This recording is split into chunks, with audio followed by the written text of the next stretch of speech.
Order!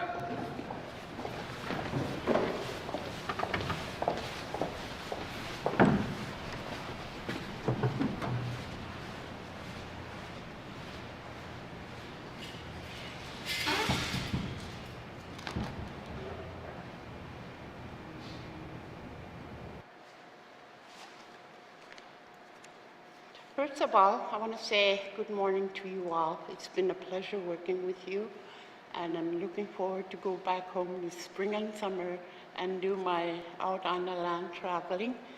So I had prepared some prayers, one in my mother tongue language and one in English.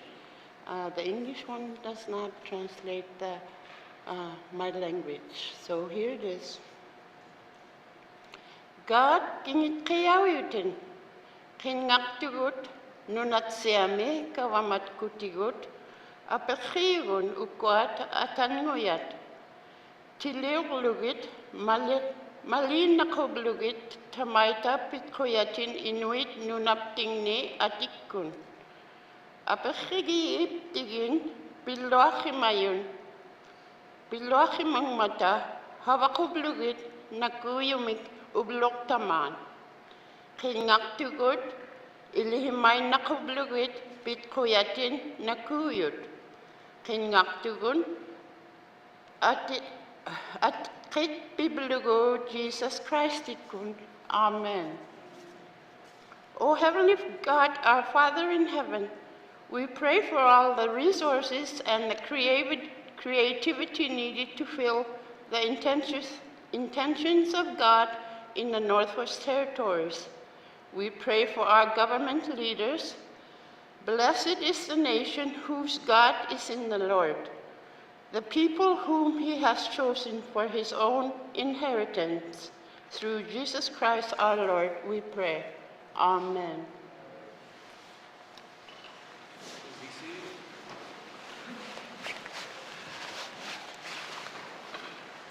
I'd like to thank Annie Luktik for opening guiding words. Minister statements. Minister for ECC. Thank you, Mr. Speaker. Mr. Speaker, the 2023 wildfire season was one of the most challenging ever experienced in the Northwest Territories, and the large and most impactful in Canada. Driven by severe drought conditions, record-breaking temperatures, and periods of extreme wind conditions, both the fire behavior and the fire environment were unlike anything our most experienced firefighters have ever seen before. To date, forecasts of another challenging fire season in 2024 have been accurate, with a very early start to the season and a number of significant fires near communities and highways in the Decho and South Slave regions. The N.W.T is experiencing its third consecutive year of severe drought, which is fueling this fire risk. We only need to look to our lakes and rivers to see how this drought is impacting the environment. Until significant rain is experienced, the job firefighters face is trying to contain wildfires will remain very difficult. Mr. Speaker, despite these challenges, the Department of Environment and Climate Change has worked hard over the past winter to be ready for the 2024 wildfire season. Over the past several months, meetings with local community and Indigenous governments occurred in all forested communities in the N.W.T to discuss the 2023 wildfire season, community wildfire protection plans, and local planning for the 2024 season. We assisted the N.W.T Association of Communities in their successful application for federal funding to support community-led wildfire prevention and mitigation work, including fire smart initiatives, communications and notification processes for wildfire events have been strengthened in collaboration with the Department of Municipal and Community Affairs and Executive and Indigenous Affairs, resulting in an enhanced approach to provide direct and timely information to Indigenous governments about fires that have potential to impact their communities. Training has also been top of mind over the past several months. Additional fire crew and aircraft were added to our normal complement and brought on much earlier than normal to complete their annual training and be ready for an early start to the season. Home ignition zone training was offered to environment and climate change staff and local fire departments. Furthermore, to help address fires at the wildland-urban interface, cross-training is underway for local fire departments, with some events recently held in May. A new wildfire prevention and mitigation unit has been established with a number of wildfire prevention activities already conducted across the N.W.T. Information guides were developed to provide people with detailed advice on best practices and procedures to fire smart their property, and information events were held with communities, neighborhood groups, schools, and other parties to increase public awareness. New structural protection trailers with sprinklers, pumps, and hose are being deployed to each region, which will increase the number of homes and cabins that can be protected should the need arise. As soon as the snow was gone, a specialized thermal detection aircraft was used to scan for hot spots near communities from last year's fires. Mr. Speaker, I am pleased to say that these preparations were very helpful as we faced an early start to the 2024 wildfire season. The early season scanning for hotspots found 8 fires that burned through the winter, and crews were brought on early to address them. All but 2 of the fires were extinguished right away. However, extreme drought conditions and strong winds made it very difficult to contain 2 of the fires. One of these fires posed a threat to Liard for a number of weeks, but the hard work and commitment of our firefighters resulted in containing the fire in the end and avoiding the need for an evacuation, like what happened in nearby Fort Nelson. Environment and climate change put fire restrictions in place in the Decho and South Slave regions early in May. Based on the wildfire forecast, current wildfire environment, and potential threat to communities. These restrictions are an important tool to help prevent human-caused fires and allow firefighters to focus on the fires they are dealing with and reduce the worry about new fires starting close to communities. Mr. Speaker, I know there's a lot of interest in seeing the 2023 Wildfire Response Review. A final report is close to being released publicly, and it will include recommendations and suggestions for improvements. The report will also include a What We Heard report, which reflects the input of GNWT operational staff, local community, and Indigenous governments, as well as members of the public who were involved in last year's fire response. The review covered all of the 2023 wildfire season, but also included a deep dive on wildfires that impacted Enterprise, Hay River, and Katladiche First Nation, as well as the fires that threatened Betchico and Yellowknife. I look forward to using this review to further enhance our wildfire management program, including during the 2024 season.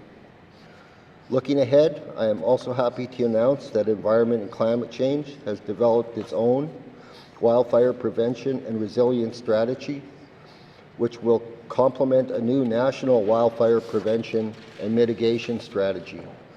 The N.W.T's strategy will guide a number of targeted new activities to protect our communities, including establishing territorial and regional fire smart committees, delivering cross-training for wildfire and structural firefighters, expanding the prescribed fire program to reduce risks at community and landscape levels, and supporting Indigenous-led cultural burning initiatives to return traditional fire to the landscape. The strategy will also include enhanced public education and communication efforts, increased wildfire emergency planning, and improved legislation through regulation development with the new Forest Act. The current drought, warm temperatures, and elevated fire risk are expected to continue throughout much of the summer, and everyone needs to do their part to prevent human-caused fires. We need to work together to help protect N.W.T residents, communities, and critical infrastructure and values. We ask that people only use fire on the land if needed for cooking or heat. If you need to make a fire, make sure it is as small as possible, and ensure that you have the tools needed to contain it and put it out. Mr. Speaker, as we continue to respond to another challenging wildfire season, I would like to thank all the people and communities and organizations that have stepped up to do what they can to help prevent or mitigate the risk of wildfire. I also want to extend my heartfelt thank you to our amazing fire crews and wildfire management teams who are working tirelessly to keep you all safe. Thank you, Mr. Speaker. Thank you, Member for EC, Minister of ECC. Minister statements. Minister of Education, Culture and Employment.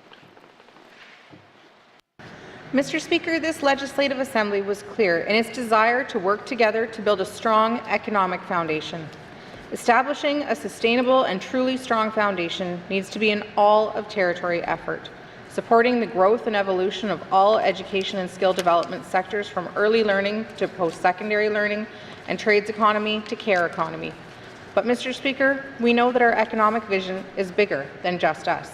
Like many jurisdictions across the country, attracting new skilled residents is part of building a strong economic foundation.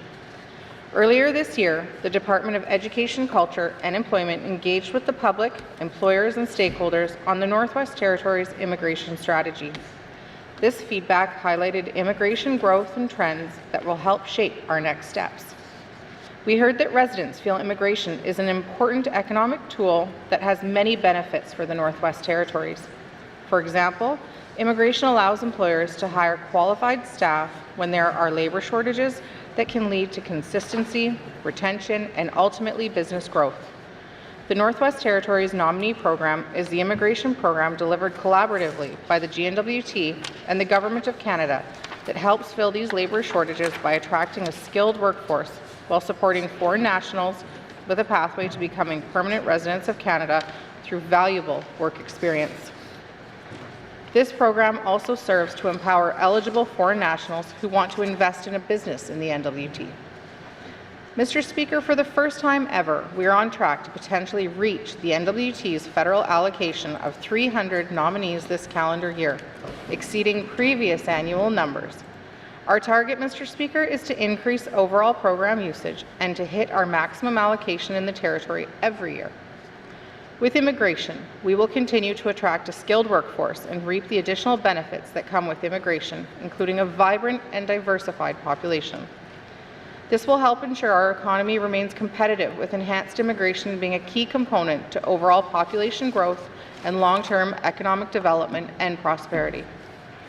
This is great news, Mr. Speaker, but the engagements also highlighted areas where we can do better. We want to continually improve accessibility and ease of use of the Northwest Territories nominee program. As part of our mandate, this government committed to making GNWT programs and services more accessible to NWT residents through person-centered approaches that prioritize ease of access for residents over ease of administration. As Minister, I have given direction to both the departments I am responsible for to work together to consolidate immigration services as a single service window through education, culture, and employment. By administering these programs under one roof, we will streamline services, consolidate our human resource capacity, and provide better supports to nominees and business owners alike. Mr. Speaker, we recognize that there is a need for expanded supports and resources to help newcomers settle and integrate into life in the Northwest Territories. This will require collaborative effort between the Government of Canada, GNWT departments, community organizations, settlement service providers, and employers to ensure that comprehensive support networks are in place to ensure we are not only attracting new residents to the NWT, but supporting them to plant roots that make the NWT home for a long time to come. Thank you, Mr. Speaker. Thank you, Minister of Education, Culture and Employment. Minister statements. Minister statements. Member statements. Member statements. Member from Great Slate. Thank you, Mr. Speaker. Mr. Speaker, today I want to speak to an environmental and community issue: the lack of plastic waste recycling and the influx of plastics in our landfills in the N.W.T. Plastic is present in everything in our society, but the management of plastic waste remains a problem. Only 9% of the plastic waste that is created in our country is recycled. Plastics continue to be buried in landfills across the territory, including in Yellowknife, as reported this past April by the CBC. 60 tons of plastic waste was collected in the blue bins across the city, and they are now in the landfill as of 2023. Mr. Speaker, the ideal situation would be for us to leave the land and water clean, free from plastic wastes and all contaminants, as long as this land shall last. Plastic takes centuries to decompose, and plastic recycling infrastructure across the country is limited. As of 2018, countries like China that used to take and process North American waste refuse to take any more plastic, and so it piles higher here at home. But Mr. Speaker, we do have levers to pull at our disposal in this assembly. Extended producer responsibility is now a tool available to us as legislators in the N.W.T. under the new Waste Reduction and Resource Recovery Act. New regulations, legislation, and policies can help jurisdictions, including ours, to shift responsibility from governments to recycle plastics back to the manufacturers who create plastic waste in the first place. I would like to see clear direction from this cabinet on how we can help lead the change in this country to push back the endless waves of plastic packaging from growing in our community landfills. I am keen to see what action this government will take on plastic waste and how we will help support the Government of Canada's zero plastic waste agenda. I will have questions for the Minister of ECC at the appropriate time. Thank you, Mr. Speaker. Thank you, member from Great Slave. Member statements. Member from Satu. Thank you, Mr. Speaker. Mr. Speaker, the impacts on the residents for the cancellation of the 2024 barging season. As I spoke in the House previously, the businesses and residents of the Satu region are facing insurmountable challenges right now to get supplies delivered to the community. Mr. Speaker, it is construction season. It's a time of year when roads, bridges, sheds, buildings, and other construction projects are advancing. It's a very short window, but it's a critical season. Businesses have projects, people are working, and money circulates throughout the community. When businesses do well, the residents benefits. But, Mr. Speaker, when businesses suffer, residents suffer. Mr. Speaker, right now businesses in the Satu region are in a crisis situation. We are already seeing employees being laid off. We are on the slippery slope. Businesses are scrambling to bring in supplies at outrageous prices. They are struggling to stay open. Projects are being delayed or canceled altogether. Without swift intervention, to support the business sector at this point in time, the local economy faces risk of collapse altogether. On May the 23rd, 2024, without any preparation, the business community of the Satu was left on their own to arrange transportation of food, goods, and supplies needed for the construction season.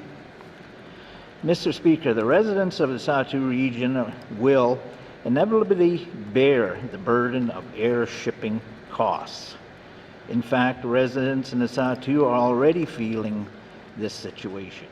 Groceries are expected to increase 5 times in the coming weeks. In one case of diesel exhaust fuel, which normally sells for $75 a case, is now increased to $400 a case. Mr. Speaker, I seek unanimous consent to conclude my statement. Masi. Member from Satu is asking for unanimous consent to conclude his statement. Seeing no nays, you may conclude your statement. Member. Might be tight. Thank you, Mr. Speaker. Thank you, colleagues. The business community is in dire need of support. I look to the Minister of ITI to find ways to support Satu businesses, to keep the region from economic recession, and to protect residents from absorbing the financial shock. Must Mr. Speaker. Thank you, member from the Satu. Member statements. Member from Decho.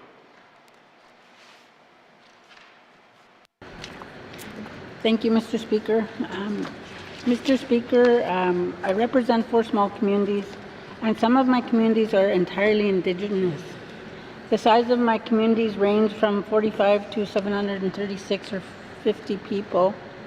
Mr. Speaker, we are small communities, but so unique and so rich in culture and tradition. Mr. Speaker, the communities in the N.W.T region do not have a major economic driver. There are trees everywhere, and the forest industry is a natural sector to develop, but the forest industry has not yet become a regional economic driver for my communities. Mr. Speaker, we are on a road system. We have abundant natural resources. We can ship goods in and out of communities. We can bring tourists in. We can develop local economy. But Mr. Speaker, we need entrepreneurs. We need people to have a vision and take a risk. We have a successful example of Dennifer Clouds in Fort Providence. Through Prosper N.W.T, we have a locally owned and operated high-quality fur garment retail store. These furs are sewn by local seamstresses and shipped all over the world. Enterprise was a home to designer Darcy Moses. Mr. Moses is an outstanding artist that has combined traditional Dena art from high-end fashion. He is a leader in the art sector. He has sold to high-end brands and retailers internationally. However, due to wildfires last year, he lost his home and is now relocated to Wrigley and working at restarting up his business.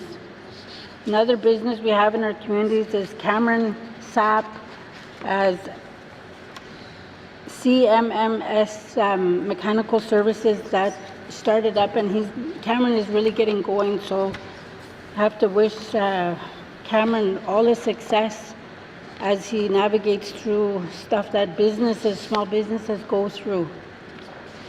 Our communities are uniquely and authentically Indigenous. This is a major asset in tourism. Our communities, just as they are, can provide tourism experiences that people across the world are looking for. We are remote northern Indigenous communities. Mr. Speaker, I'm seeking unanimous consent to conclude my statement. The member from the Deschaux. The member from the Deschaux is seeking unanimous consent to conclude her statement. Seeing no nays, you may conclude your statement. Thank you, and thank you to my colleagues. Our communities, just as they are, can provide tourism experience that people across the world are looking for. We are remote northern Indigenous communities, and tourists want this authentic experience. Mr. Speaker, the Deschaux may be a riding with small communities, but we have large potential for economic growth. I will have questions for the Minister of ITI later today. Thank you. Thank you, member from the Deschaux. Member statements. Member from Range Lake. Mr. Speaker, frustration continues to grow among my constituents who are stuck in the process of finalizing their recreational land leases years after the department indicated their applications were moving ahead. I have been working with several constituents over the last 6 months, the minister knows who they are, to figure out how to move forward and along the way to progress. And what I have seen so far has been incredibly disappointing. When I last spoke on the floor with the minister responsible, he assured me that this process was consistent and transparent, and he would work to improve communications with applicants. Since that time, my advocacy on this issue to ensure those commitments were followed through have only taken me in circles. The department has placed the final decision on the First Nation, the Yellowknife Dene First Nation in this case, but the First Nation officials there have directed me back to the department. This should come as no surprise. The department created this land lease process and began accepting applications, not the First Nation. They cannot shrug off their responsibility and claim that criticizing their application process means questioning Indigenous sovereignty. I know of Indigenous families who have applied for these leases as well, and they have been told by the department that they don't trust them to respect the environment and wildlife in the sites they were looking to build cabins on. Now these are, I'm seeing I'm going too fast, so I'll slow down. I'm passionate, Mr. Speaker. I'm very passionate. Mr. Speaker, the department didn't flat out tell them that, but that's how they feel. They feel that their concerns are not being heard. They feel like they're being made to run in circles, and I see no reason to disagree with them. The land lease application process is clearly not consistent and transparent when they are picking and choosing which applicants can build cabins and which applicants can't, and not giving them proper communication to those decisions for years at a time.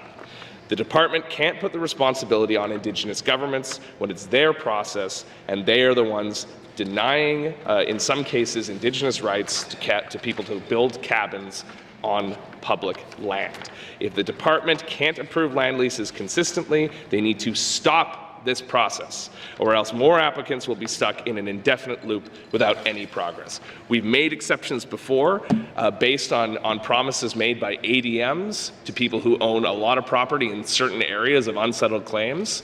Why can't we make the same adjustments for law-abiding citizens following the process? Thank you, Mr. Speaker. Hear, hear.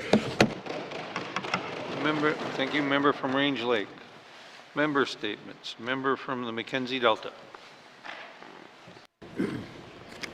Thank you, Mr. Speaker.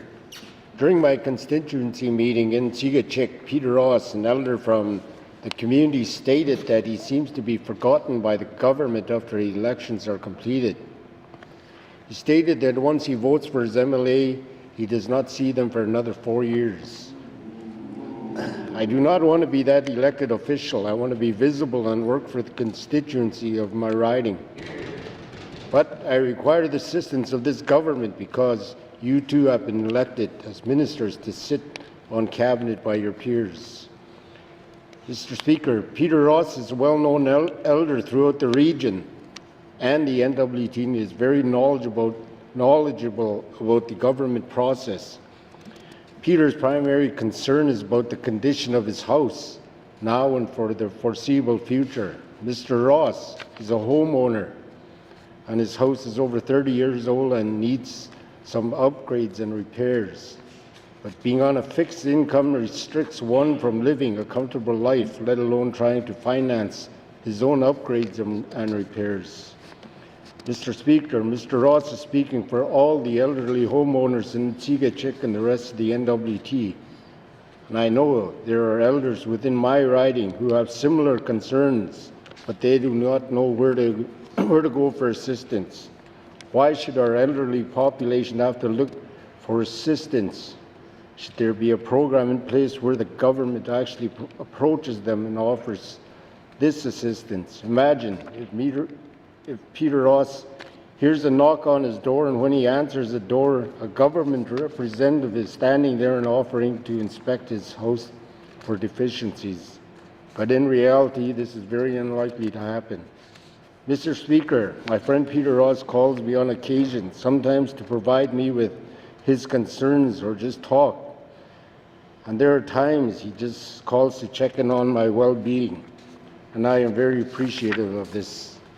Mr. Speaker, I am aware that the local housing authorities conduct annual inspections on their public housing units throughout the N.W.T so that they can save money on any repairs that are needed before they become major ones. Mr. Speaker, I seek unanimous consent to conclude my statement.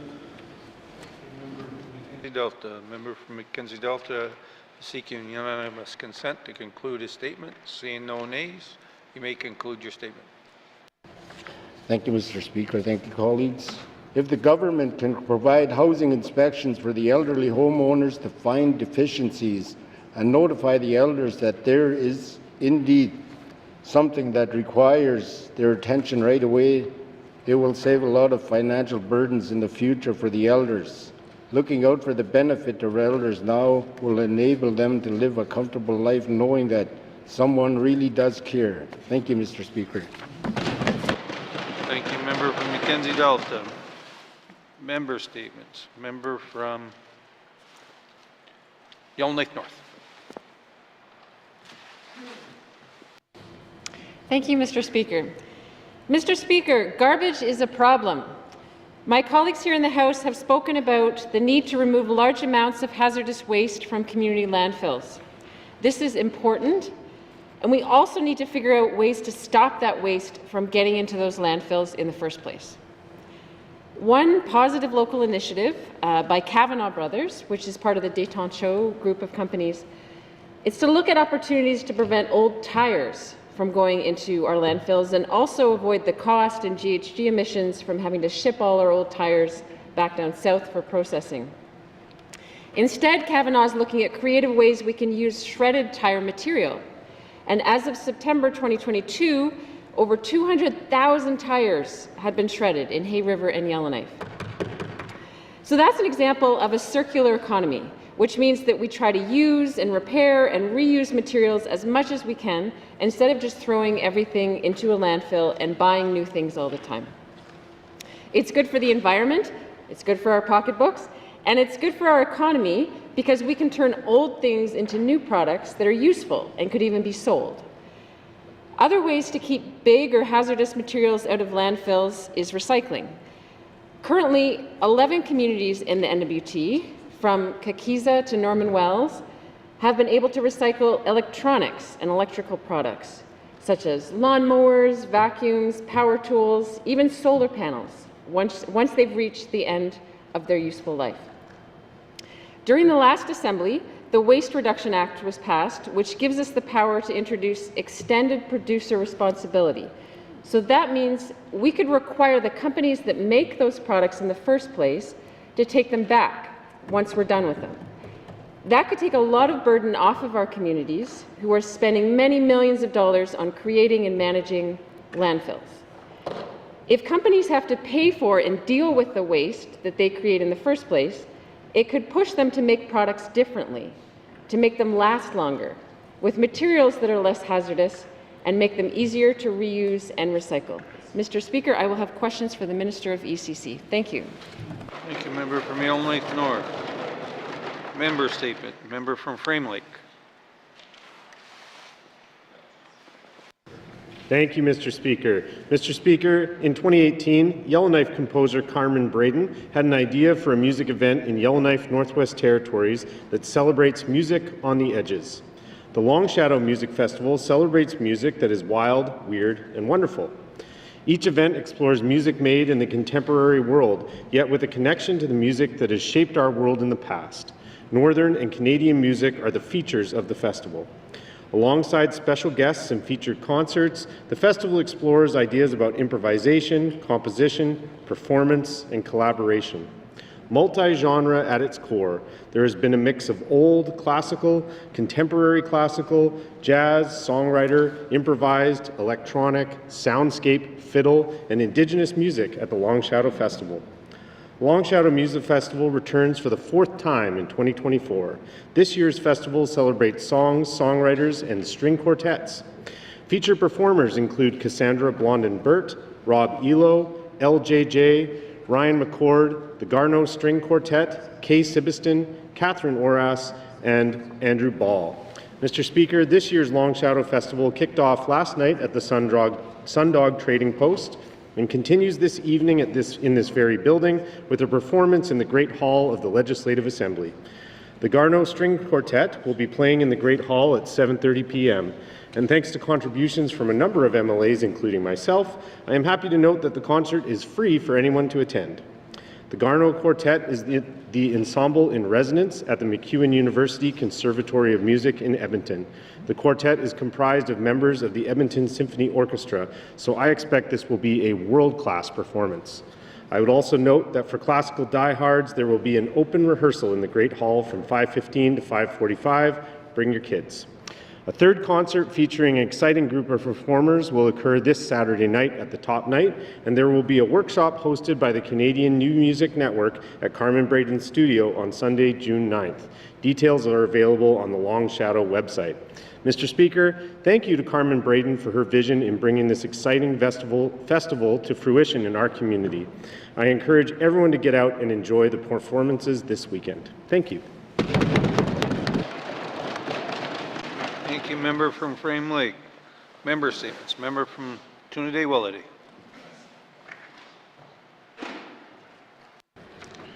Mr. Speaker, last year I brought forward the issue of cultural sites and unmarked graves in the path of the Tulsa Hydro project.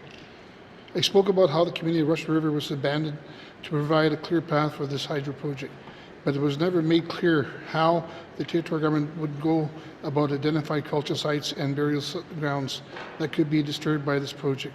Mr. Speaker, the burial sites in this location is 60 feet underwater. There are cultural sites like all over the north dating back into time immemorial, and we need to ensure that they are treated with respect. So analyzing what impacts and frustration projects have on the environment and culture in any region of the north is extremely important. If we want to move on from the history of colonialism and systematic racism, when I spoke on this last year, I was given a clear commitment from the territorial government that they would respect the Indigenous communities around Tulsa Hydro Project. But since then, I have not heard no updates, neither have the KH or Métis governments. As this project moves ahead, my constituents and the Indigenous leaders of the riding are once again seeking clarity before it's too late. We need to see progress on this issue so history and culture and land is respected. The territorial government needs to show Canada that here in the north we do development differently in partnership with Indigenous governments and with the utmost respect for the history of the land and its people. I look forward to asking the Minister for clarity on this project today. Mr. Speaker. Thank you. Member from Trinidad-Willity. Member statement. Member from Wolfie.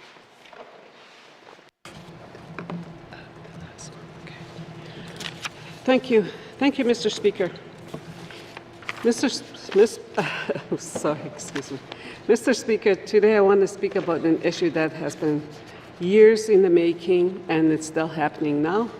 So, Mr. Speaker, the issue I am referring to is the final settlement agreement related to compensation for those harmed by discriminatory underfunding of First Nations Child and Family Services. On January 4th, 2022, the government announced that an agreement in principle in the sum of $20 billion in compensation for First Nations children would be provided to children who were removed from their homes between April 1st, 1991 and March 31st, 2022, as well as for their parents and caregivers. The agreement also includes compensation for those impacted by the federal government's narrow definition of Jordan's principle, as well as for children who did not receive or were delayed receiving an essential public service or product. Mr. Speaker, the parties to this case, which includes the Assembly of First Nations and other plaintiffs in a class action lawsuit, reached a final settlement agreement on compensation in April 2023. However, the issue at hand here, Mr. Speaker, is the fact that the N.W.T and Nunavut were excluded from this compensation agreement. The federal government says the reason for this is because funding for child and family services in the N.W.T and Nunavut is provided by the federal Department of Finance through transfer payment with both territorial government, which make up part of our annual budget. Therefore, both N.W.T and Nunavut government decide how and where to spend those funds within the general revenue. But Yukon was eligible, so this makes no sense as we have the same status. Well, Mr. Speaker, the problem with this situation lies with the fact that the N.W.T was excluded from this agreement entirely. In my view, it does not. Whether it is the GNWT or the federal government who used public funds to carry out the child welfare system over the last 30+ years. Mr. Speaker, can I have unanimous consent to conclude my statement? Thank you, member from Mophie. Member has asked for unanimous consent to conclude her statement. Seeing no nays, you may conclude your statement. Mr. Speaker, the fact remains that Indigenous children within the N.W.T also endured pain, trauma, and hardship within the child welfare system alongside other children in other provinces and territories in this country. The parents, the grandparents also endured this pain as well. So there is no good reason why the N.W.T is excluded from that final settlement. I will have a question for the Premier. Thank you. Thank you, member from Mophie. Member statements. Member from Yellowknife Centre.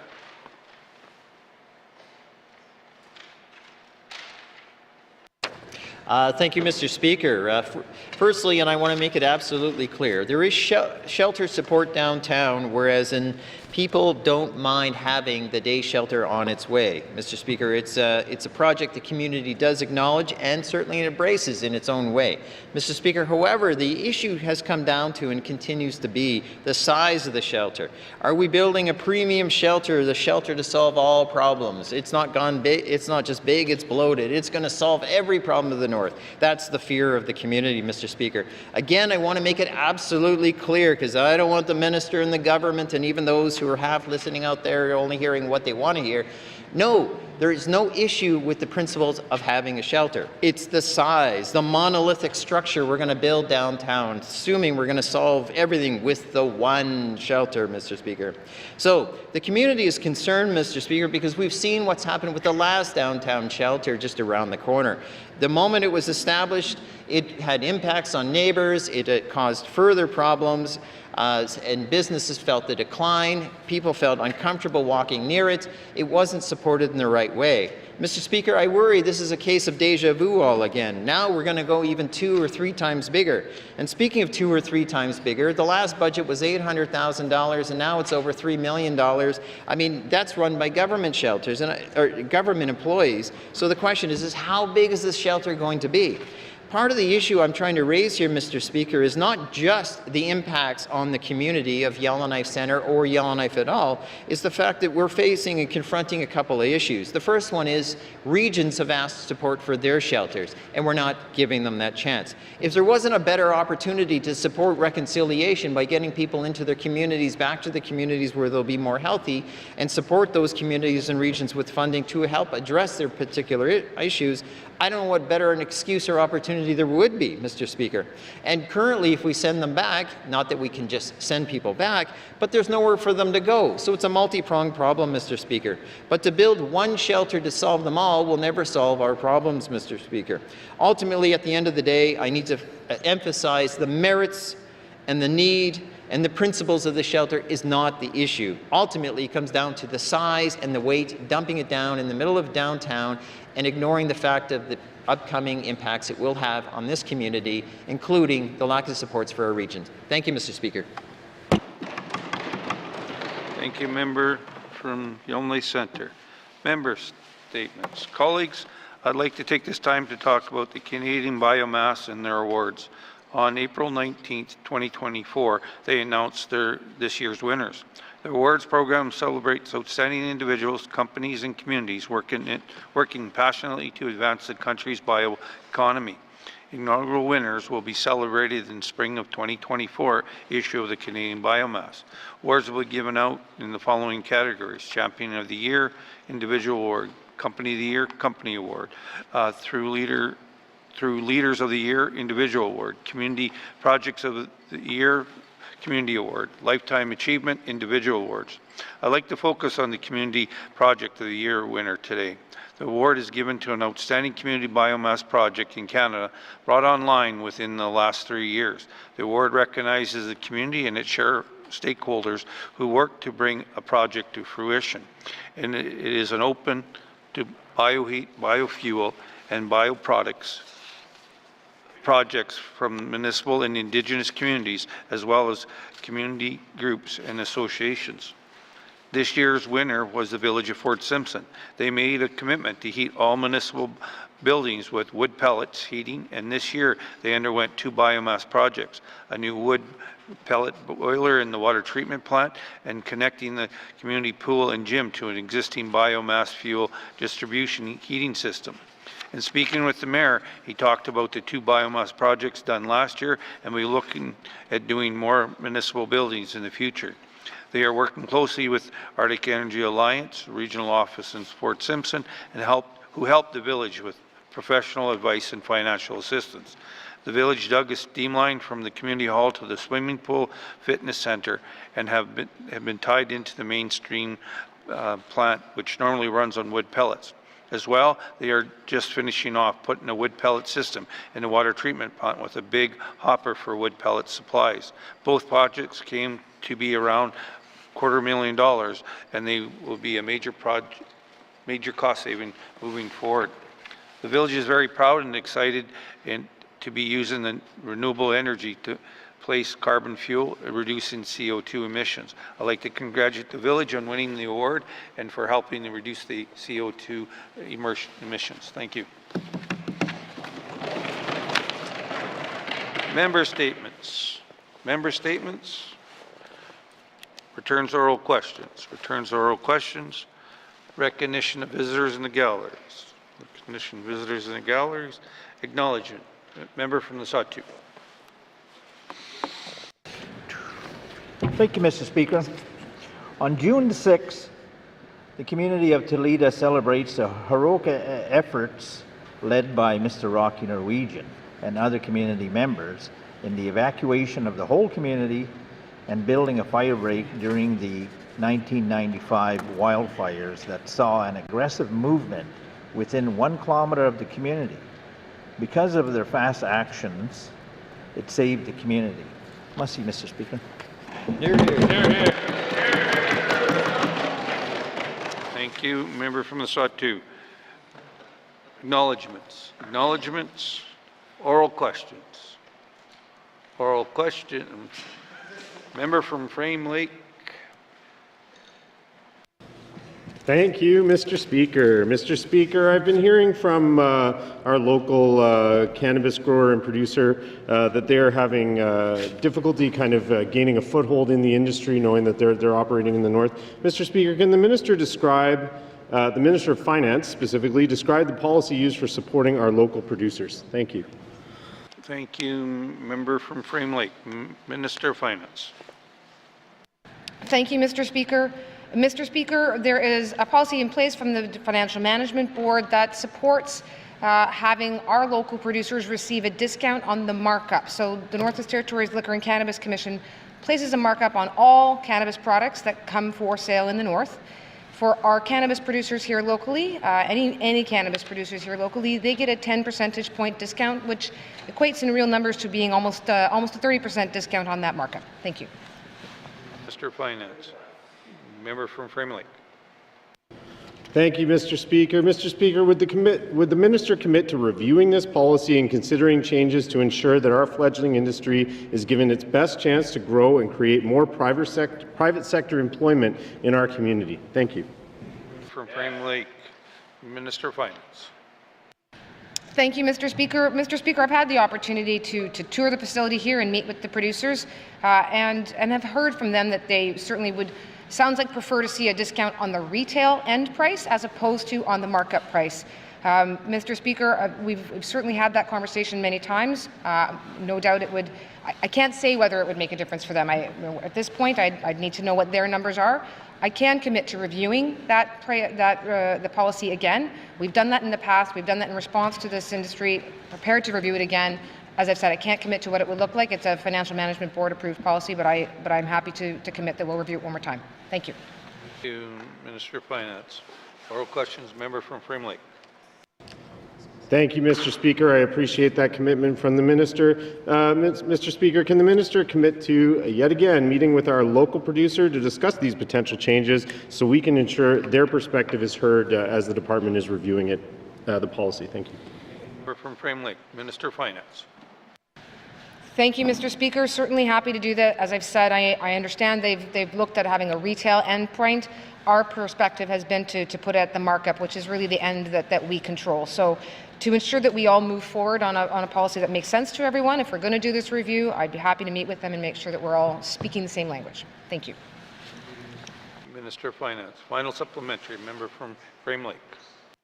Thank you, Mr. Speaker, and thank you to the minister for that further commitment. Mr. Speaker, finally, can the minister give a timeline for when we can expect all of this to occur? Thank you.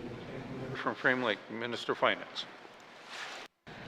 Thank you, Mr. Speaker. Subject, obviously, to finding an opportunity to meet with these producers, what I could say is we can have a review in front of the Financial Management Board this summer. Thank you. Minister of Finance. Oral questions. A member from Great Slate. Thank you, Mr. Speaker. Can the Minister of ECC explain how the GNWT is diverting as much plastic from N.W.T landfills as possible under the current regime? Thank you. Mr. Member from Great Slave, Minister of ECC. Thank you, Mr. Speaker, and thank you to the member for the question. The GNWT currently has 3 waste diversion programs. There's the single-use retail bag program, which was the first of its kind at the provincial territorial level in Canada. Since the program's inception in 2010, it's estimated that we've prevented more than 84 million bags, or 422.1 tons, from being used and discarded. We also have the beverage container program, which on average diverts 141 tons of plastic waste each year. And plastic components of electronics and electrical items are returned through our electronic recycling program. And the e-pilot are also recycled. Thank you, Mr. Speaker. Minister of ECC, member statement, members, oral questions, member from Great Slave. Thank you, Mr. Speaker. And recognizing that this is a little bit of an overlap to MACA's jurisdiction, I hope the minister can answer this.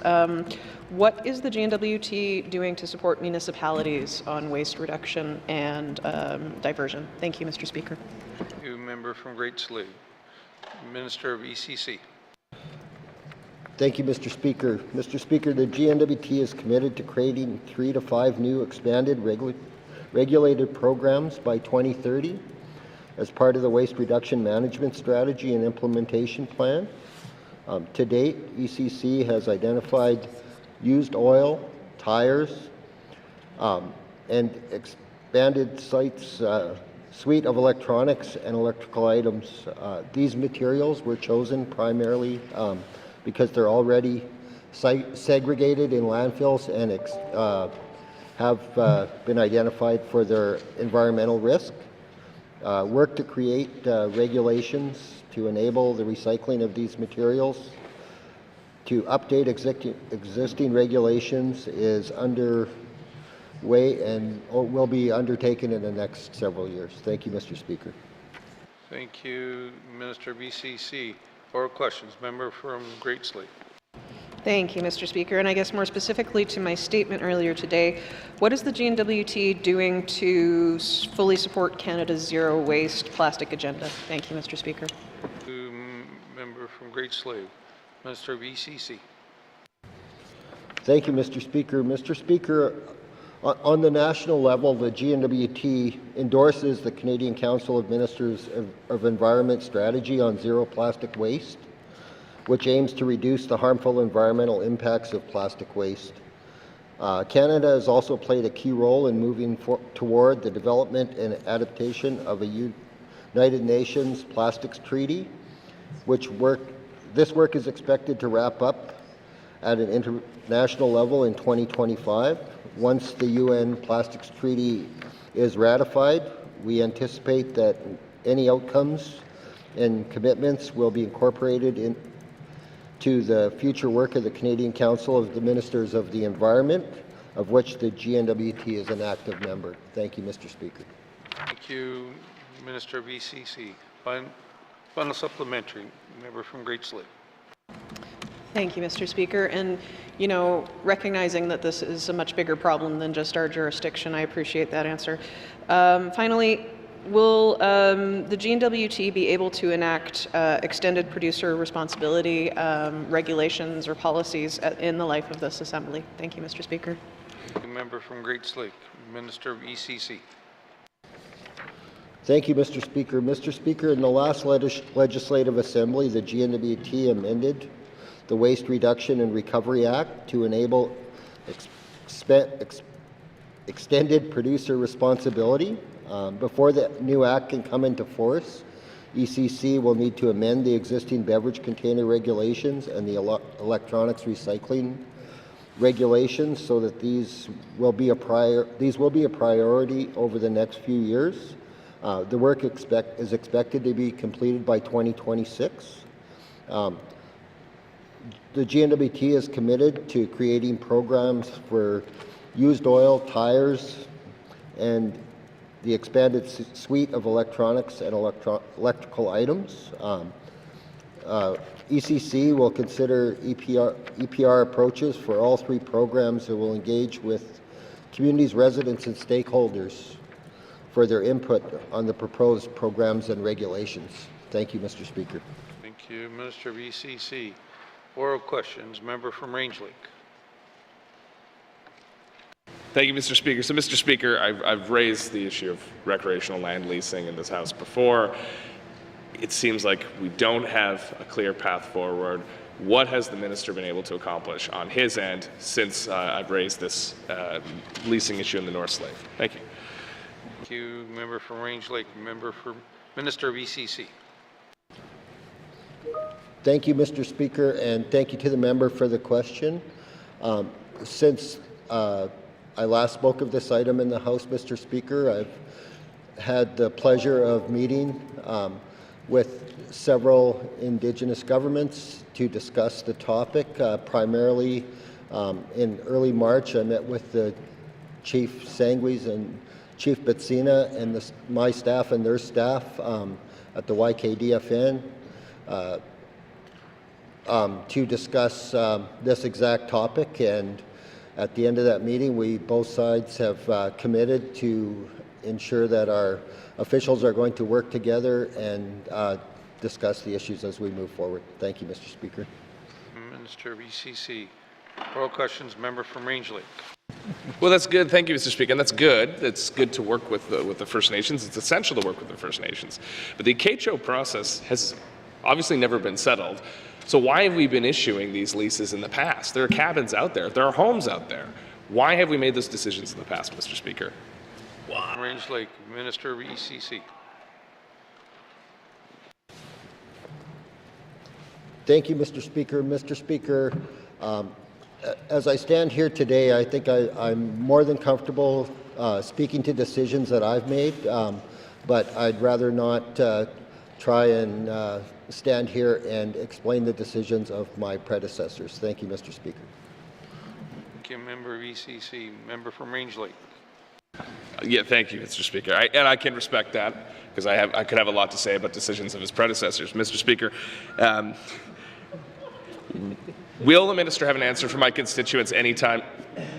Will my constituents have an answer, yes or no, anytime soon? Thank you. Minister of ECC. Mr. Speaker, thank you to the member for the question. This is truly not a yes or no question. There are a lot of factors at play, and certainly one of the most important ones, and this was something that I brought up with the discussions with all of the Indigenous leaders that I've met with to date, and it's the respect for the consultation process and to ensure that this is a collaborative effort going forward and that both parties have the ability to ensure that their perspective and point of view is recognized. Thank you, Mr. Speaker. Final supplementary. Member from Range Lake. Thank you, Mr. Speaker. Will the minister issue a moratorium on all future land leasing until he can get this problem solved? Because it's unfair to raise expectations in the hopes of my constituents and any other northerner looking for a recreational land lease. Let's just call it quits. Thank you, Mr. Speaker. Member from Range Lake. Minister of ECC. Thank you, Mr. Speaker. Mr. Speaker, as I said previously, this is not a one-party decision. This is a collaborative process involving Indigenous governments and Indigenous organizations, and I will not stand in the House today and make a unilateral decision on that. Thank you, Mr. Speaker. Thank you, Minister of ECC. Oral questions. Member from Yellowknife Centre.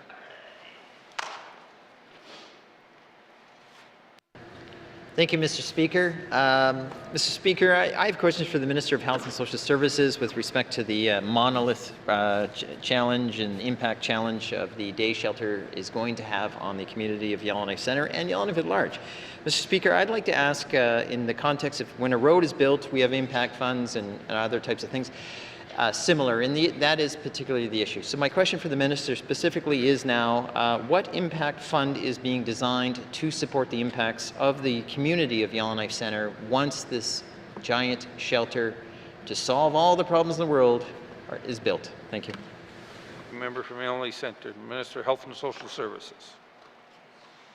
Thank you, Mr. Speaker. Mr. Speaker, there are many shelters that are in Yellowknife and have been for many years. You know, there are many of our Northwest Territories residents, a large population of Indigenous people that struggle from historic traumas, and they are not a road.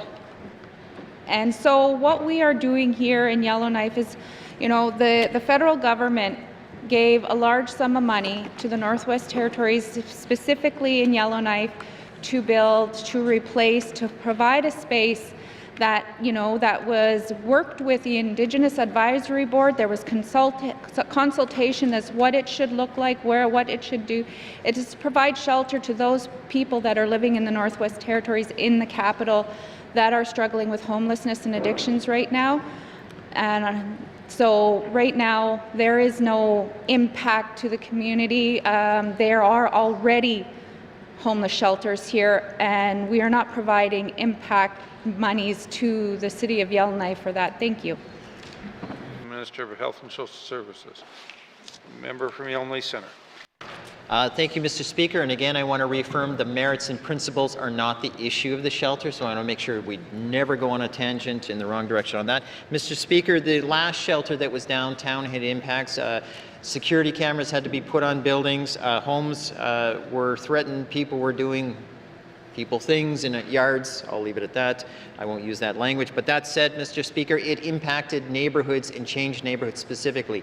What is the minister doing to meet the needs of the community that this giant shelter will cause once they establish it and have it up and running? Thank you. Member from Yellowknife Centre, Minister of Health and Social Services. Thank you, Mr. Speaker. Mr. Speaker, like I said, I don't understand whether it's where it is now, it's downtown Yellowknife, where it was before, it's downtown Yellowknife, where it's going back, it's downtown Yellowknife. There's nothing changing, it's downtown Yellowknife. I don't know where the member wants me to put our Indigenous homeless people predominantly that are here, that are struggling. So thank you, Mr. Speaker. Okay, Minister of Health and Social Services. Mr. Speaker, we're getting awful close to a point of order, whereas she keeps saying Indigenous people, and I feel it's drawing the attention of I'm trying to separate or feel some motivation. There is none. So, Mr. Speaker, as I qualified that point, it's not about a racialized issue in any way. It's about impacts on the community. Mr. Speaker, I'm asking what type of discussion is the Department of Health having with the neighborhoods about these pending impacts that are coming to the neighborhood? As I've given examples, I won't repeat them. Will the minister agree to meet with the neighborhood and call a neighborhood meeting to discuss these things? Thank you. Member from Yellowknife Centre, Minister of Health and Social Services. Thank you, Mr. Speaker. Mr. Speaker, there was already consultation done within Yellowknife. Thank you. Minister of Health and Social Services. Final supplementary. Member from Yellowknife Centre. Thank you, Mr. Speaker. Mr. Speaker, there's a petition that I'll in the near future table before the House, not today, but it has over 1,000 signatures. Point being is, and there's a lot of people concerned about the impacts. Would the minister go to the community again, call a community meeting, and discuss about how to address the impacts? Again, not about removing the shelter, the impacts of the shelter will have on the community. Will she do that for the community who needs that conversation again and again till we get it right? Thank you. Thank you. Member from Yellowknife Centre, Minister of Health and Social Services. Thank you, Mr. Speaker. Mr. Speaker, there was extensive engagement done. The Wellness and Recovery Centre isn't expected to be opened until 2027. At that time, you know, the operations and all of those things that are going to come into play with that. And following the opening, you know, that's where we can discuss ongoing, issues that may come arise. But, you know, as of right now, We don't know what those issues will come, how this facility will support those residents that are here in Yellowknife going to be utilizing that. Thank you, Mr. Speaker. Thank you, Minister of Health and Social Services. Oral questions. Member from Mackenzie Delta.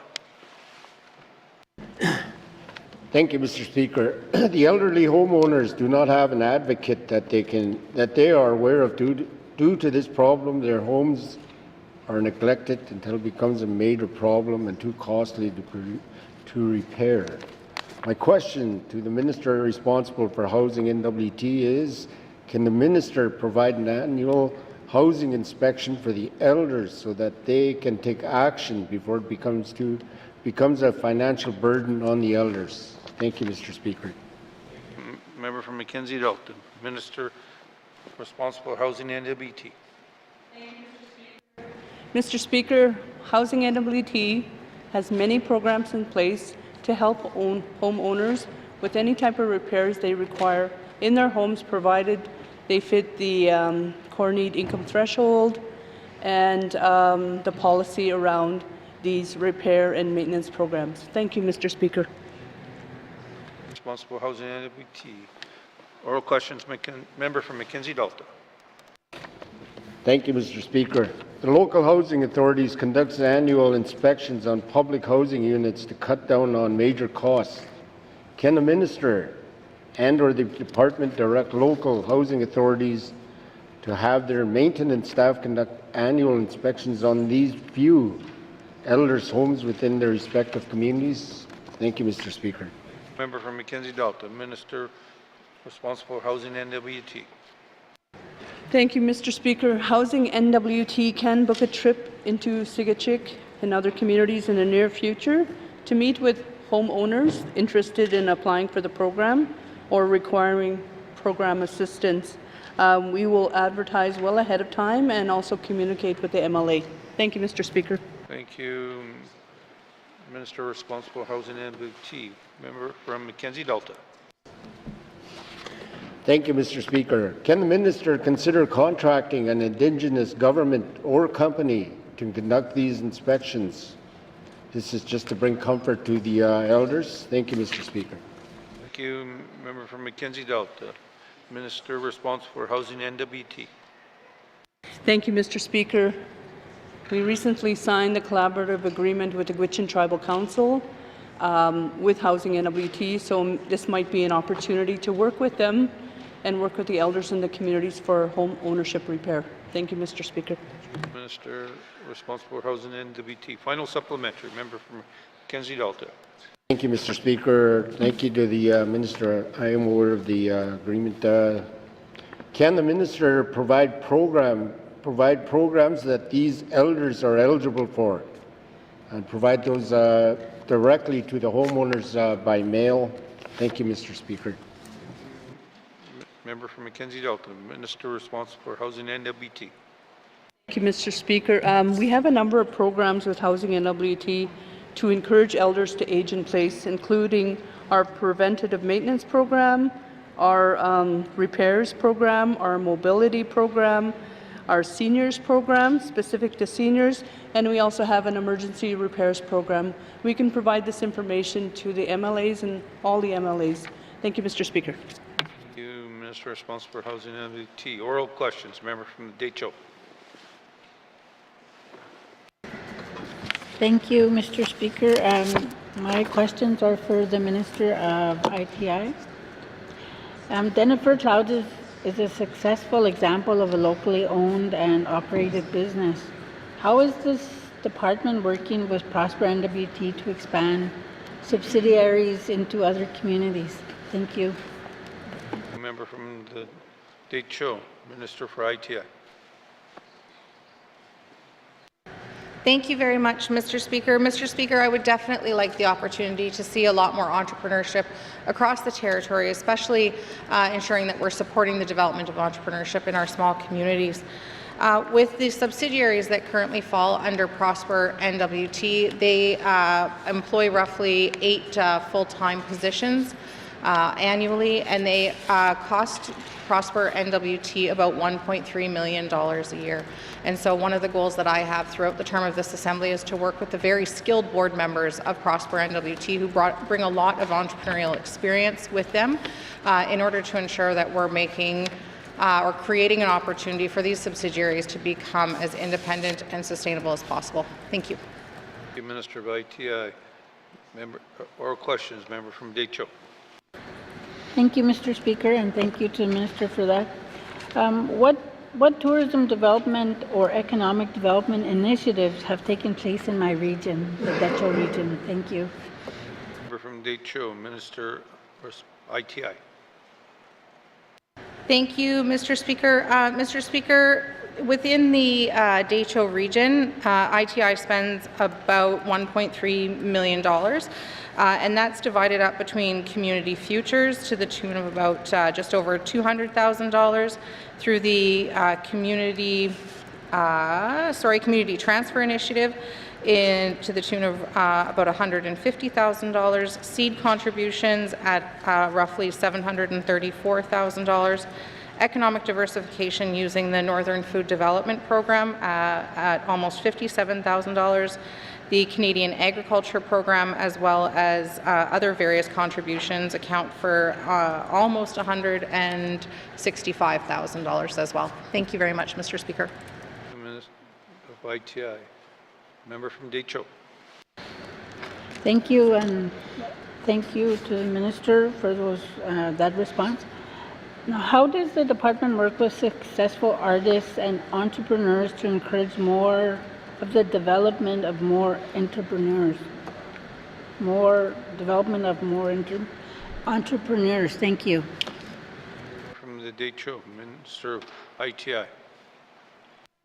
Thank you, Mr. Speaker. Mr. Speaker, ITI works closely with entrepreneurs and has roughly $1.4 million that it can feed right into entrepreneurial investments through its seed program.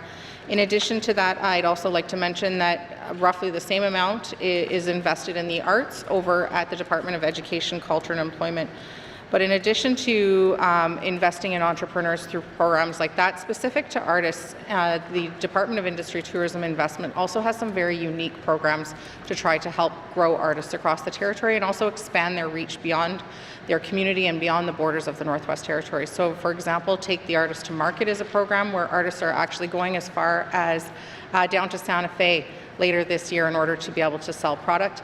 And also Prosper N.W.T has grants of up to $15,000 in order to create a digital presence for artists of the Northwest Territories. In addition to that, we're also bringing arts together under one roof within ITI to make sure that we are supporting artists with a one-stop shop. Thank you. Thank you, Minister of ITI. Final supplementary, member from Decho. Thank you, Mr. Speaker. Does the department track the number of business startups? Can the minister commit to providing a list of businesses in the Decho riding and the number of businesses that have started in the last 3 years? Thank you. Member from the Decho, Minister of ITI. Thank you very much, Mr. Speaker. Mr. Speaker, some businesses start up and quietly happen from people's living rooms, and so I would love to know exactly who wants to become an entrepreneur and ensure that they have the support that they need. But I can certainly commit to providing the member with any information we have, especially when they relate to BIPT companies and entrepreneurs. But any information that I am able to provide the member from both ITI and Prosper N.W.T, I will certainly be happy to do so. Thank you. Thank you, Minister of ITI. Oral questions. Member from Tuna Day Willety. Thank you, Mr. Speaker. Mr. Speaker, in the 19th Assembly, I brought forward a concern that was brought to my attention about the burial sites located in the Tulsa River area and where the hydro dam is. And the elders have told me that the burial sites in that location are buried about 60 feet underwater. And so, Mr. Speaker, I brought this issue up to the 19th Assembly. Minister of Infrastructure, Diane Archie, the Minister of the day. And I just wanted to find out if the Minister of Infrastructure here today could give me an update on this. Thank you. for Infrastructure. Thank you, Mr. Speaker.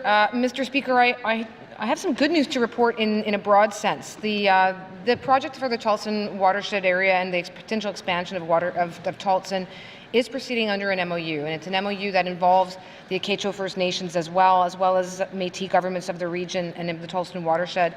And we've had more than one steering committee already in the time of this government, one in fact in person where the group traveled to see what underwater cables would look like, along with members of the steering committee as well as members of their council. I say all of that because I want to emphasize the fact that this is not a G&W.T project, it's not G&W.T led, we really are one party at that table. And under that MOU there is funding for Indigenous governments to conduct their own investigations, to understand the traditional knowledge of the region, both from a permitting perspective, but also to understand the legacy. I've said very clearly to our partners, and I'll say it again, this project will not advance if legacy issues are not resolved. As far as the specifics of what individual groups might be doing, I believe and I know that there has been work conducted by individual members of the steering committee, individual First Nations and Indigenous governments of the region. I can't speak, as I say, to what their work is. I know there's contribution funding and I know they're working on it. So I'll certainly commit to the member to try and get that information put together so that both of us have an up-to-date list of what's happening. Thank you. Thank you, Minister of Infrastructure. Member from Trinidad-Willety. Yeah, thank you, Mr. Speaker. Now, I thank the Minister for her response. I am happy that this government is working with through the MOU with the Indigenous governments on this issue, and it's a very important issue that I keep hearing from my constituents, and this issue needs to be addressed. So in terms of funding, from what I could understand, there was a funding commitment by the previous minister, about $1.8 million, additional $1.2 million annually. I just want to know if those commitments are still part of that MOU. Thank you. Member from Trinidad-Willety, Minister of Infrastructure. Thank you, Mr. Speaker. Mr. Speaker, I don't have the existing or the specific amounts under the MOU in front of me. I'll have to just double check. There's been no reductions to the Charleston work, and there is federal funding involved. And as I understand it, the federal funding that we have does take us forward to a point that is satisfactory to get this work done. So I've not been under any impression of any cuts or funding drawbacks. I expect that if there is an understanding from the federal government or from the Indigenous governments, then it should indeed be there and be satisfactory. It's not been raised from the members to me or that it's unsatisfactory. So long way of saying I think the money is still there. Thank you. Minister of Infrastructure. Oral questions, member from Trinidad-Willety. Yeah, thank you, Mr. Speaker, and she answered my third and fourth question. But no, I am happy that there's a commitment here to continue to look at this project, and because the burial sites in this area, we need to come up with a plan as to how we're going to get it out of the water and move into locations. So, Mr. Speaker, I'm just happy that the minister responded, and I don't have any further questions because she already answered my questions. Thank you. Member from Trinidad-Willety. Oral questions, member from the Sawtooth. Yeah. Questions only. Go back to your newspaper. Thank you, Mr. Speaker. My question following up on my member statement, this is direct to the Minister of Industry, Tourism and Investment. The Sawtooth businesses have not only incurred logistical expenses, extra transportation costs, loss of revenues. Now let's explore the designing of a relief program. My first question, Mr. Speaker, can the Minister initiate business funding grants that support Sawtooth businesses to withstand all of these business pressures and disruptions for 24-25 fiscal year? Thank you, Mr. Speaker. Thank you, member from the Sawtooth. Minister of ITI. Thank you very much, Mr. Speaker. Mr. Speaker, I want to start off by acknowledging the difficult time that the low water levels are causing for many residents and businesses across the territory. Mr. Speaker, we know that government supports won't replace work across the territory and in our communities, work that is vitally important. And we also know that these supports won't be all things to absolutely everyone in communities, but I want to assure the member that we are heeding the urgency of this. I appreciate the member making a member statement today on this, and that we are working on an all-of-government approach to responding to this situation. Thank you. Mr. YTI, member from Sud-2. Thank you, Mr. Speaker. Thanks to the Minister for that response. I'm glad to hear an all-of-government approach.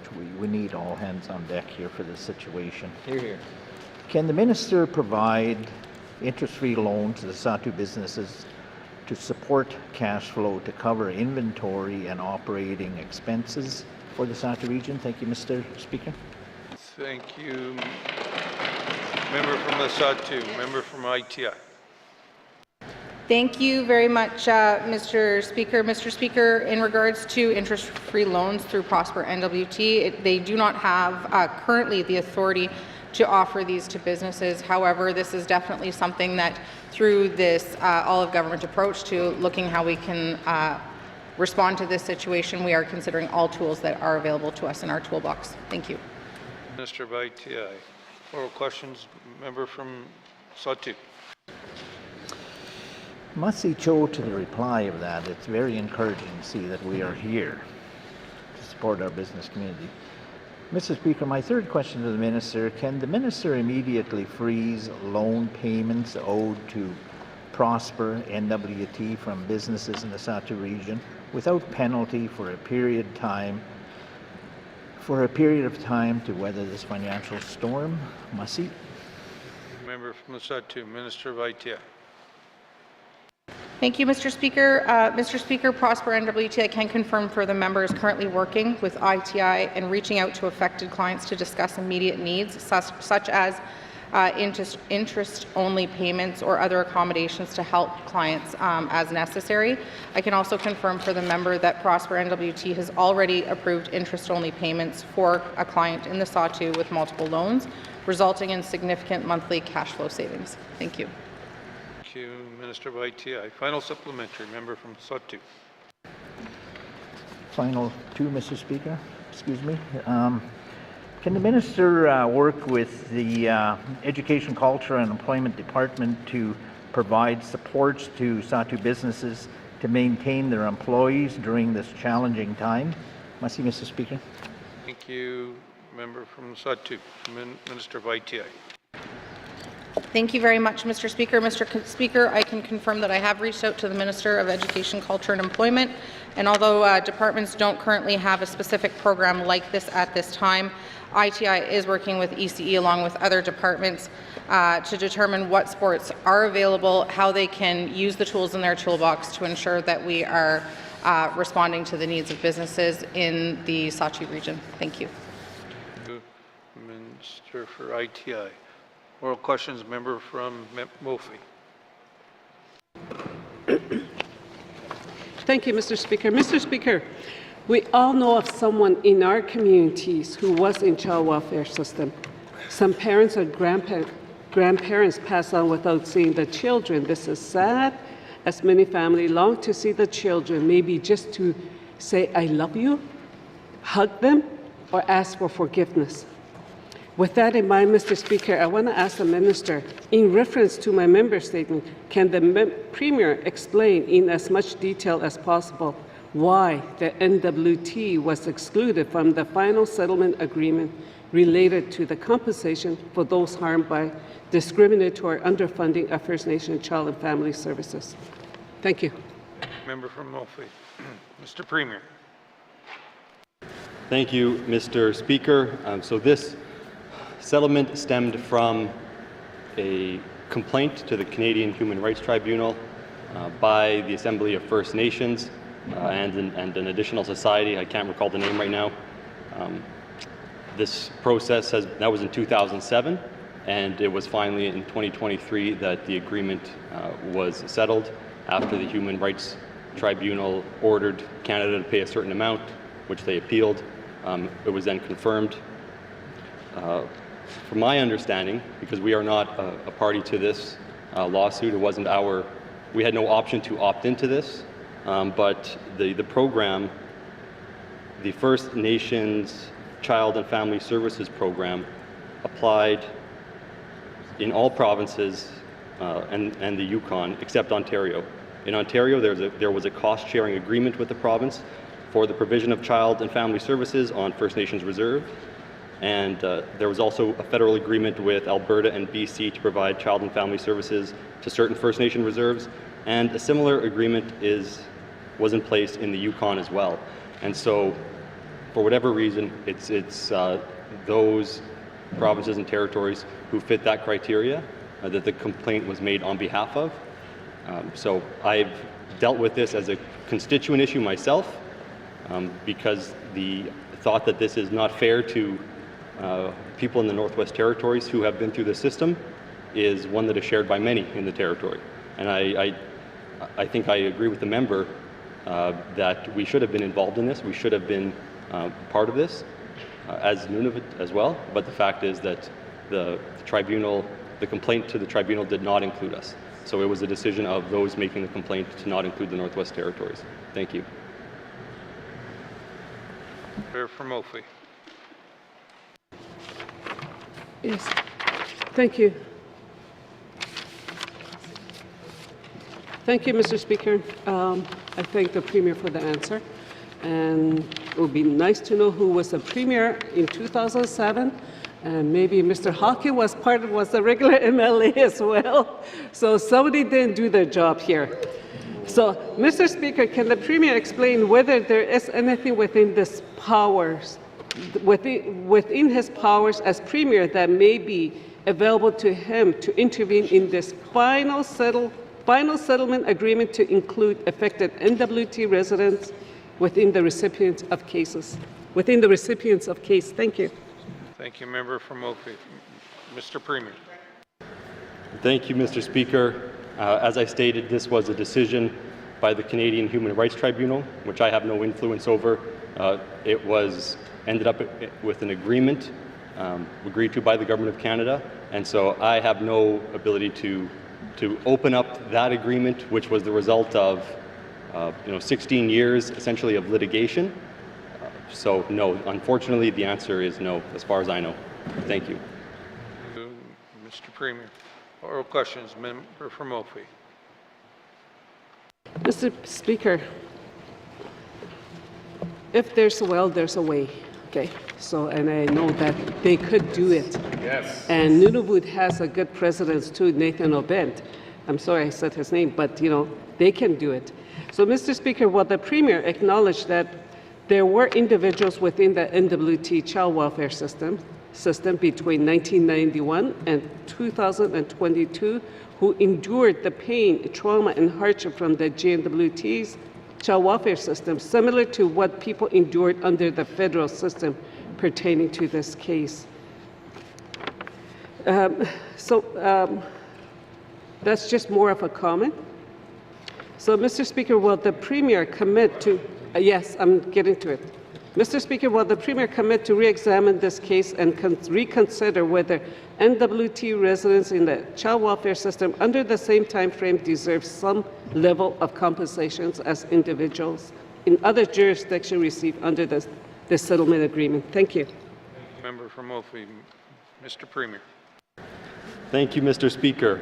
And the member had a couple of questions in there. The earlier one, were there individuals in the system in the Northwest Territories who suffered hardship? Of course there were. I know them personally. I'm sure every member of this House probably has stories about someone they know who was in the system. That being said, this is a settled agreement that I have no ability to influence.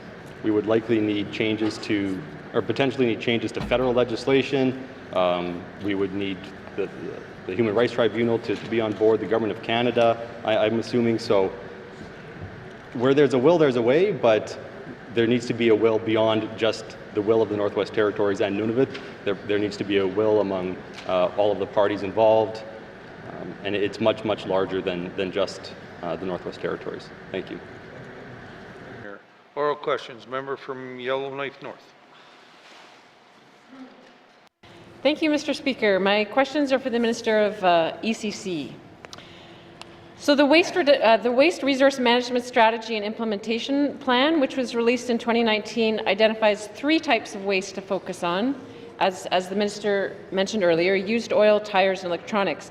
So why were these three types of waste chosen as the ones to focus on? Thank you, Mr. Speaker. Thank you, member from Yellowknife North.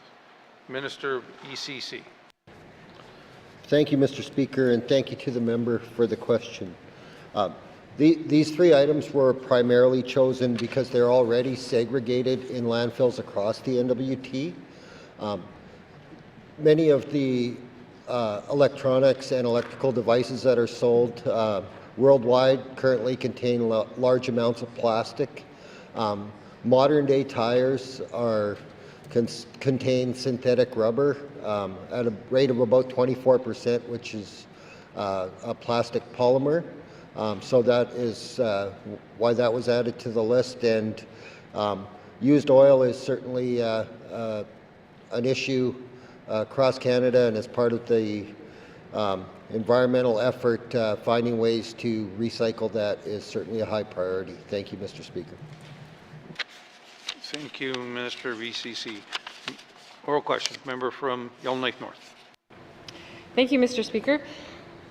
So earlier I spoke about extended producer responsibility, which the Waste Reduction Act gives us powers to do. So can the minister explain what might happen to products like used oil, tires, and electronics if producers have to take responsibility for them? Thank you, Mr. Speaker. A member from Yellowknife North, Minister of ECC. Thank you, Mr. Speaker. Mr. Speaker, one of the key priorities in being successful with this type of work and these type of programs is certainly by working with the producers in how this would look going forward.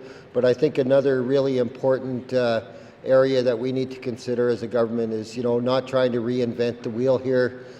There are many programs across Canada and around the world that already exist to help us deal with some of these environmental waste items. So working and looking at what programs are out there that we could adapt that would fit within the context of the Northwest Territories would certainly be a way forward.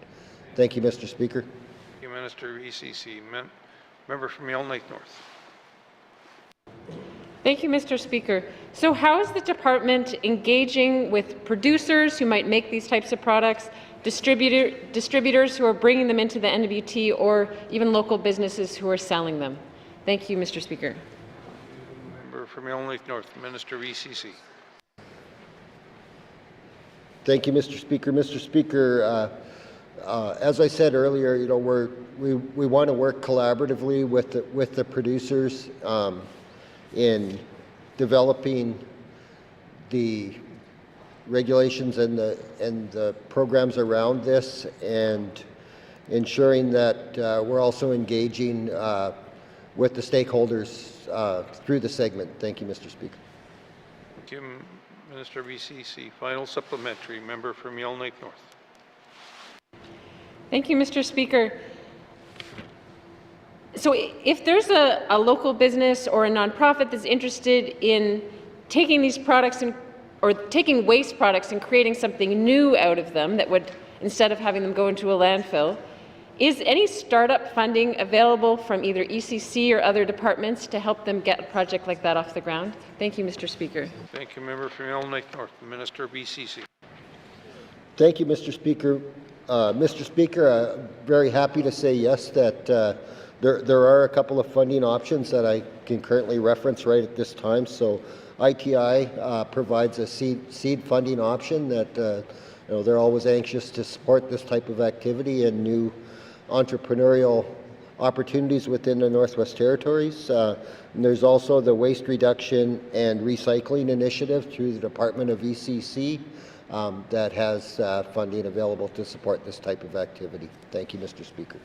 Thank you, Minister of ECC. Oral questions.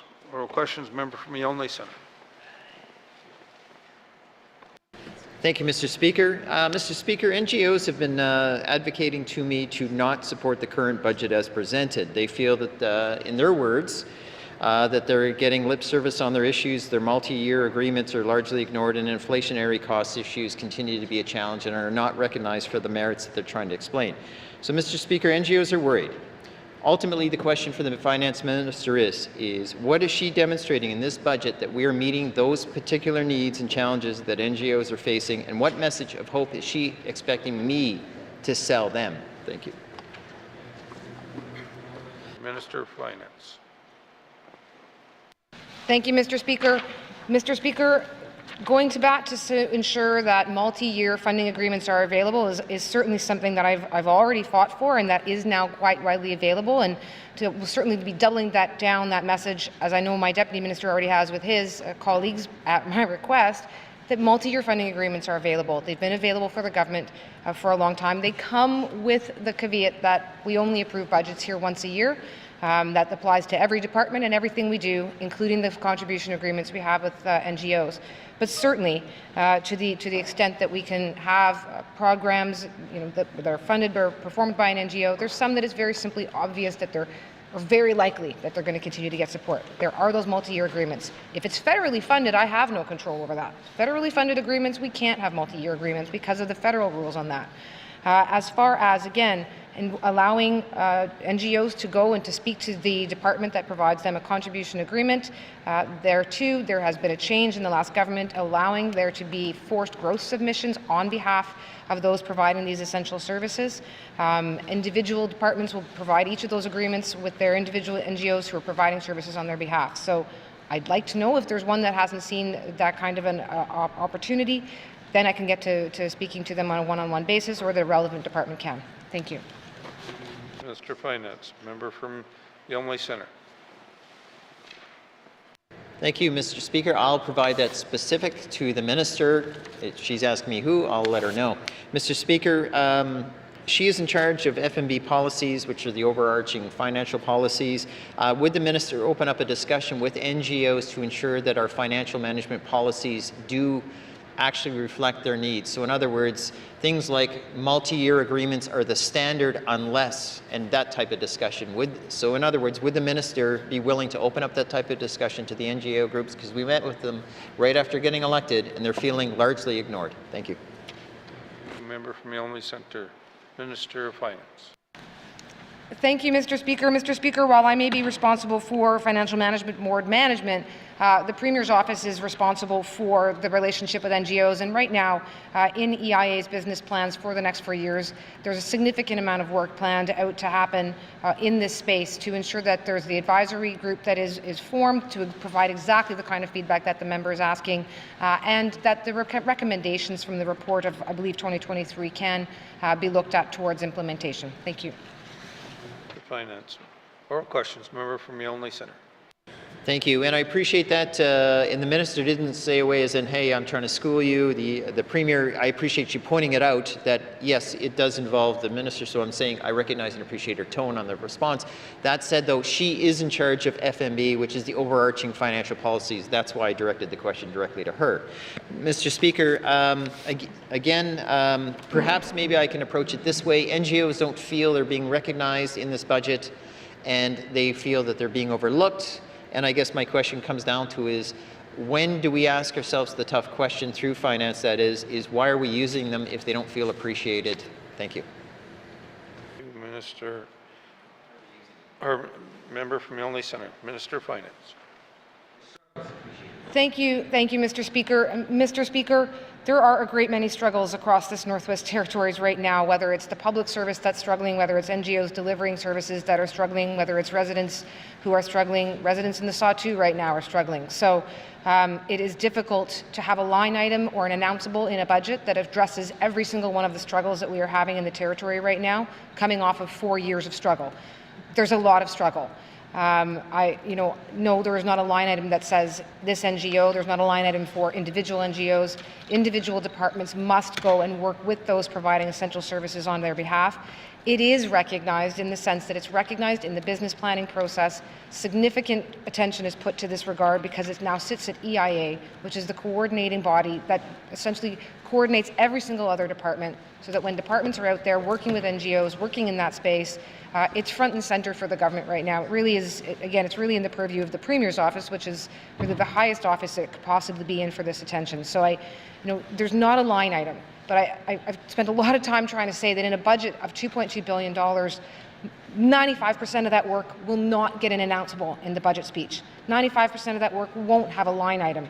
It's done by the departments. It's what we do every day. I'm happy to have the chance to speak about NGOs. I have a lot of residents in my riding that are very involved in NGOs. Not getting specific call out in the budget doesn't mean they're not valued, doesn't mean departments won't work with them, and that's why the Premier's office is leading it. Thank you. Minister of Finance. Final supplementary, member from Yellowknife Centre. Thank you, Mr. Speaker.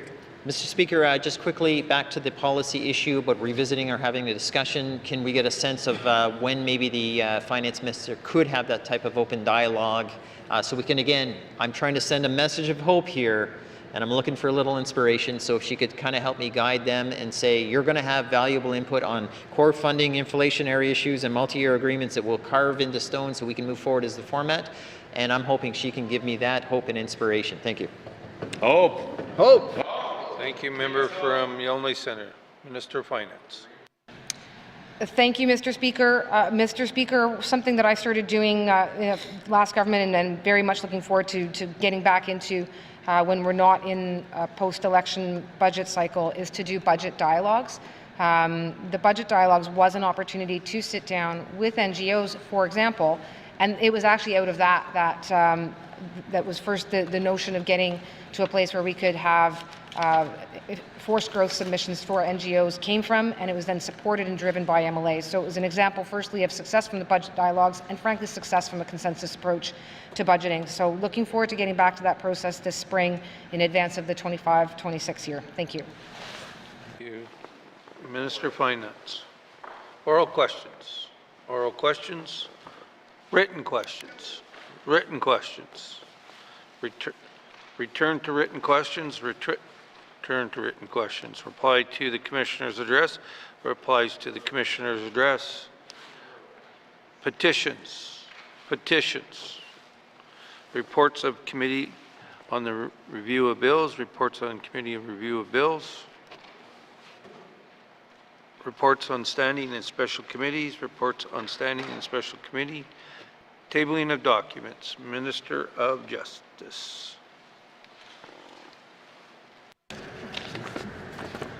Mr. Speaker, I wish to table the following two documents. Follow-up letter for oral question 187-20(1), costs to access land titles and red tape reduction, and follow-up letter for oral question 203-21, RCMP response to addictions-related calls. Thank you, Mr. Speaker. To the clerks. Thanks.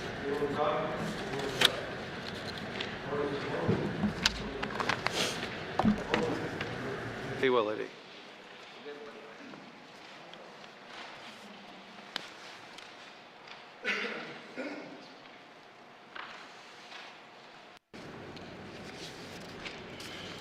Thank you, Mr. Speaker. Mr. Speaker, I'm going to introduce a motion increasing RCMP responses in Hay River. Whereas the drug and related violent crimes is on the rise in the Northwest Territories, and whereas the road system to transport drugs into the Northwest Territories and Hay River is becoming a hub of distribution of drugs throughout the Northwest Territories, and whereas police reporting in Hay River demonstrates that there is a rise in mischief, assault, drug trafficking, and theft under $5,000 in the community. And whereas many residents of Hay River and the South Slave communities fear for their safety. And whereas the mandate of the 20th Assembly is to work with the law enforcement to create straightened tools that can be used to disrupt and combat the drug trade associated with criminal activity. And whereas a K-9 unit was previously deployed in Hay River but ended in 2018. And the only K-9 unit in the Northwest Territories is located in Yellowknife. Now, therefore, I move second by the member of the Dead Show that the government of the Northwest Territories reinstate the RCMP Royal Canadian Mounted Police K-9 Unit in Hay River. And further, that the Government of the Northwest Territories and the Royal Canadian Mounted Police collaborate and respond specifically to the rise in crime in Hay River. And furthermore, that the Government of the Northwest Territories provide a response to this motion within 120 days. Thank you, Mr. Speaker. Thank you, member from Toonaday-Willowdale. To the motion, member from Toonaday-Willowdale. Thank you, Mr. Speaker. Mr. Speaker, I am concerned about the violence and the rise of drugs in small communities and throughout the Northwest Territories. We know the most often drugs are transported in the N.W.T by road from the provinces. Fort Resolution, just 100 kilometers from the Hay River. Delo is right next door to the city of Yellowknife, and Tutsuke is just down the road. Mr. Speaker, as the drug trade, assault, crimes and violence increase, for example, in Hay River, we see the same trend in Fort Resolution and throughout the N.W.T.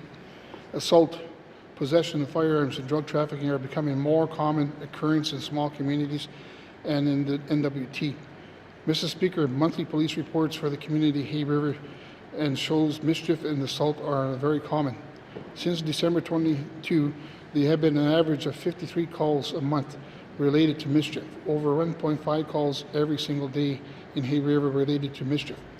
During the same time, there were nearly 7.5 calls about assault per month. Mr. Speaker, about almost 2 assaults are being reported to the RCMP every single week in Hay River. For one example, we have 33 communities in the Northwest Territories, and this is out of control. In December 2022, there were 3 drug trafficking occurrences. In April 2024, this number jumped to 16. Mr. Speaker, this is a four drug trafficking occurrences happening every week. Before the evacuation last summer, there were 16 reported theft under $5,000 in June. This jumped to 21 thefts under $5,000 in October. The police states that since the return of the evacuation, there has been an occurrence of a property crime, which is suspected to be linked to the illicit drug trade. For residents in the South Slave region and throughout the N.W.T, it is beginning to feel like the drug trade is out of control. Where are these drug travelers? Where are these drugs traveling? We see more drugs and weapons like brass knuckles being used in small communities in the N.W.T. This is why today I bring forward a motion seconded by the member from the Decho.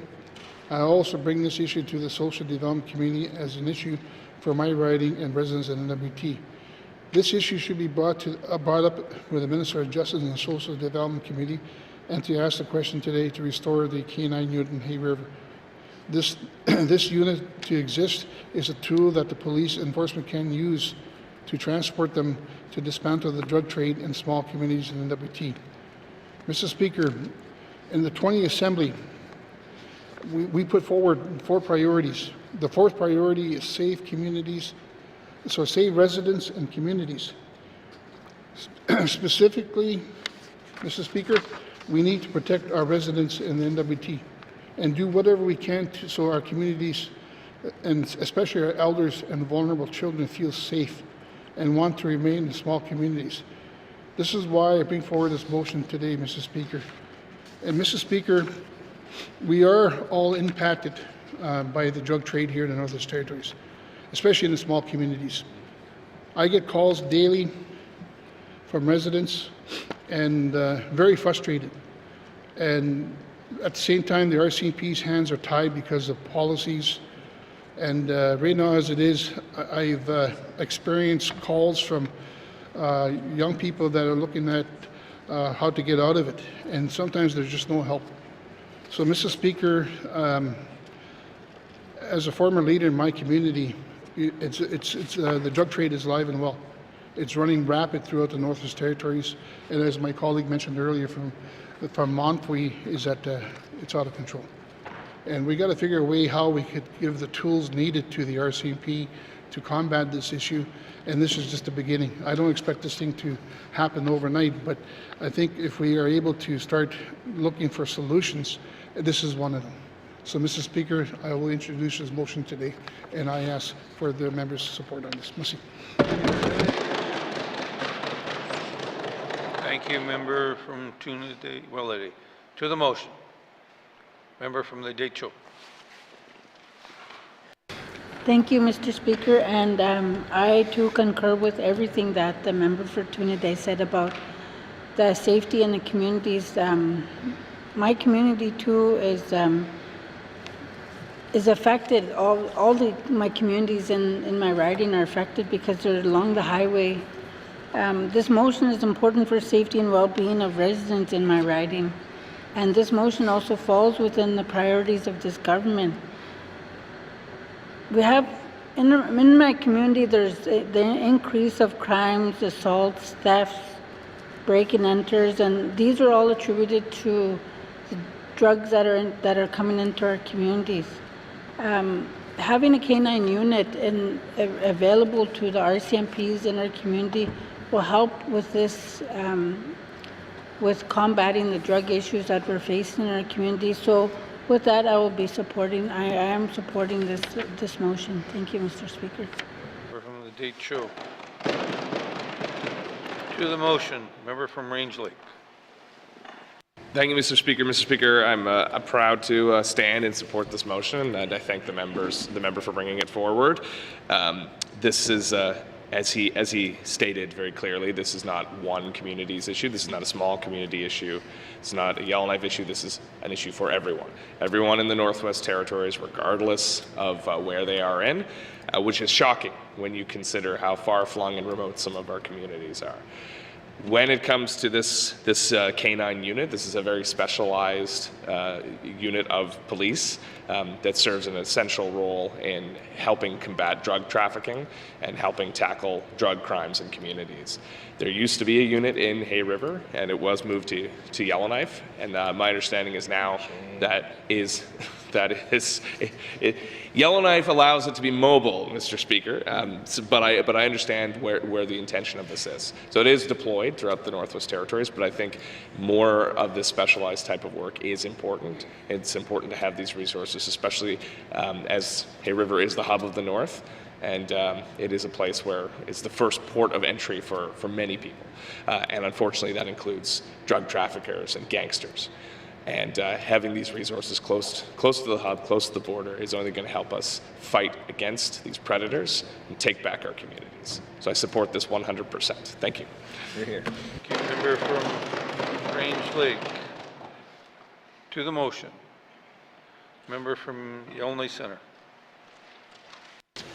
Thank you, Mr. Speaker. Mr. Speaker, I wholeheartedly support the member for Trinidad-Wellesley bringing this motion. I think it's wise. It's a very targeted motion, which is, in other words, it's saying here's a problem and here's a straightforward solution. And I recognize that his work and advocacy on this issue, and I think his communities are lucky to have him. I also want to thank the member for Decho for speaking passionately about this issue. I mean, without her support on this, it's nice to see great support, to get on this particular topic. Again, good members are all working together. Mr. Speaker, the motion speaks for itself. It's connected as a solution to help address and deter, stop in any way possible drugs and the crime that comes with it. I don't want to dwell, in other words, I don't want to speak too detailed, but I mean, we've seen the impacts even in the South Slave on how drug crime can lead to terrible, if not horrific things, as we remember what happened in that tragedy so many years ago. That wasn't just a terrible accident of circumstances. That was a reflection of violent, terrible crime, Mr. Speaker. Could a drug dog have solved that at the time? I don't know, but I can tell you, all I can say is this. Drug crime is getting worse in the Northwest Territories, and we need to use every tool in our toolbox and find more tools to put in our toolbox and go to anywhere we can do any work, Mr. Speaker. This problem isn't isolated in the South Slave, but that said, we got to start somewhere, and we shouldn't be afraid to say, hey, there, maybe then we can look at moving one north or establishing one north in those communities. Again, it's not a reflection of the communities themselves, it's the fact that this is the pressure and response they need because they're being weighed down on this, Mr. Speaker. So I will support this motion without any hesitation, and I want to clearly articulate whatever money needs to be done to address this particular issue, I fully support. bring forward a SUP, and I'll be championing it amongst anybody who wants to challenge it. I'll say, no, this is wrong, and this is what we need to do to respond. So I say, bring on the money. I'm behind this initiative. Good job to my colleagues on this side of the House. Again, demonstrating and meeting the needs of regular people, including our communities. Thank you. Thank you, member from Yellowknife Centre. To the motion, member from the Sod-2. Thank you, Mr. Speaker. I too will be supporting this motion for all I've said in this chamber and outside of this chamber. Direct to the point, let's find solutions and move on. Thank you, Mr. Speaker. Hear, hear. Member from the Sod-2. To the motion, member from Mackenzie Delta. Thank you, Mr. Speaker. I too will be supporting this motion. You know, it's hard to see your people suffer, your family members, your community members. It's hard to see them suffer, and trying to find a solution to this ongoing problem it's hard. I hope this motion will start the process. We've tried every avenue. We've met with the RCMP. We've met with Indigenous leaders, governments. We're just having a tough time dealing with this ongoing battle. Like I stated, it's hard to see your family members suffering. They don't know how much they're suffering, and the the drug dealers from southern Canada are the ones that are imposing this undue stress on our family members. They come up here and they take the lives of our loved ones. We have a lot of educated people, members in our communities that are lost to this drug. I know a lot of family members who are well educated, had good jobs, went to college, but now they're actually fighting for their lives. They don't know how much they've impacted their immediate family, their children. They don't know how much they've impacted their community, all the resources that are trying to help them. We just need help, and I hope this this motion will bring forth some security. Thank you, Mr. Speaker. Mackenzie Delta. To the motion, Minister of Justice. Thank you, Mr. Speaker. I can't say that I disagree with much of what has been said today, and I've heard much of this from my MLA colleague from Hay River, the MLA for Hay River South, as well as the previous MLA for Hay River South, as well as myself as MLA for Hay River North. So I definitely recognize the scope of this issue. The government will be taking our time to formulate a response to this, so we will be abstaining from this vote, but we'll come back with a response in 120 days. Thank you, Mr. Speaker.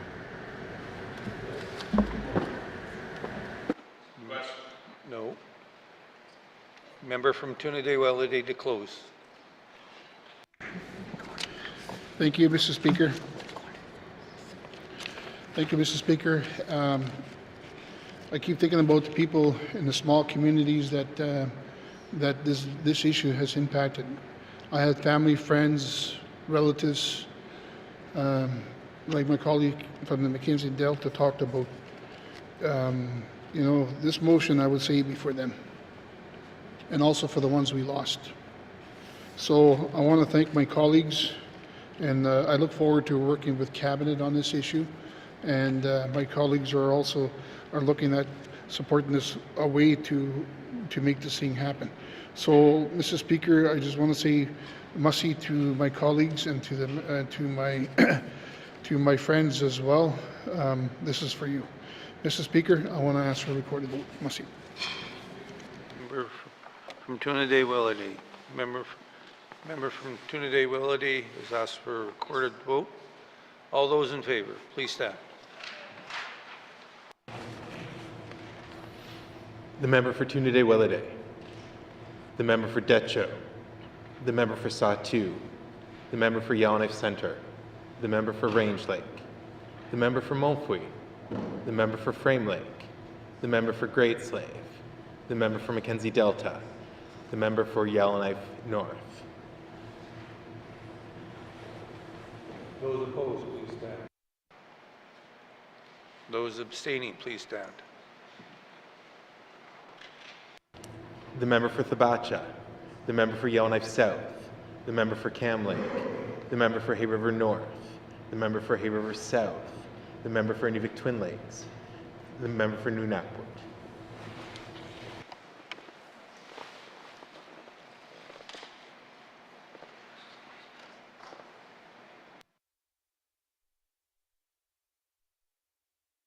Colleagues, those in favor 10, opposed 0, abstention 7. Motion has been passed.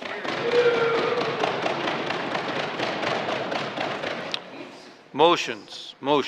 Notice of motions for first reading of bills. Minister of Justice.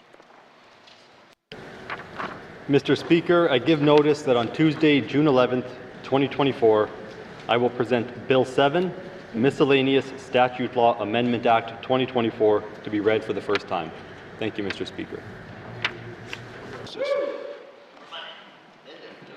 Notice of motions, first reading of bills. Member for Elmley Centre.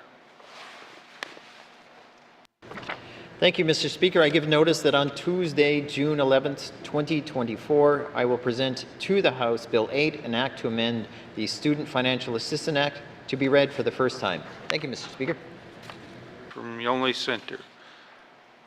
Notice of motion, first reading of bills. Notice of motion, first reading of bills. First reading of bills. First reading of bills. Second reading of bills. Second reading of bills. Consideration in Committee of the Whole of bills and other matters. Minister Statement 4-20 brackets 1. Minister Statement 5-20 brackets 1. Minister Statement 17-20 brackets 1. Minister Statement 24-20 bracket 1. Table documents 93-20 brackets 1. Table documents 111-20 brackets 1. Colleagues, by the authority given to me as Speaker under Rule 2.24, I hereby authorize the House to sit beyond the daily hours of adjournment to consider the House business, with the member from Trinity-Willity in the chair.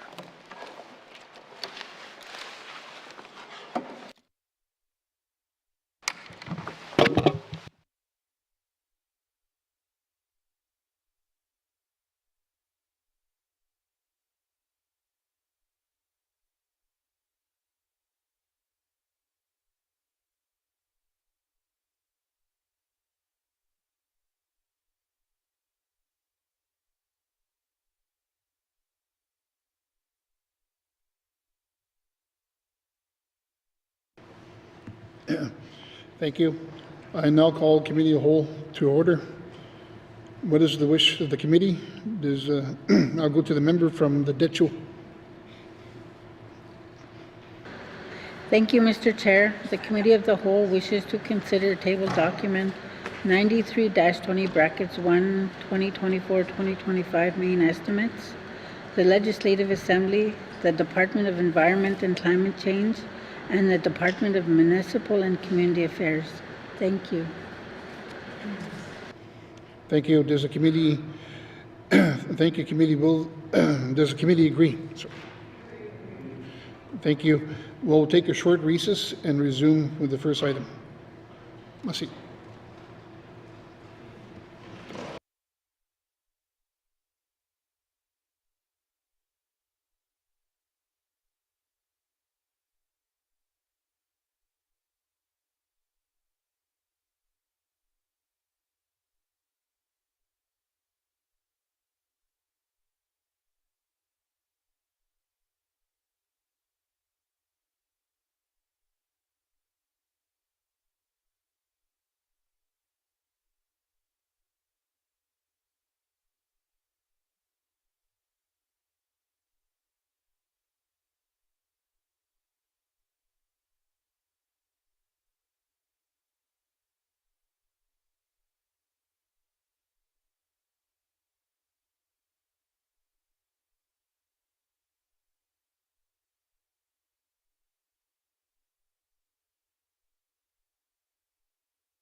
Committee, we have agreed to consider table documents 93-20, brackets 1, main estimates, 2024-2025. We will not consider the Legislative Assembly. Does the Speaker wish to bring in, does the Speaker wish to bring the witness into the House? Does the committee agree? Thank you. Sergeant Arms, please escort the witness into the chambers.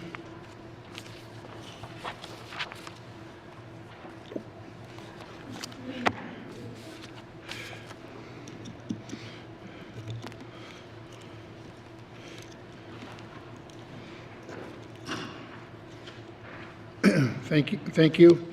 Would the Speaker introduce his witnesses? Thank you, Mr. Chair. On my left is Glenn Rutland, Clerk of the Legislative Assembly, and on my right is Kim Wilkins, Deputy Clerk of the Legislative. Deputy Clerk, Members, and Precinct Services. Thank you. Does the committee agree to forego general comments on the Legislative Assembly? So if we could proceed to the details contained in the tabled documents, we will defer the Legislative Assembly summary and review the estimates by activity summary, beginning with expenditures on behalf of the members starting on page 8. Are there any questions?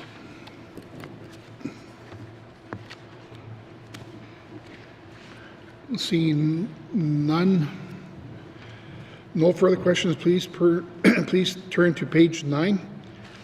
The Legislative Assembly expenditure on behalf of members, operational expenditures summary, 2024-2025 main estimates, $10,512,000.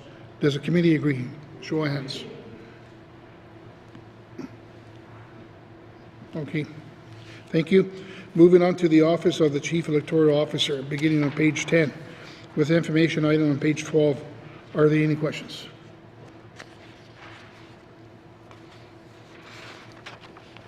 No further questions, please turn to page 11.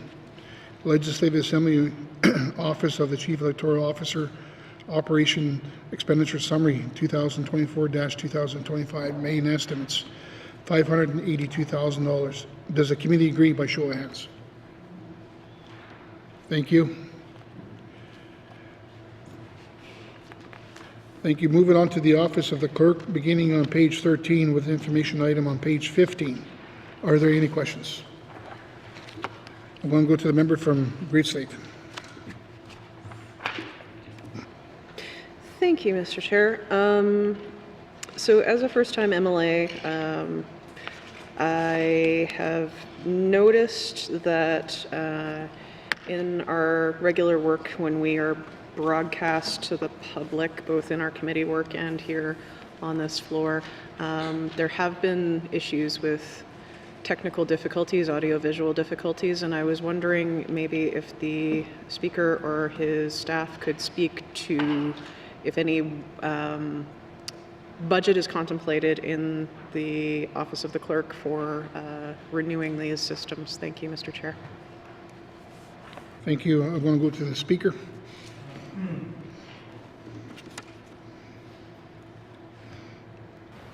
Thank you, Mr. Chair. With your permission, I'll turn this question to Ms. Wilkins, please. Thank you. I'll go to the Deputy Clerk. Thank you, Mr. Chair, and thank you to the member for the question. So back in 2022, the Legislative Assembly instituted a phased approach to update both the broadcasting and interpretation systems within the Legislative Assembly.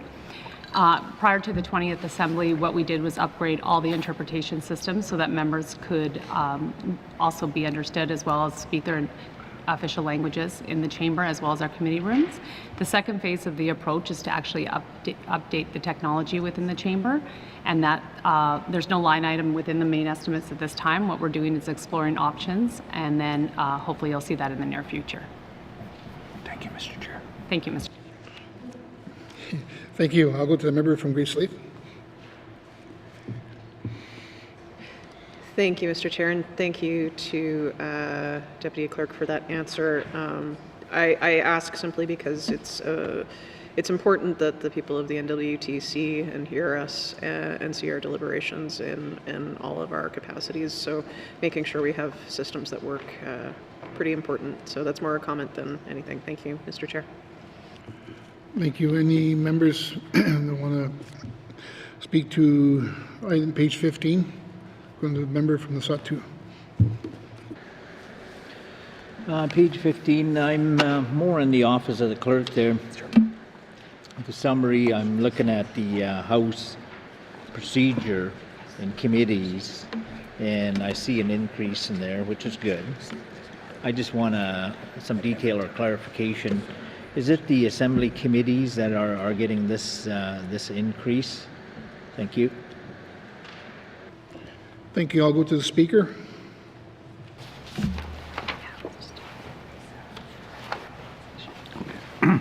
Thank you, Mr. Chair, and thank the member for the question. It's just for our reorganization as we move forward. So, yes. Thank you. I'll go to the member from Satu. Thank you, Mr. Chair. I totally support that increase there, and I just hope it's sufficient funding, as I really see a need for some of these committees, particularly the Social Development Committee, having to travel out to the communities of impact.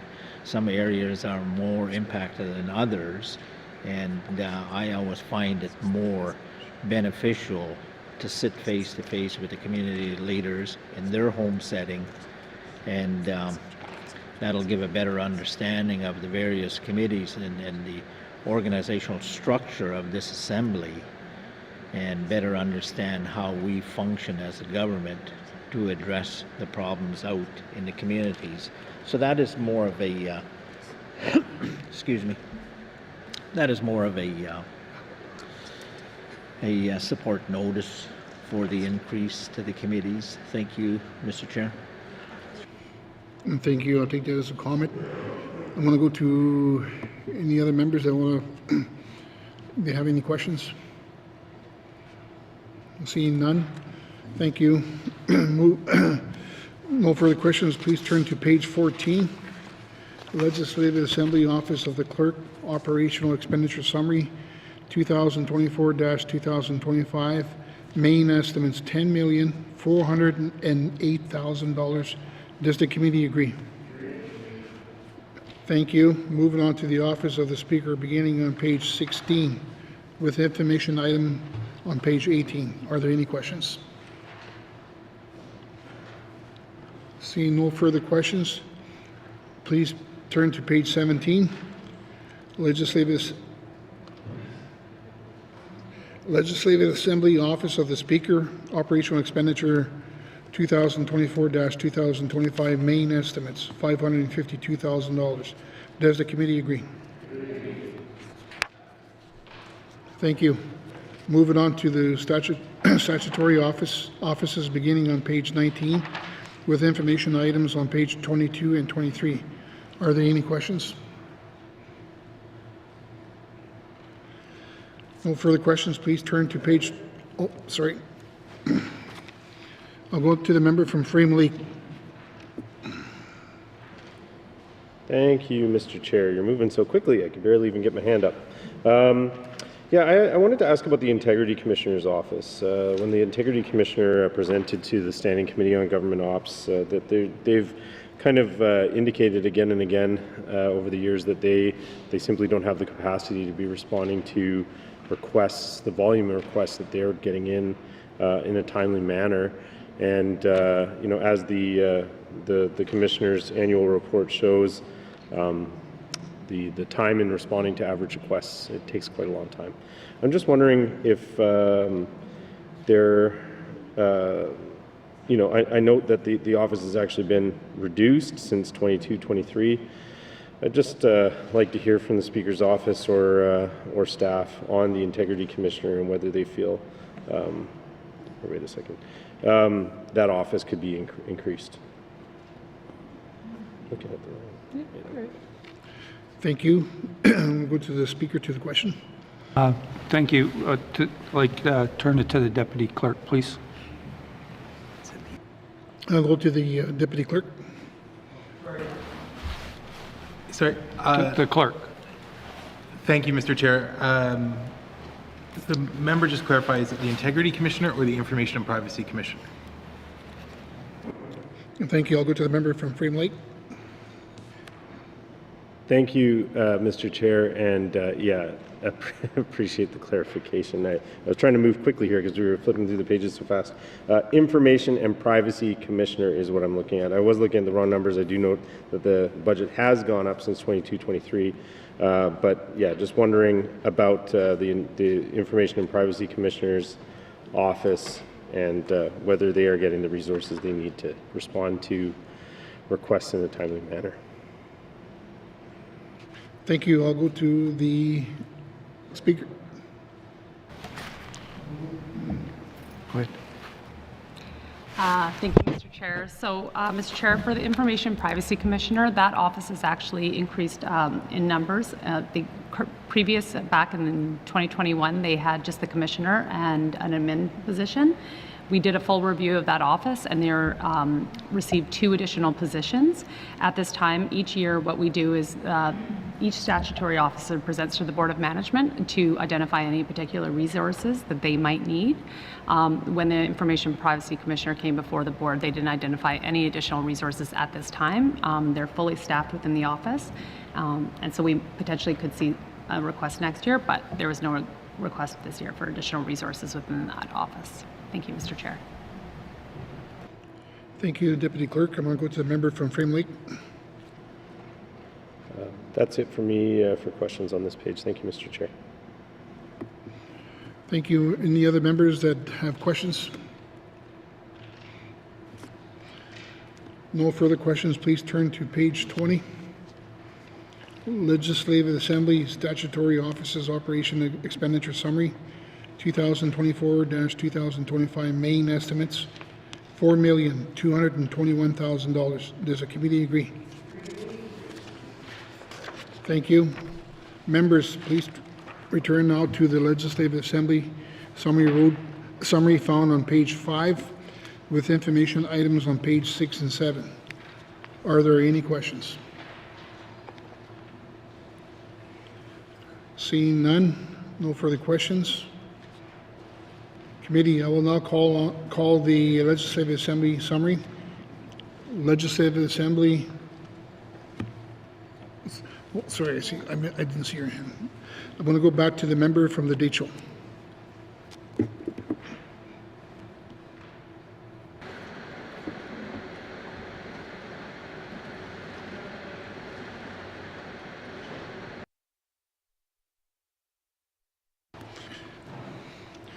Okay, I'm going to go back to, okay, thank you. Seeing no further questions, committee, I will now call the Legislative Assembly summary, Legislative Assembly Operational Expenditure Total Department of 2024-2025 main estimates, $26,275,000. Does the committee agree? Thank you. I'm going to go to the member from the Deschel. Mr. Chair, I move that this committee defer further consideration of the main estimates for the Legislative Assembly at this time. Thank you, Mr. Chair. Thank you. The motion is in order. To the motion. The question has been called. All those in favor by show of hands.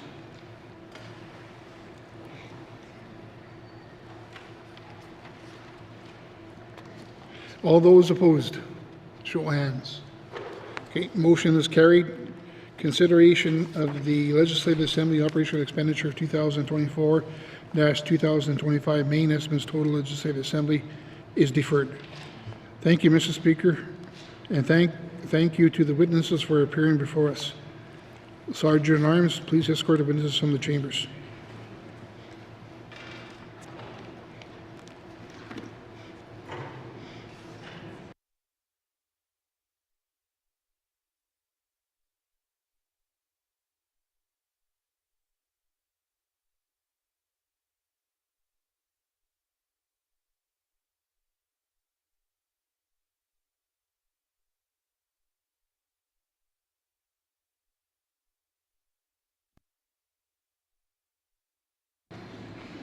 Committee will now move on to the next department.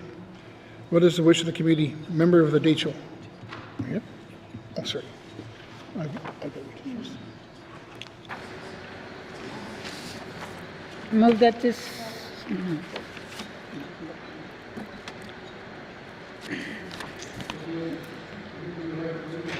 To consider table documents 93-20, 2024-2025 main estimates. We will not consider the Department of Environment and Climate Change. Does the Minister of Environment and Climate Change wish to bring witnesses into the House?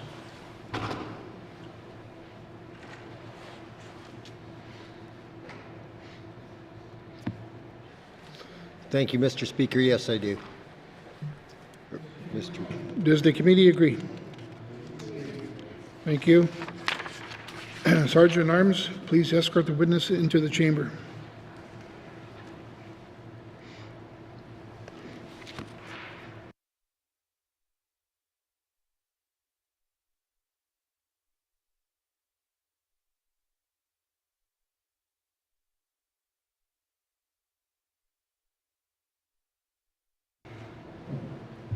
Would the minister please introduce his witnesses?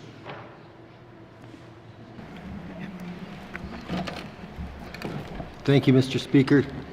Mr. Chair, on my right, I have Aaron Kelly, Deputy Minister, and on my left, I have Director of Finance, Jessica St. Arnaud.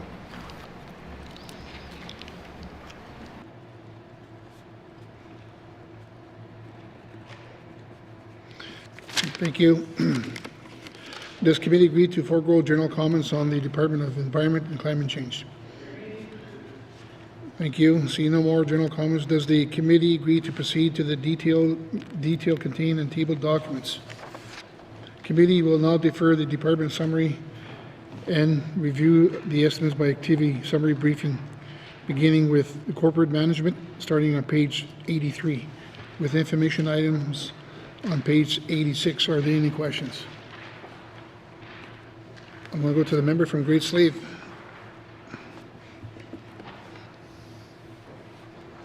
Thank you, Mr. Chair.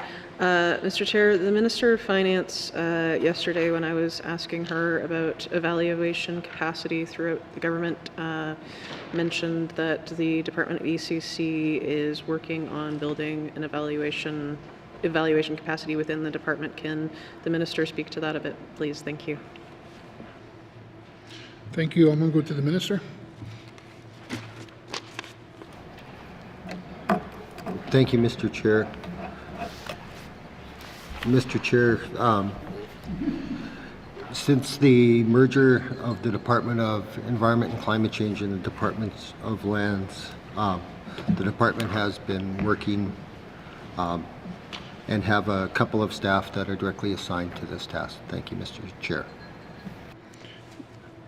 Thank you. I'll go to the member from Great Slave.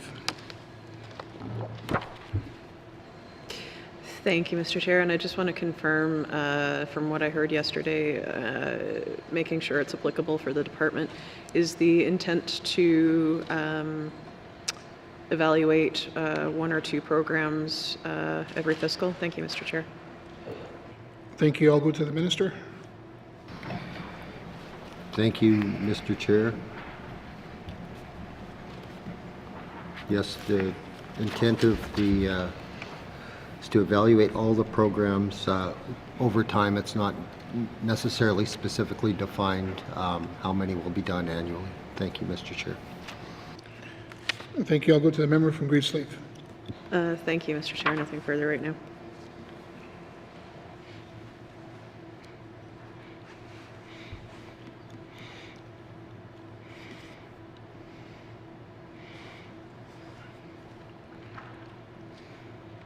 I'll go to the... Any further questions? Okay, thank you. No further questions. Please turn to page 84. Environment and Climate Change, Corporate Management, Operation Expenditure Summary, 2024-2025 main estimates, $10,329,000. Does the committee agree? Thank you. Moving on to the environmental management, monitoring and climate change, beginning on page 87 with information items on 91. Are there any questions? No further questions. Please turn to page, oh, I'm sorry, my apologies. I'll go to the member from Yellowknife North. Thank you, Mr. Chair. So on page 89, under the item Water Research and Monitoring, Aquatic Quality and Hydrology, it looks like the budget has gone from, in 2022-23, from 483,000, and then last year's budget 370,000, and now we're down to 346. Can the department explain why the amount of money for water research and monitoring has been going down over the last 2 fiscal years? Thank you, Mr. Chair. Thank you. I want to go to the member, Minister to the question. Thank you, Mr. Chair. The decrease was the result of a one-time sub. Thank you, Mr. Chair. Thank you. I'll go to the member from Yellowknife North. Thank you, Mr. Chair.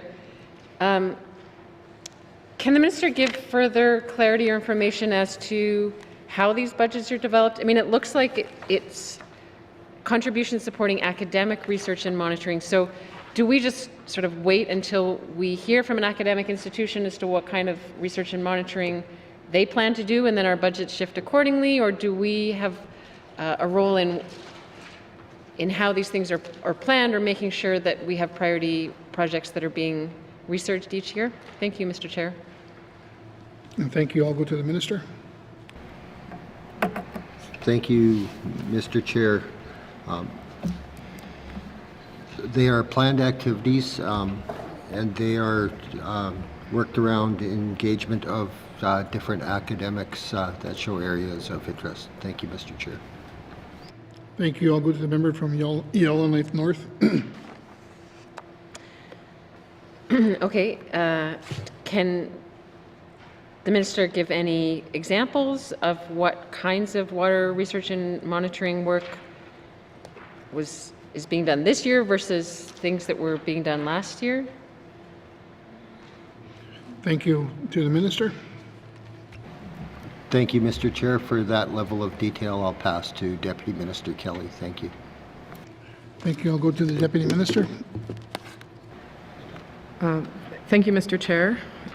So the way the money is spent is dependent on what the activities are in a work plan, and we engage with experts depending on what the needs are for that particular work plan. That's why the budget fluctuates. So an example would be sometimes we've done work on groundwater, for example, or if there's an element of a knowledge agenda that we're looking into, we would engage with the appropriate folks. Another example from the water perspective would be some of the expertise we needed to review the reports that were being created by Alberta with respect to regulation of oil sands. Thank you, Mr. Chair. Thank you. I'll go to the member from Yellowknife North. Thank you, Mr. Chair. That's fine for now. Thank you. Any further questions? I'm going to go to the member from the DHO. Thank you, Mr. Chair. Mr. Chair, there's in the transboundary waters, there looks like there's a significant, like almost half of a decrease. Can the minister explain why from 480 to 285? What is the decrease? Thank you. Thank you. I'll go to the minister. Thank you, Mr. Chair. Mr. Chair, again, the decrease is the result of a one-time sub for a carryover from 23-24. Thank you, Mr. Chair. Thank you. I'll go to the member from the DHO. No further questions, Mr. Chair. Thank you. I'll go to the member from Satu. Thank you, Mr. Chair. I'm looking at page 89, the Mackenzie River Basin Board. I see there's continued allowance there of 40,000 for this activity. Could the minister explain the roles and responsibilities or activities for this basin board? Thank you. Thank you. I'll go to the minister. Thank you, Mr. Chair. I'll pass to Deputy Minister Kelly for that one. Thank you. Thank you. I'm going to go to the Deputy Minister. Thank you, Mr. Chair. The Mackenzie River Basin Board is under a master agreement that includes Canada, Yukon, Northwest Territories, Alberta, BC, and Saskatchewan within the Mackenzie River Basin. And this is the board that manages activities for that agreement. There's a traditional knowledge group as well as some technical groups that inform the board members. Thank you, Mr. Chair. Thank you. I'll go to the member for the Sawtooth. Thank you, Mr. Chair, and thanks, Dr. Ellie, for that, or Kelly, for that explanation. My next question is there any plans for this group or this organization to expose themselves or give some public exposure and have meetings, say in the Sawtooth, that were the greatest region in the whole 650-kilometer watershed impacted by the low waters of the Mackenzie. So is there any planned meetings for this board in the Sawtooth? Thank you. Thank you. I'll go to the minister. Thank you, Mr. Chair. Mr. Chair, no, there are no current meetings planned. They do have a website, and they meet under the water strategy, and this is what brings the input to the board. Thank you, Mr. Chair. Thank you. I'm going to go to the member from Sawtooth. I've got nothing further. Thank you, Mr. Chair. No further questions. Oh, I'm going to go to the member from Great Slave. Thank you, Mr. Chair. Can the minister please explain the increase in the line item in 23-24 from the main to the revised estimates, and now here in the main estimates in 2024-25 for the line item of environmental protection and waste management? What caused us to go so far over, and is there continuing cost pressures? Thank you, Mr. Chair. And thank you. I'll go to the minister. Thank you, Mr. Chair. Mr. Chair, the variance of the $542,000 between 2023 actuals and the 2023 main estimates is due to an increase in expenses related to contaminated sites that were not covered by the Environmental Liabilities Fund. Thank you, Mr. Chair. Thank you. I'll go to the member from Great Slave. Thank you, Mr. Chair. And I guess my assumption then is that's been contemplated for these main estimates. Thank you, Mr. Chair. Thank you. I'll go to the minister. Thank you, Mr. Chair. Yes. I'll go to the member from Great Slave.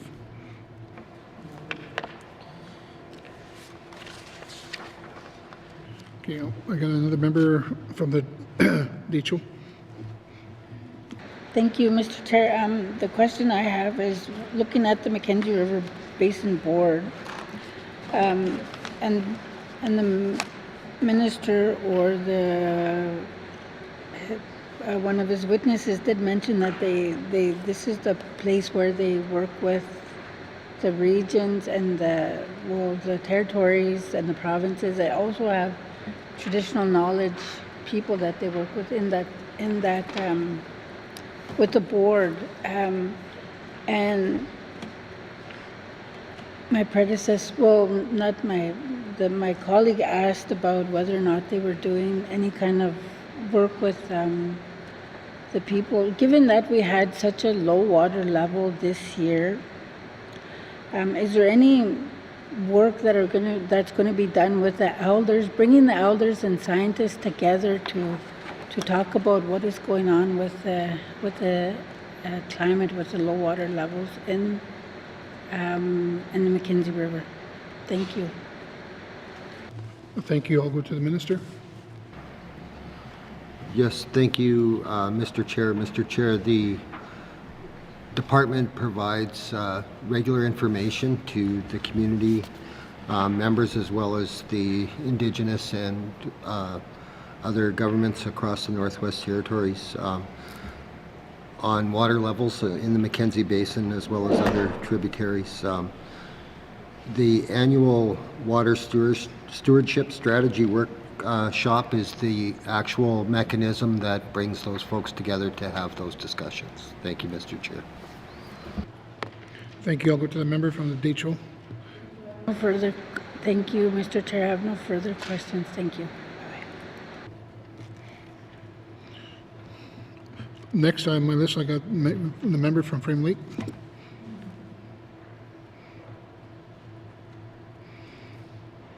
Thank you, Mr. Chair. Mr. Chair, I note that the Northwest Territories environmental audit falls into this area. My first question is this the area where I would be asking questions about implementation of recommendations of the audit? Thank you. I'll go to the minister. Thank you, Mr. Chair. Yes. Thank you. I'll go to the member from Frame Lake. Okay, thank you for that clarification. So I'm just going to note, we don't need to turn to it, but in the page 48 of the business plan, it's noted that the department will be facilitating and implementing recommendations from the 2025 audit. Can the department fill me in on how many recommendations directed at the department have been fulfilled from the 2020 environmental audit? Thank you. I'll go to the minister.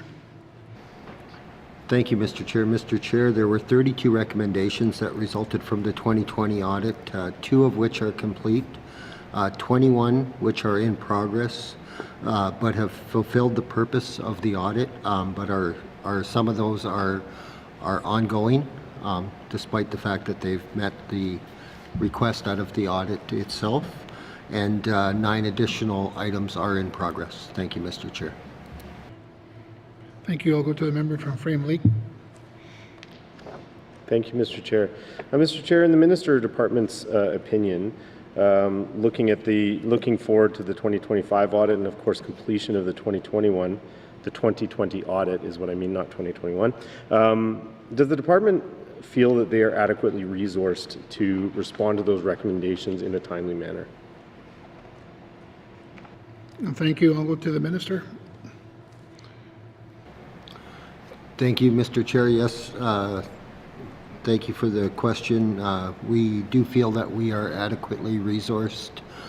Some of the processes from the audit are just long in required time. Thank you, Mr. Chair. Thank you. I'll go to the member from Frame Lake. Thank you, Mr. Chair. So if members were hoping to see kind of a more accelerated response to audit recommendations, noting that it relates to one of the key mandate commitments of the government and how closely this relates to kind of regulatory effectiveness and the audit recommendations kind of pointing to creating better effectiveness within our regulatory system. Again, I'd just ask the question, does the department feel they're adequately resourced to respond to the 2025 audit in expedient fashion? Thanks. Thank you. I'll go to the minister. Thank you, Mr. Chair. Yes, we feel that we are adequately resourced in this area. There are certain segments of the audit that require contributions from others that are not necessarily in the timelines aren't within our control. Thank you, Mr. Chair. Thank you. I'll go to the member from Frame Lake. Thank you, Mr. Chair. No, I appreciate those answers from the department. Always appreciate hearing that a minister feels that they've got the resources they need. I think it's obvious that this is one that is important to me, and I do want to see the department prioritizing, and I think it's an important part of getting effectiveness out of that mandate commitment. So, yeah, I just want the minister to keep the House up to date if they're being resourced adequately to move on those recommendations quickly. I'm just going to move over to the CIMP program, Cumulative Impact Monitoring Program. Does this program specifically, how do I word this? Is the program directly related to reducing climate change impacts in the Northwest Territories? Or a better way to put it is the department directly related to reducing carbon output of the Northwest Territories? Or this program?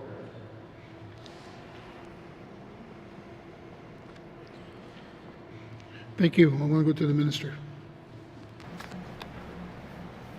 Thank you, Mr. Chair.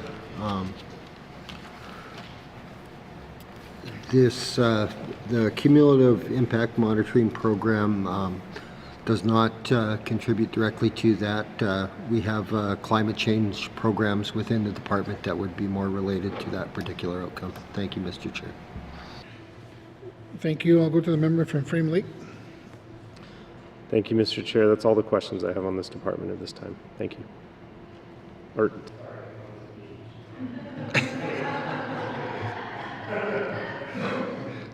Okay, thank you. Okay, is there any further questions? Seeing none, please turn to page 84. Environment and Climate Change Corporate Management Operational Expenditure Summary.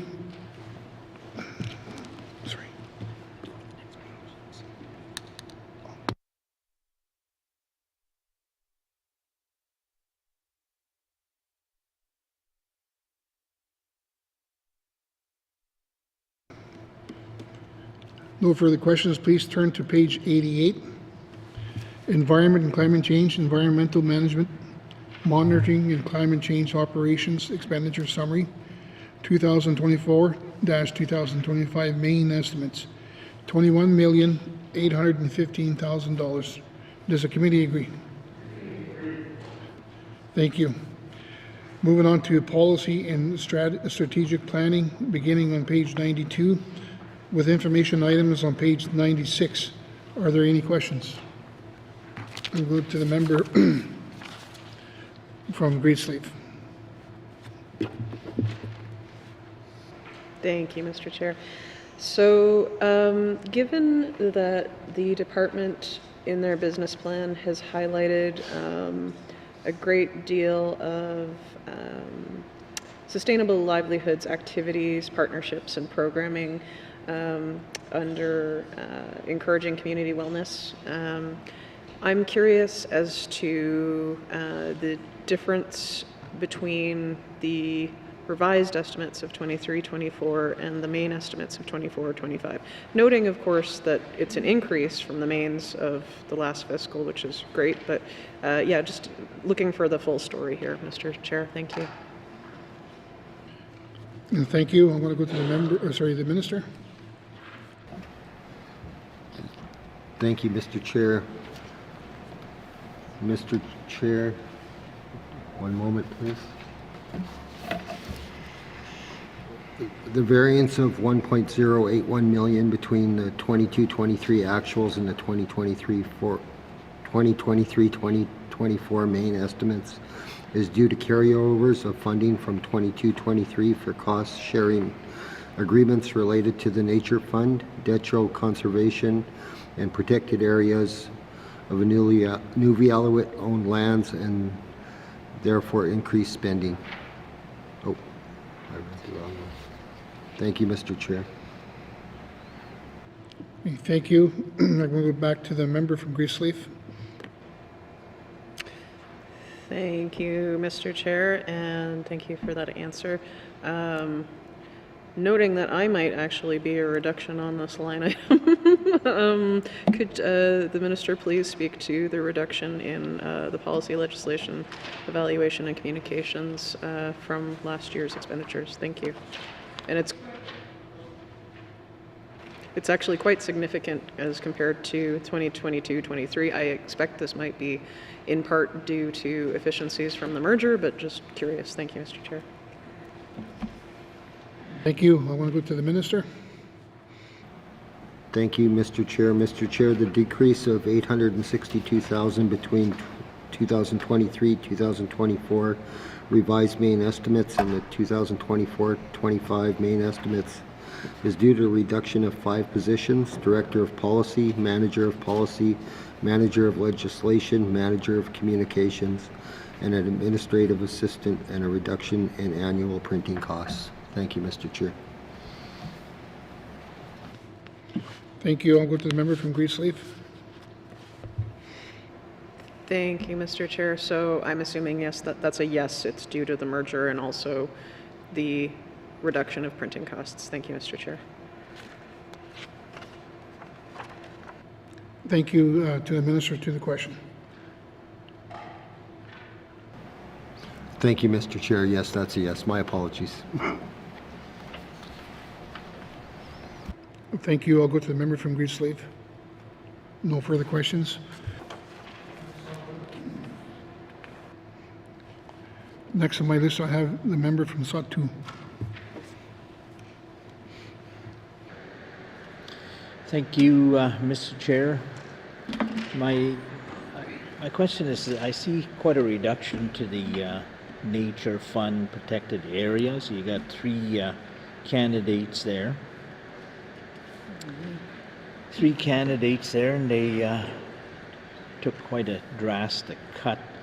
Can the minister explain the rationale behind these cuts? I'm curious to see if there is a contribution agreement or a conservation agreement that might be jeopardized in this reduction. Thank you, Mr. Chair. Thank you. I'll go to the minister. Thank you, Mr. Chair. Mr. Chair, the reduction of this line item was due to the sunsetting of an agreement with the federal government in related to associated funding.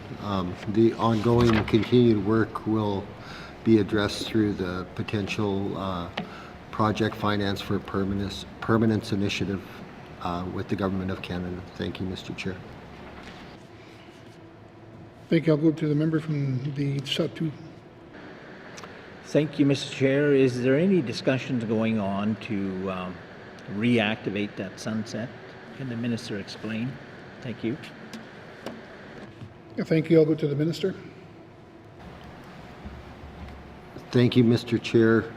Mr. Chair, as I indicated, there is an initiative, the Project Finance for Permanence, which is an initiative between Indigenous governments and the federal government related to that. In relation to the Department of Environment and Climate Change, there's a bilateral nature agreement that is in the discussion phase right now that would support that work. Thank you, Mr. Chair. Thank you. I'll go back to the member from the Satu. Thank you, Mr. Chair, and thanks to the minister for that information on potential renewals. My next question is related further on down the line to the traditional knowledge.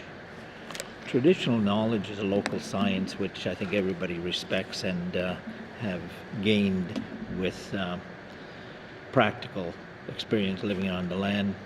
In recognition of that talent or that experience, is there any movement or initiatives by this department in that area to look at a knowledge economy in recognition of the traditional knowledge that we have out there in our territory?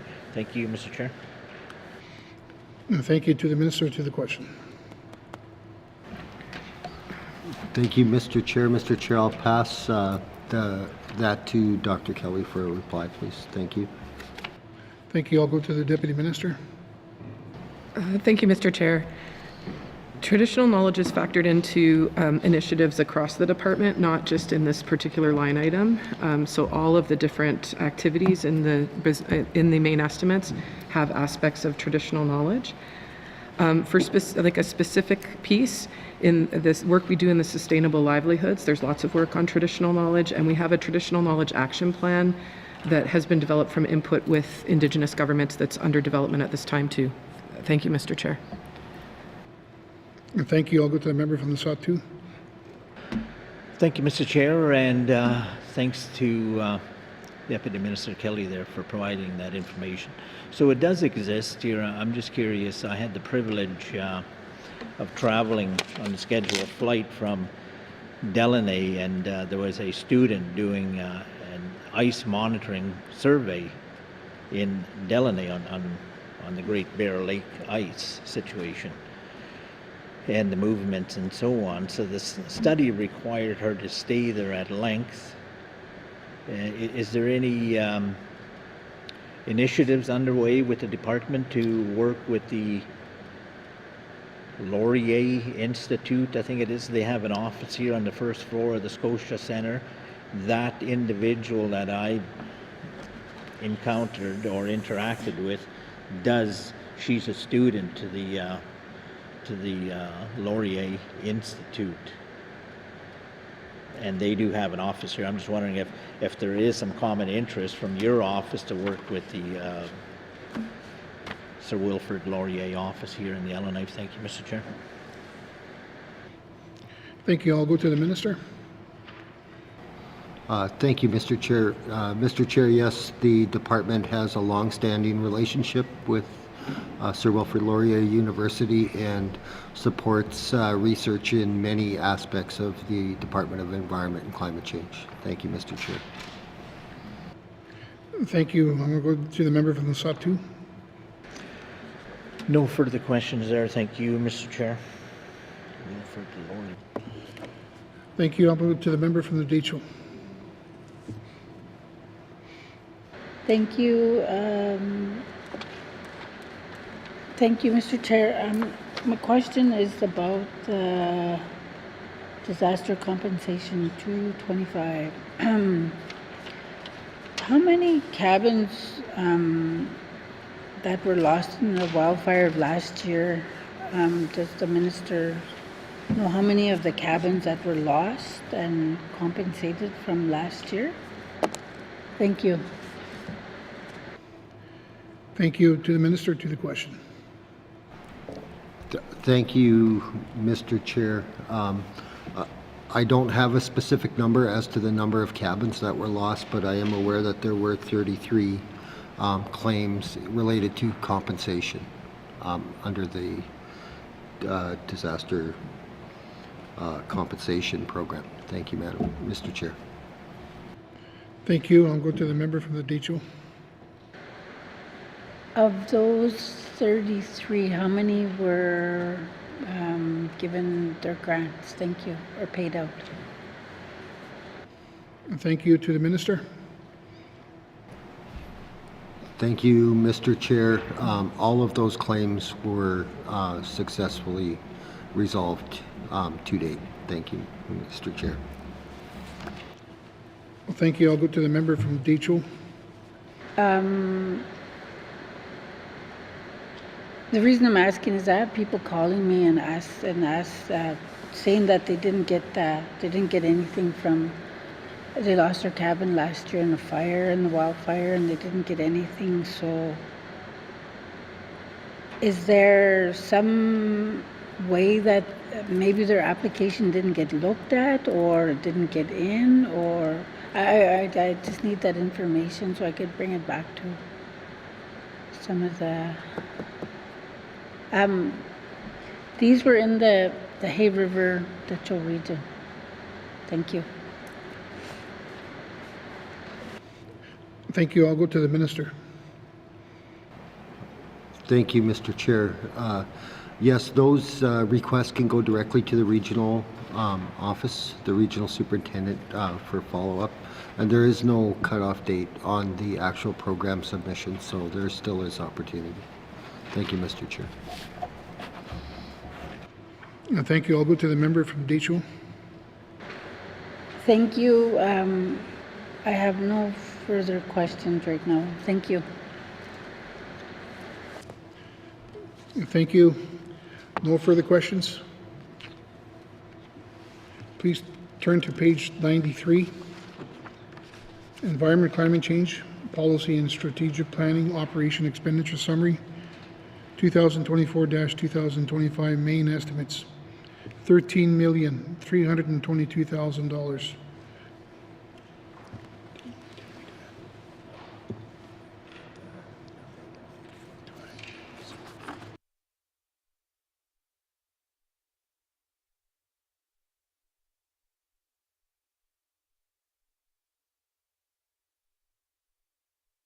Read this part out again. The Environment and Climate Change Policy and Strategic Planning Operation Expenditure Summary 2024-2025 main estimates, $13,332,000.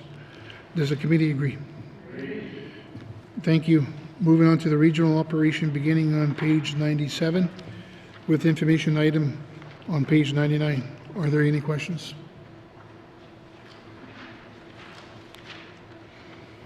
No further questions. Please turn to page 98. Environment and Climate Change, Regional Operations, Operations Expenditure Summary, 2024-2025 main estimates, $7,212,000. Does the committee agree? Thank you. Moving on to regulatory assessment and authorizations beginning on page 100 with information items on page 103. Are there any questions?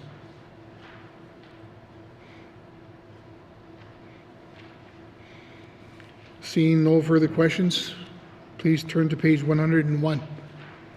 Environment and Climate Change, Regulatory Assessment and Authorization Operation Expenditure Summary, 2024-2025 main estimates, $10,339,000. Does the committee agree? Thank you. Moving on to Wildlife and Forest Management, beginning on page 104 with information item on page 108. Are there any questions? I want to go to the member from Great Slave. Thank you, Mr. Chair. So under forest management, there is a section for forest resources. I believe they are helping in terms of the supporting the forest industry as outlined in the business plan, but maybe the minister could confirm. Thank you, Mr. Chair. Thank you. I'll go to the minister. Thank you, Mr. Chair. Yes, that is correct. I'll go to the member from Great Slave. Thank you, Mr. Chair, and thank you to the minister. I wasn't entirely sure. So under the business plan, one of the actions to support economic activities includes supporting a forest industry development. And I note that over time,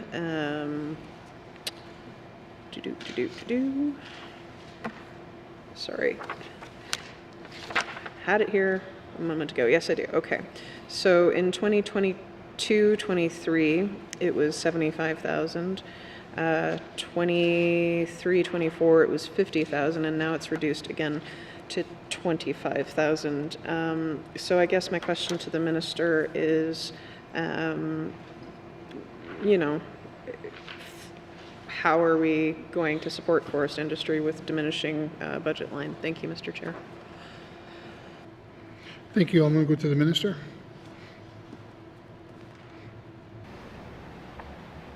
Thank you, Mr. Chair. Mr. Chair, despite the reduced budget line item here, there are other programs that are available to fund this work, and there are also potential partnerships that the department is exploring. Thank you, Mr. Chair. Thank you. I'll go to the member from Great Slave.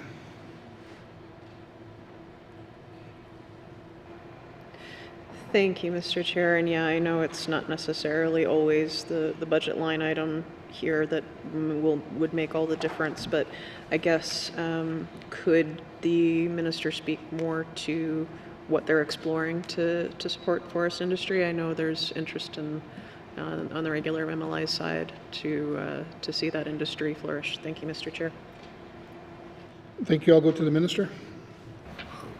Thank you, Mr. Chair. Mr. Chair, currently there are forestry management agreements in place with many Indigenous governments that have just recently been completed over the last several years. But we are also primarily exploring the federal funding option to support the industry. Thank you, Mr. Chair. Thank you. I'll go to the member from Greensleeve. Thank you, Mr. Chair, and thank you to the Minister for that. Switching gears ever so slightly and moving into wildlife, I noticed that the contributions on page 106, caribou monitoring, remote sensing, monitoring and range planning, all of these line items are reducing. Could the Minister please speak to whether, you know, that's sort of just a cyclical nature of range planning and monitoring herds, or if there's more funding that needs to be found in this area? Thank you, Mr. Chair. Thank you to the Minister. Thank you, Mr. Chair. Mr. Chair, this is a result of a reallocation of some of the contracts and some small sunsets on some of the funding that was funding these programs. Thank you, Mr. Chair. Thank you. I'll go to the member from Greensleeve. Thank you, Mr. Chair. Only really one more question. I understand that the reason the line item in forest management is so high in the actuals from last year is due to the unprecedented season, and can respect that. I know we fund that with SUPs. Whether I think that's the best way to go about things or not really doesn't matter to me. I'll leave that up to the Minister and his department. But why is compliance and officer services gone down over the last 2 years? Thank you, Mr. Chair. Thank you. I'll go to the Minister. Thank you, Mr. Chair. Mr. Chair, the 2023-24 main estimates were 713,000, and which are the same as the 24-25 main estimates for compliance and officer services. Thank you, Mr. Chair. I take it that was the last question, or you had more questions? Okay, thank you. I'll go to the member from Greensleeve. Sorry, Mr. Chair, and thank you. Yes, I'm sorry. I'm reading the 22-23 actuals as being slightly higher than that. I was just curious. Thank you, Mr. Chair. Thank you. I'm going to go to the member from Decho. Thank you, Mr. Chair. Mr. Chair, my question is about the fire damage compensation. Grants are available to hunters and trappers to replace equipment lost as a result of a forest fires. What is considered equipment? Thank you. Thank you, and go to the Minister. Thank you, Mr. Chair. Mr. Chair, I think if the member would like a detailed description of what would qualify under the program, we could certainly provide that information. Thank you. I'll go to the member from the Decho. Okay, great. Thank you. My other question is, how many applications were received for this grant from last year's wildfire? Thank you. Thank you. I'll go to the Minister. Thank you, Mr. Chair. Mr. Chair, that essentially reflects back to the number that I had mentioned earlier, around the 33 claims. With some of those claims, they were grouped claims, so there was multiple participants on one claim application that was supported by local Indigenous governments or Indigenous organizations. And maybe I can just briefly add to the previous question that items used for traditional hunting and trapping activities would sort of be a summary of the list, if you will. So it could be fairly broad, and I think it's yeah, there is some latitude there in how it's looked at, depending on case by case. So thank you, Mr. Chair. Thank you. I'm going to the member from the Decho. Okay. Thank you, Mr. Chair. And other question I have is, because of some of these things were lost in the wildfire, and these are located out in areas that are not close to a community, question I have is any of this going to be used for disposal of some of the stuff that's left out on the land? Like, is this part of that? Thank you. Thank you. I'm going to go to the Minister. Thank you, Mr. Chair. My apologies. Could you repeat the last part of that question? Thank you. I'll go to the Ditcho member. Is there, in this compensation, is that because you're giving out a grant to it, are you giving out a, does this grant look at how, or is it going to cover the disposal of the equipment that was lost in the wildfires because they're being left out on the land? Thank you. Thank you. I'll go to the Minister. Thank you, Mr. Chair. No, that's not considered as part of the program. The details of the what's eligible within the program, information could be obtained for your members that are interested through the local ECC office, and they'd be very, very happy to help support any applications or provide any information that was requested. Thank you. I'll go to the member from Ditcho. Thank you. That's. I have another question. That's just about that disposal of burnt equipment or lost equipment that is sometimes might be left on the land when people leave their campsite that got burnt down. So I was just asking about that one. But that's probably another question for a different area in ECC. Thank you. Thank you for the comment. I'm going to go to the member from the Satu. Thank you, Mr. Chair. I got a couple of questions on this activity here. The first one is I had the opportunity of touring the regional, at the time, ENR office here. It was during the summer months, and it was quite impressive, the monitoring global satellite technology that could be done sitting from a chair and watching what's going on out on the land.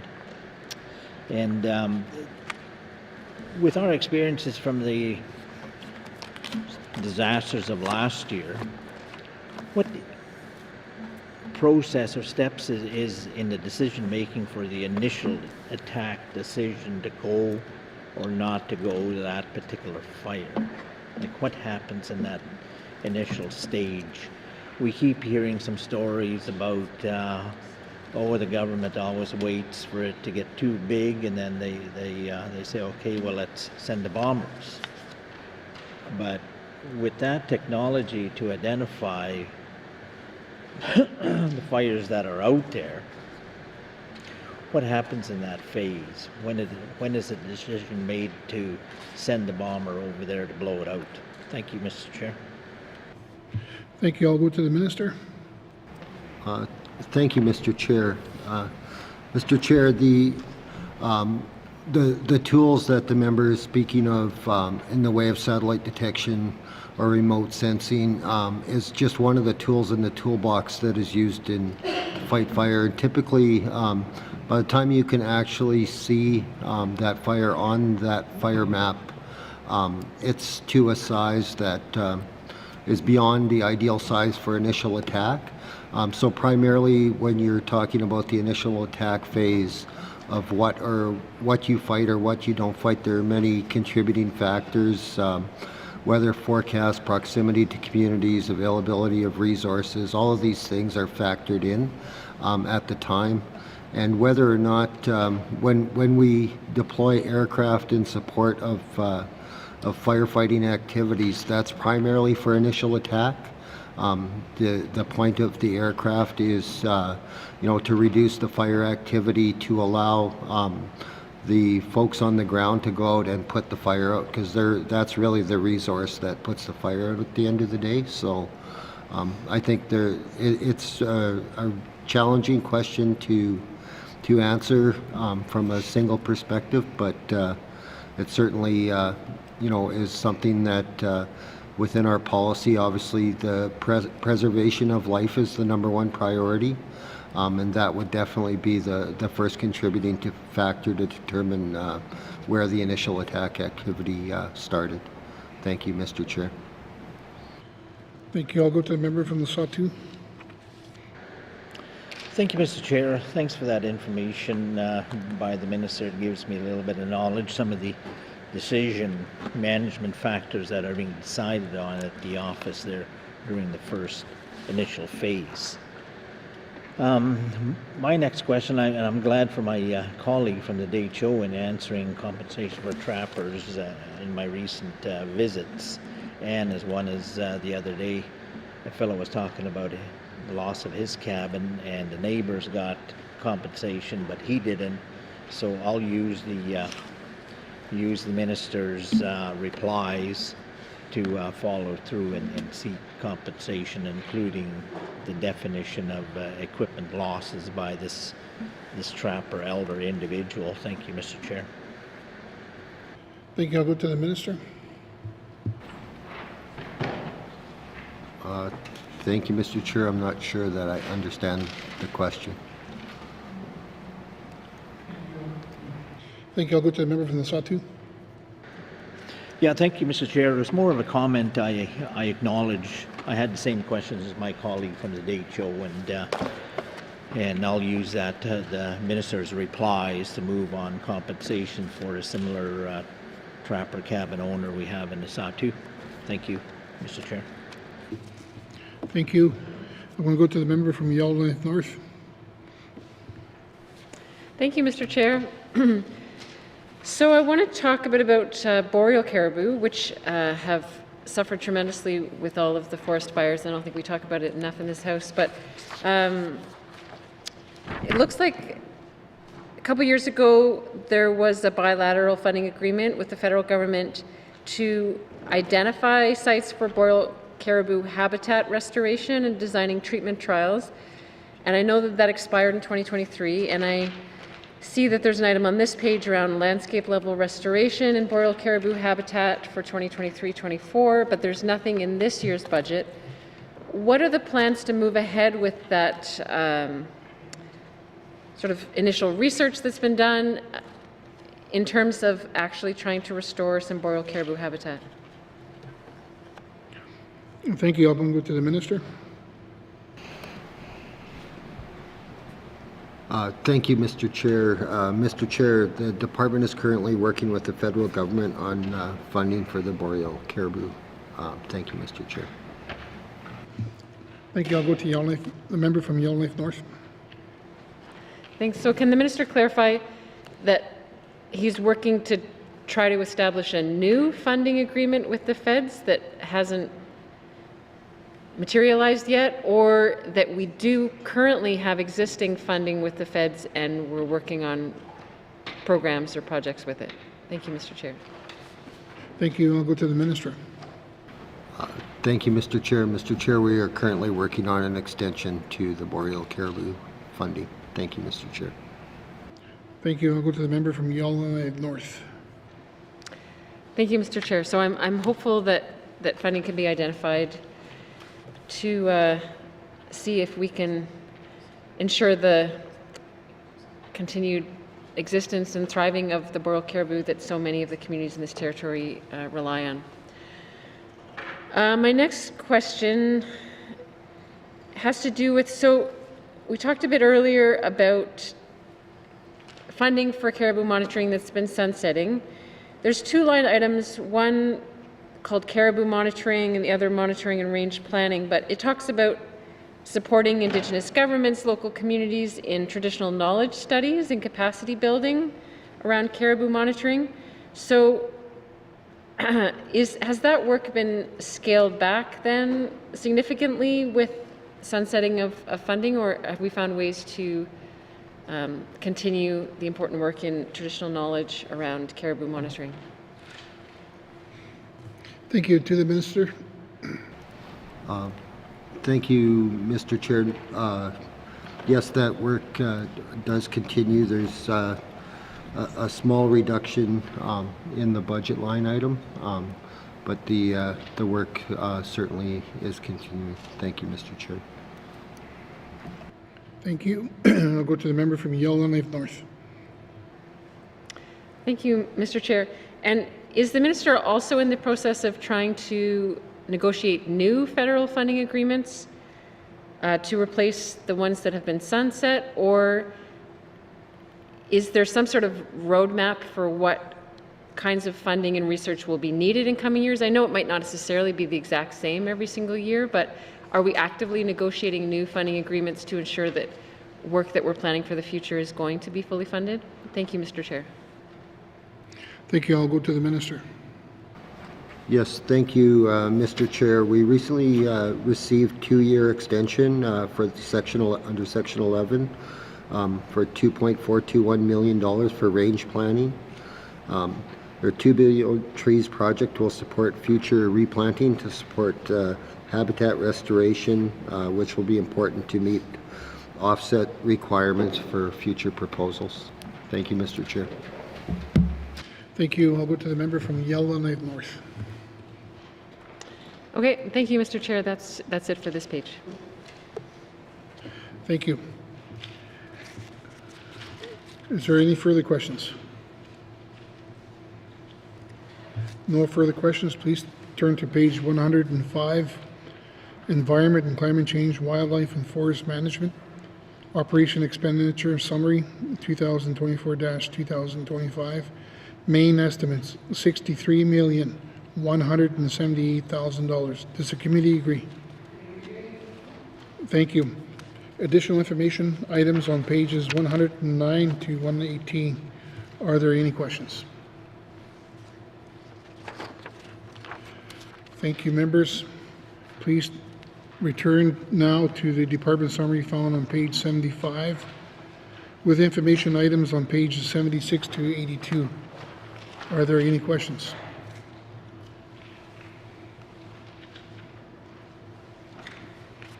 Seeing no further questions, committee, I will now call the department summary Environmental Climate Change Operational Expenditure, total department 2024-2025 main estimates, $126,205,000.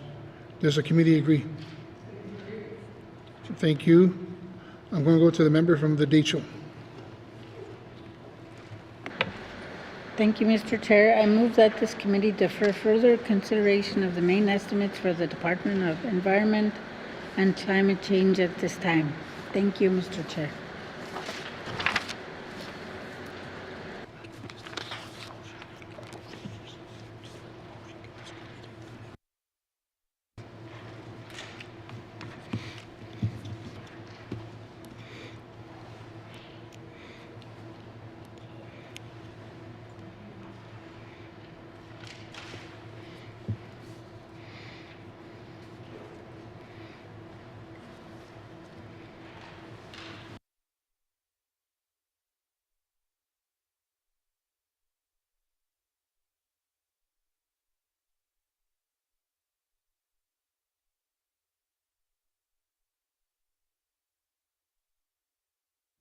To the motion. Question has been called. All those in favor? All those opposed? The motion is carried. Consideration of Department of Environment and Climate Change Operation Expenditure 2024-2025 main estimates. Total department is deferred. Thank you, Minister, and thanks to the witnesses for appearing before us. Sergeant at Arms, please escort the witnesses from the chamber.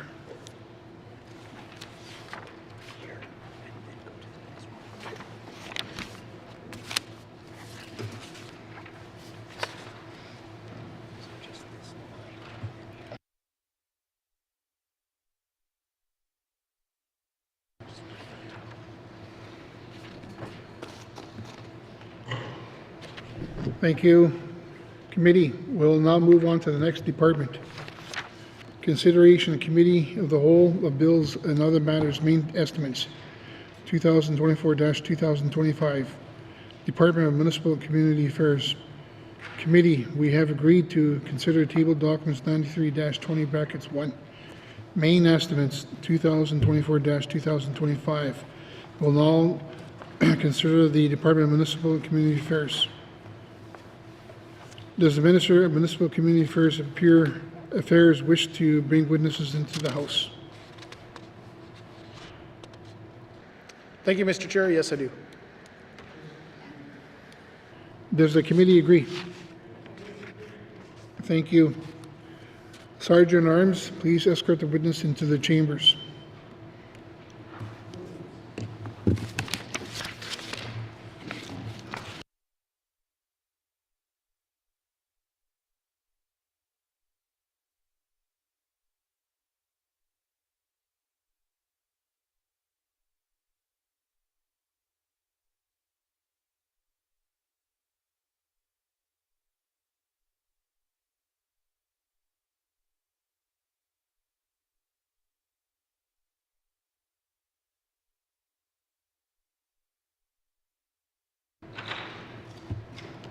Thank you. Would the minister introduce his witnesses? Thank you, Mr. Chair. I would like to introduce to my right the Deputy Minister Gary Brennan, and to my right the Director of Corporate Affairs Jennifer Young. Thank you. Does the committee agree to forego general comments on the Department of Municipal Community Affairs? Thank you. Does the committee agree to proceed to the details contained in the tabled documents? Agreed. Committee, we will defer the departmental summary and review the estimates by activity, beginning with community governance, starting on page 339, with information items on page 342. Are there any questions? No further questions. Please turn to page 340. Municipal Community Affairs, Community Governance, Operation Expenditure, 2024-2025 main estimates, $2,136,000. Does the committee agree? Thank you. Moving on to Community Government Learning and Development beginning on page 343 with information items on page 346. Are there any questions?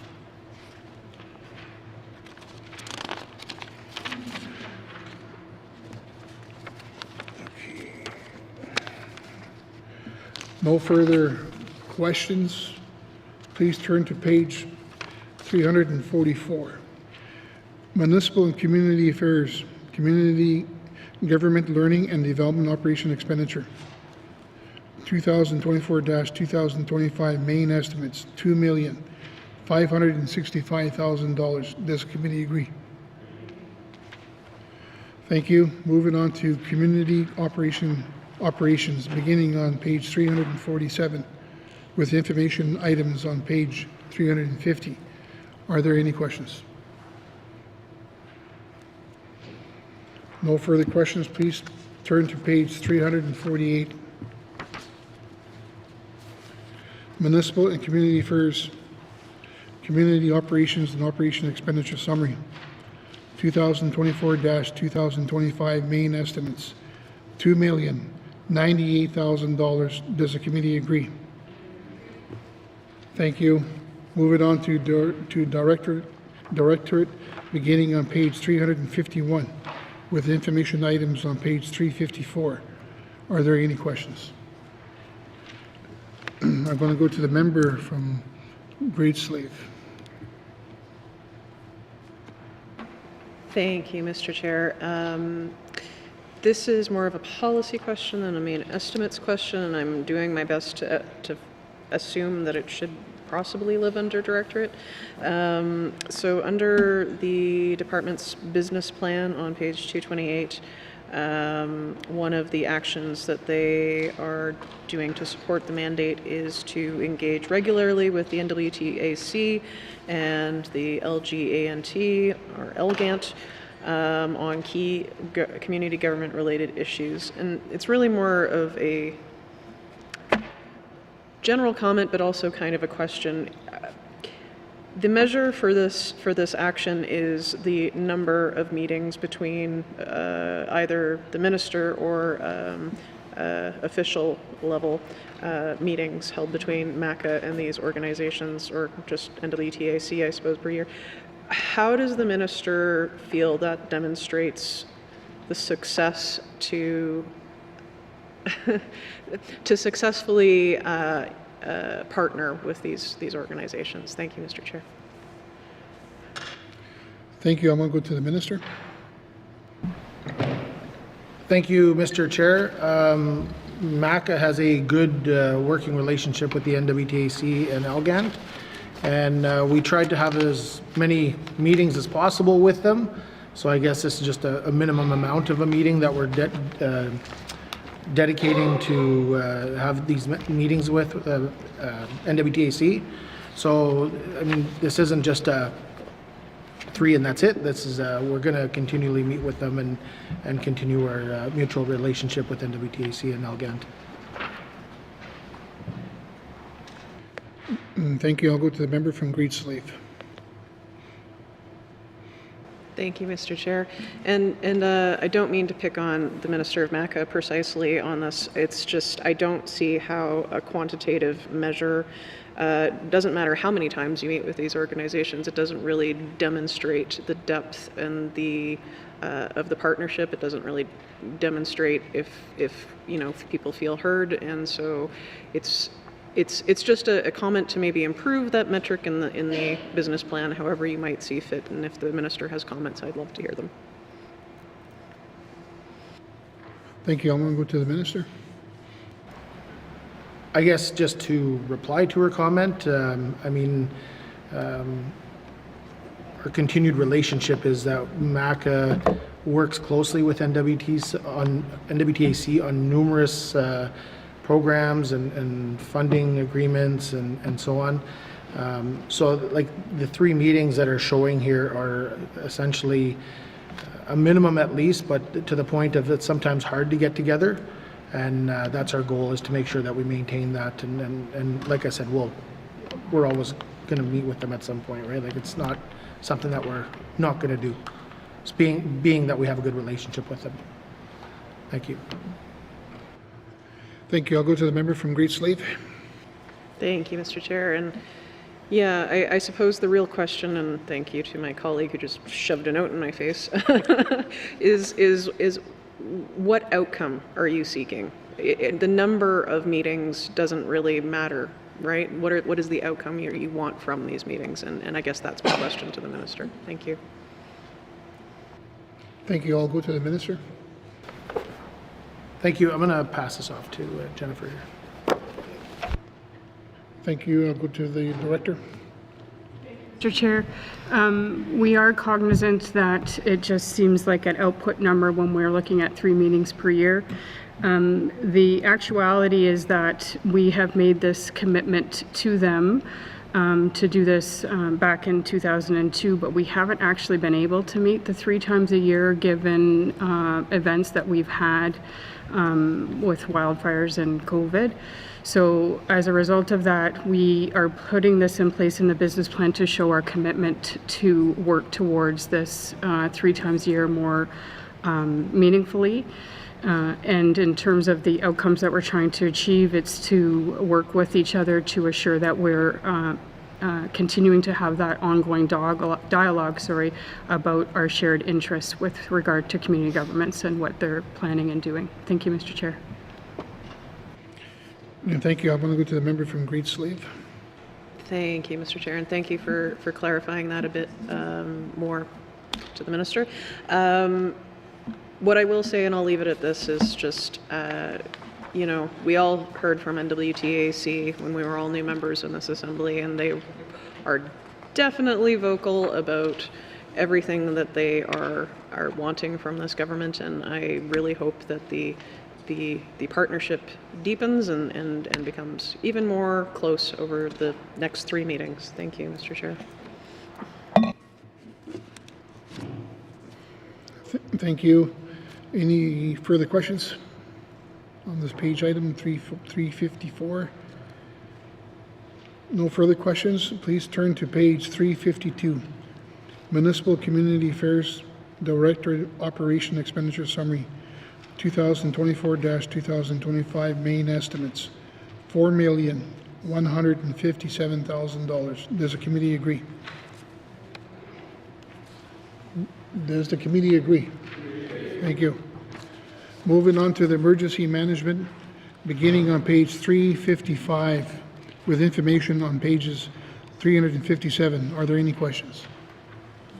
Thank you. I want to go to the member from Yellowknife North. Thank you, Mr. Speaker.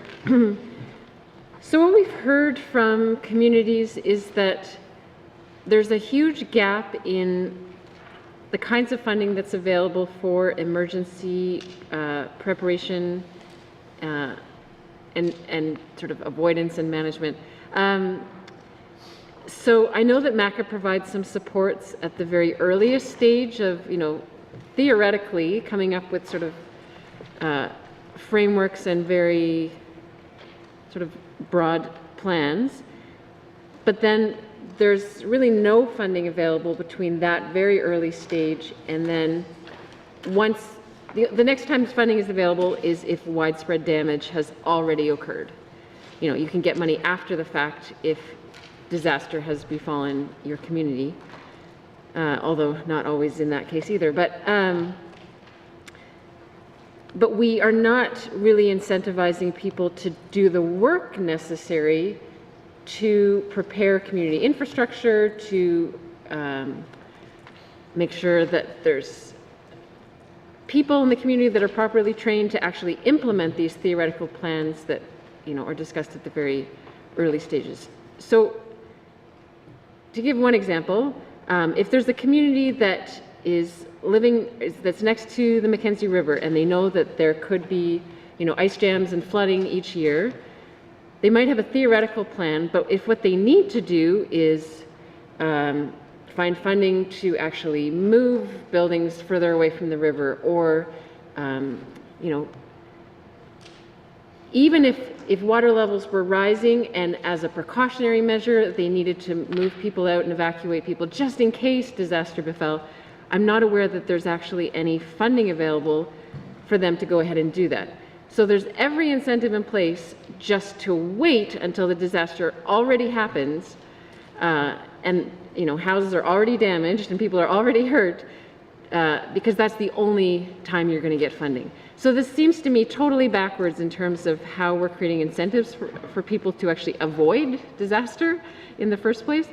Can the minister speak to what steps are being taken to actually assist communities and find funding for them for all of those stages in between, creating this theoretical framework and disaster having already happened? Thank you, Mr. Chair. Thank you. I'm going to go to the minister. Thank you, Mr. Chair. I guess for the main part, I think there's a few little steps in there, but I guess for the main part, some of the emergency preparedness stuff, there's a lot of it that's not funded, unfortunately. However, communities can use some of their O&M for basic emergency preparedness, but it doesn't cover off everything, obviously. Municipal and Community Affairs has programs to assist in, developing emergency plans and being, getting prepared for an emergency. However, when it comes down to, like, as she was stating, moving a building, I don't believe there's any full funds out there to assist in that type of preparedness. And depending on what kind of building it might be, you might not even be able to move it. So, thank you. Thank you. I'll go to the member from Yellowknife North. Thank you, Mr. Chair. What about funding or supports for people to do precautionary, say, evacuations, or even just moving of people from one part of a community to another if there's an imminent threat of something like a flood. Is there any funding available to that, or is the minister interested in advocating for that kind of funding? Thank you, Mr. Chair. Thank you. I'm going to go to the minister. Thank you, Mr. Chair.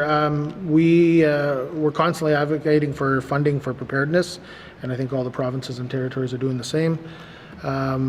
So when it comes down to like a full-fledged evacuation of a community based on an emergency, DFAA would probably kick in at that point, and then there would be the opportunity to utilize some of the funds in regards to evacuation hosting and stuff like that.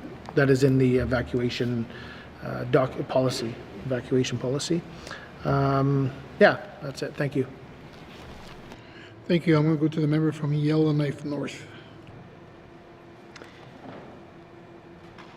Thank you, Mr. Chair. Is the minister advocating internally to his own cabinet to allocate more resources to communities in the territory for the funding the work on the ground that needs to be done to prepare for emergencies beyond just, the theoretical frameworks? Thank you, Mr. Chair. Thank you. I'll go to the minister. Thank you, Mr. Chair. The department continually works with municipalities who are, I guess, the knowledge keepers for the area, for the region, who would know what hazard is or hazards might be upon them. And the department continually works with the municipalities to help develop their emergency plans and be prepared for any kind of emergency that might be coming on, whether it be fire, flood, or weather or power outages or anything like that. So the emergency preparedness part is there with supports for the communities, and the department will be there to support them through that. Yeah, thank you, Mr. Chair. Thank you. I'm going to go to the member from Yellowknife North. Thank you, Mr. Chair. I just want to reiterate once again that there's a difference between putting something on a piece of paper and then the funding that's required to actually implement the things that are on the paper, in terms of, okay, well, we need to actually do these things and expend resources to actually do the preparations that might be laid out on the piece of paper in the plan, to actually help prevent an emergency or prevent the severity of it. So I'll leave it there for now, but I think it's important that we think through all the stages of emergency management and make sure that each one is actually funded appropriately. Thank you. Thank you for your comments. I want to continue on now to the member from the Sawtoo. Thank you, Mr. Chair. My question on this activity is the department working with the Sawtoo communities, and all communities for that matter, on having sessions with local governments here for your awareness to the emergency response plans per each community. Has that dialogue have been started with the local governments there? Thank you, Mr. Chair. Thank you. I'm going to go to the minister. Thank you, Mr. Chair. So the department is working with the Sawtoo community governments. So some of the governments have community plans that are going far back as, let's say, November 2011. So there is work that obviously needs to be done, and the department is working and communicating with those communities to develop updated community plans. Thank you. Thank you. I'll go to the member from the Sawtoo. Thank you, Mr. Chair, and thanks to the Minister for that response there. Safety is paramount in all operations, whether you're working in the private sector or industry. Having worked in a number of sectors here, it was quite common that we have a fire drill in our camp. So this is just a process to bring awareness on our response plans for the job sites were in place. So everybody's familiar with the practices and where to go and where the muster points is. So this will all be similar in getting our community governments ready, having that dialogue. The regional office go to Toledo or Colville or Delaney and have these discussions here on the emergency response plans. And if it does happen, well, you're fully aware. So I just share that as a comment. Thank you there, Mr. Chair. Thank you. I'm going to go to the member from the date show.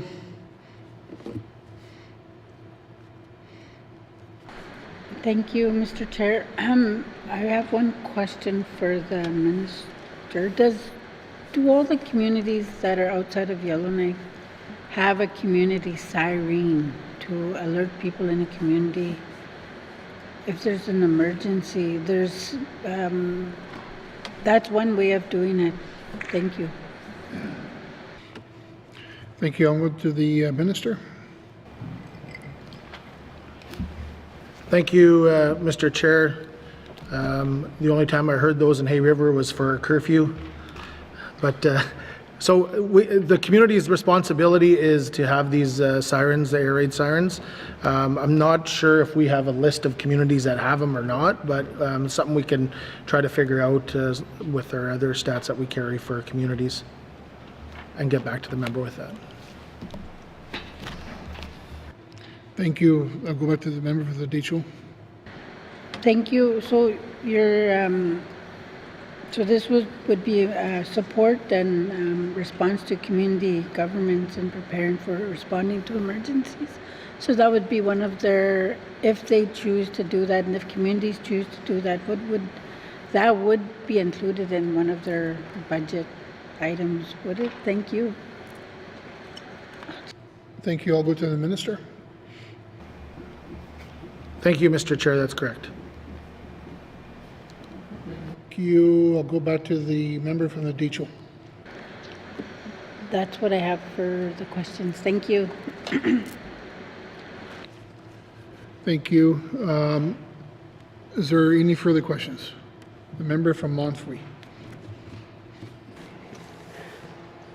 Okay. It says here program management.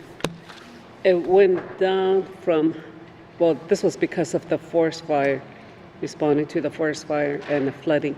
For 23-24, from 166 to this current fiscal year, 29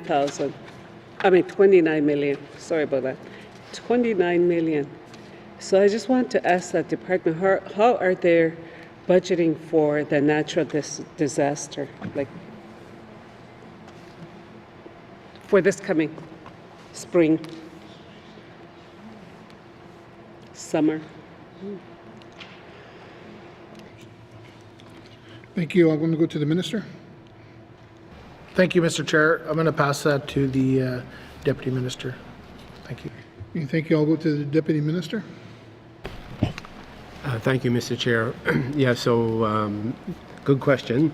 The numbers do look odd here, but the way it works basically for emergency management for disasters is that once a disaster happens, we activate our disaster assistance policy, which is an executive council policy, and then we will go to the Financial Management Board to seek appropriation for the amount of the damage that we think has happened.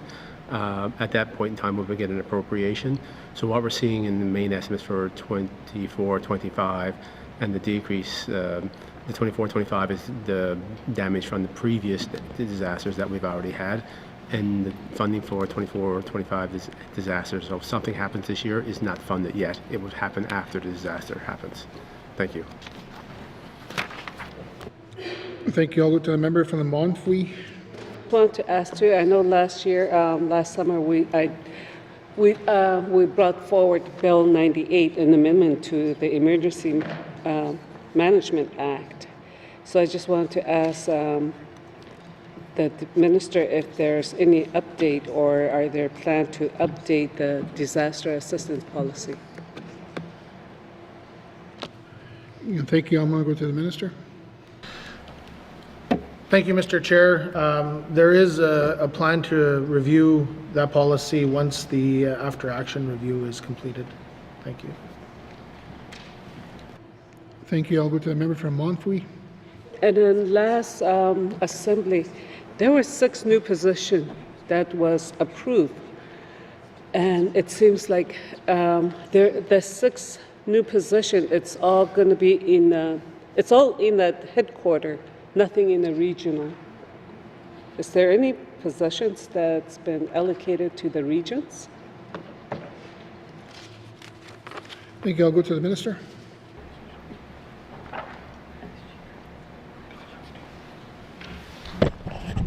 Thank you, Mr. Chair. I'm going to pass this off to the director, please. Thank you. I'll go to the director. Thank you, Mr. Chair. Last year, we did reprofile positions in each of the regions to be emergency management coordinator positions in each of the regions last year. Thank you, Mr. Chair. Thank you. I'm going to go to the member from Montfouille. Okay, with that in mind, is there any new position created in Clecho region? Thank you. I'm going to go to the minister. Thank you, Mr. Chair. I'm going to pass this off to the director again. Thank you. I'm going to go to the director. Thank you, Mr. Chair. Yes, one of those positions is a coordinator position in Betchico. Thank you. And thank you. I'll go to the member from Montfouille. Thank you. Well, thank you. It's good to know. For the contract services, I know that there's a big difference from 22, 23 to current. Well, last year there was 100 million, so now it went down to 29 million. Can they explain that to us? Why this contract services is low? Did they?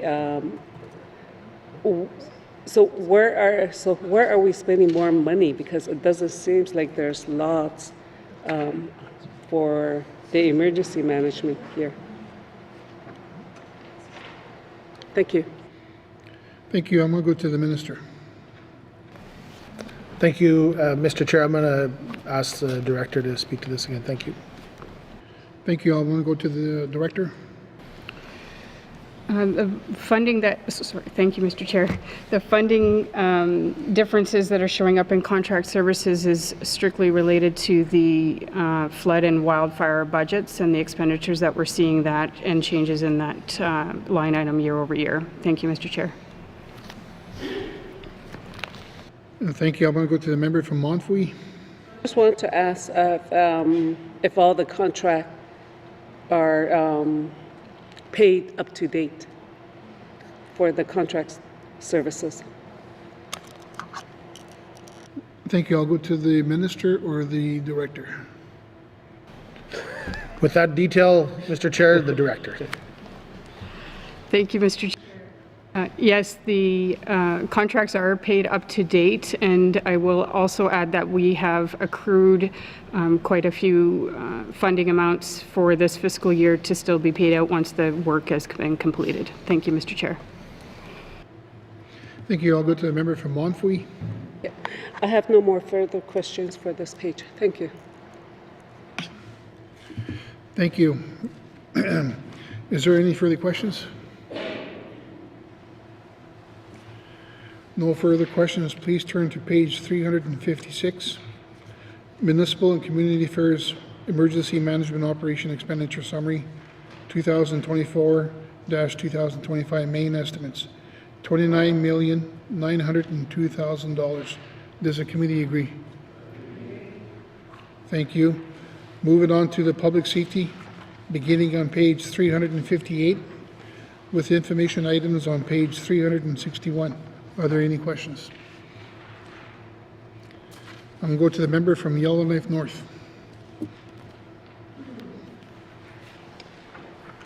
Thank you, Mr. Chair. So, in regard to the 911 program, can the minister explain whether the 911 program is currently cost neutral or whether there are plans to make it a cost neutral program, i.e. the fees that go on phone bills will pay for the program itself? Thank you. I'll go to the minister. Thank you, Mr. Chair. The program is required to be cost neutral. So yes, it is and will be cost neutral. Thank you. I'm going to go to the member from Yellowknife North. Thank you, Mr. Chair. And so, looks like the budget is increasing from last year's 1.274 million to this year's 1.527 million. Can the minister explain what are the reasons for the increase in cost there? Thank you, Mr. Chair. Thank you. I'll go to the minister. Thank you, Mr. Chair, for that detail. I'm going to pass it off to the director, please. Thank you. I'll go to the director. Thank you, Mr. Chair. The reason for the increase in costs is related to some staffing we are adding into the 911 area to alleviate some of the costs we're seeing related to overtime. Because of the analysis that we had done, we had justified the need to add in more positions. One would be an emergency medical dispatcher position, as well as some relief positions. That is factored into the amount the minister was alluding to earlier in terms of needing to increase our cost levy to make the program cost neutral. We're also in public safety adding a position in the Office of the Fire Marshal for regulatory purposes. Thank you, Mr. Chair. Thank you. I'll go to the member from Yellowknife North. Thank you, Mr. Chair. So my first question is, if it was determined that adding of the new positions would actually save money because it would lower, let me just first clarify, is what I heard that the intent is to save money because we'll be paying less money in overtime? And if so, why do we see an increase in funding? Or is the intent to just sort of make the human resources sort of more sustainable in the long term? Can the minister just clarify whether we're saving money by adding these new positions? Thank you, Mr. Chair. Thank you. I'll go to the minister. Thank you, and again for that detail, I'll pass it off to Director Jennifer. Thank you. I'll go to the director. Thank you, Mr. Chair. I apologize for not being clearer in the first part of the response. There is two things happening. One is we identified that because the legislation requires us to be cost neutral, our expenses were actually more than what we were budgeted. So we had to ask for some additional funding in this program area for 911. So it's twofold. One, in terms of the additional expenses we have that we were not budgeted for, and also some savings in the staffing area, if you will, to flatline, so to speak, the need to offset the additional costs we were having in overtime. Thank you, Mr. Chair. Thank you. I'll go to the member from Yellowknife North. Thank you, Mr. Chair. Thanks for that clarification.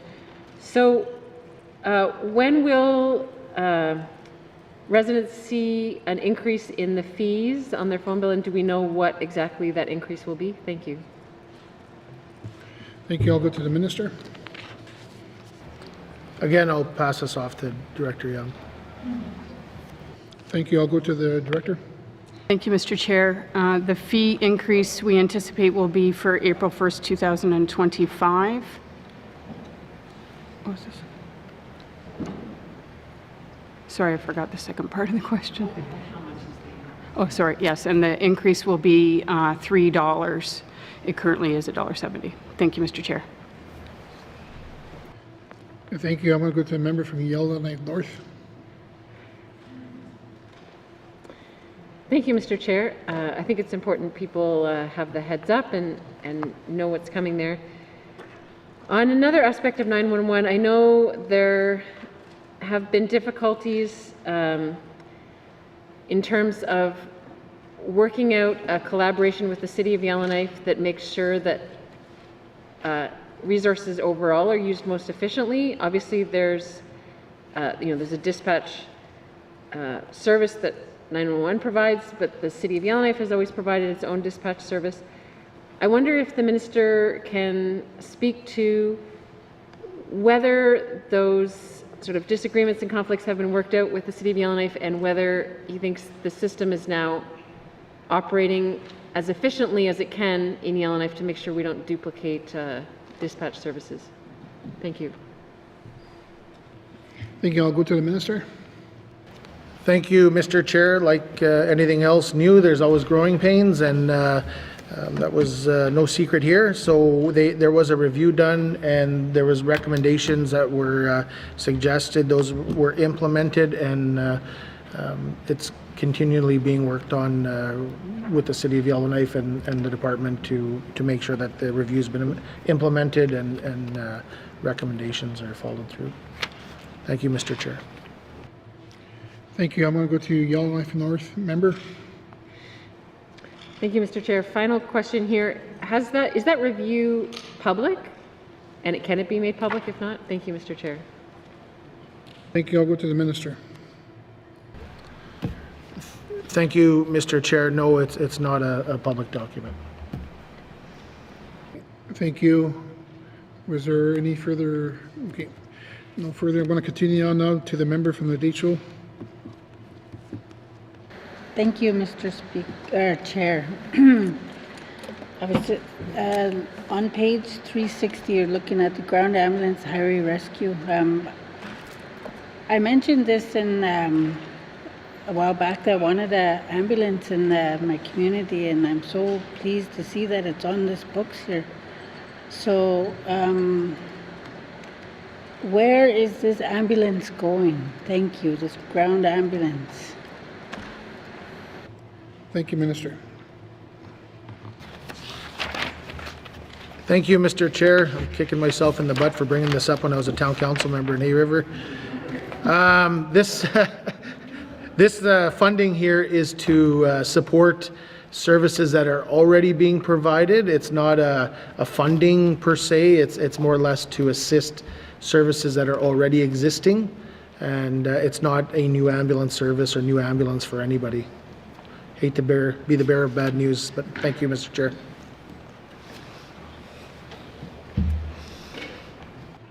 Thank you. I'll go to the member from the Deschutes.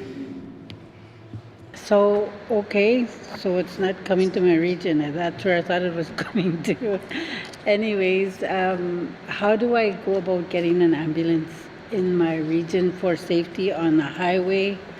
Currently we don't have an ambulance in my community, and that was something that the residents had brought up to me. So how do I do that? Thank you.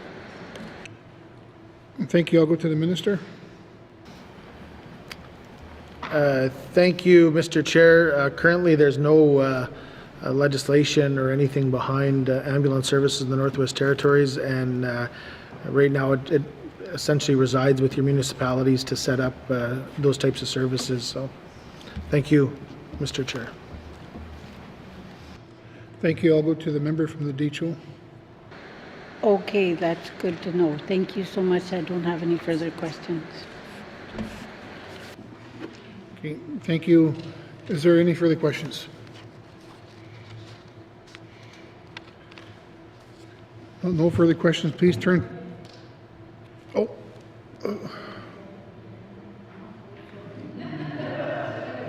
Are we sure now? Okay. Thank you. No further questions. Please turn to page 359.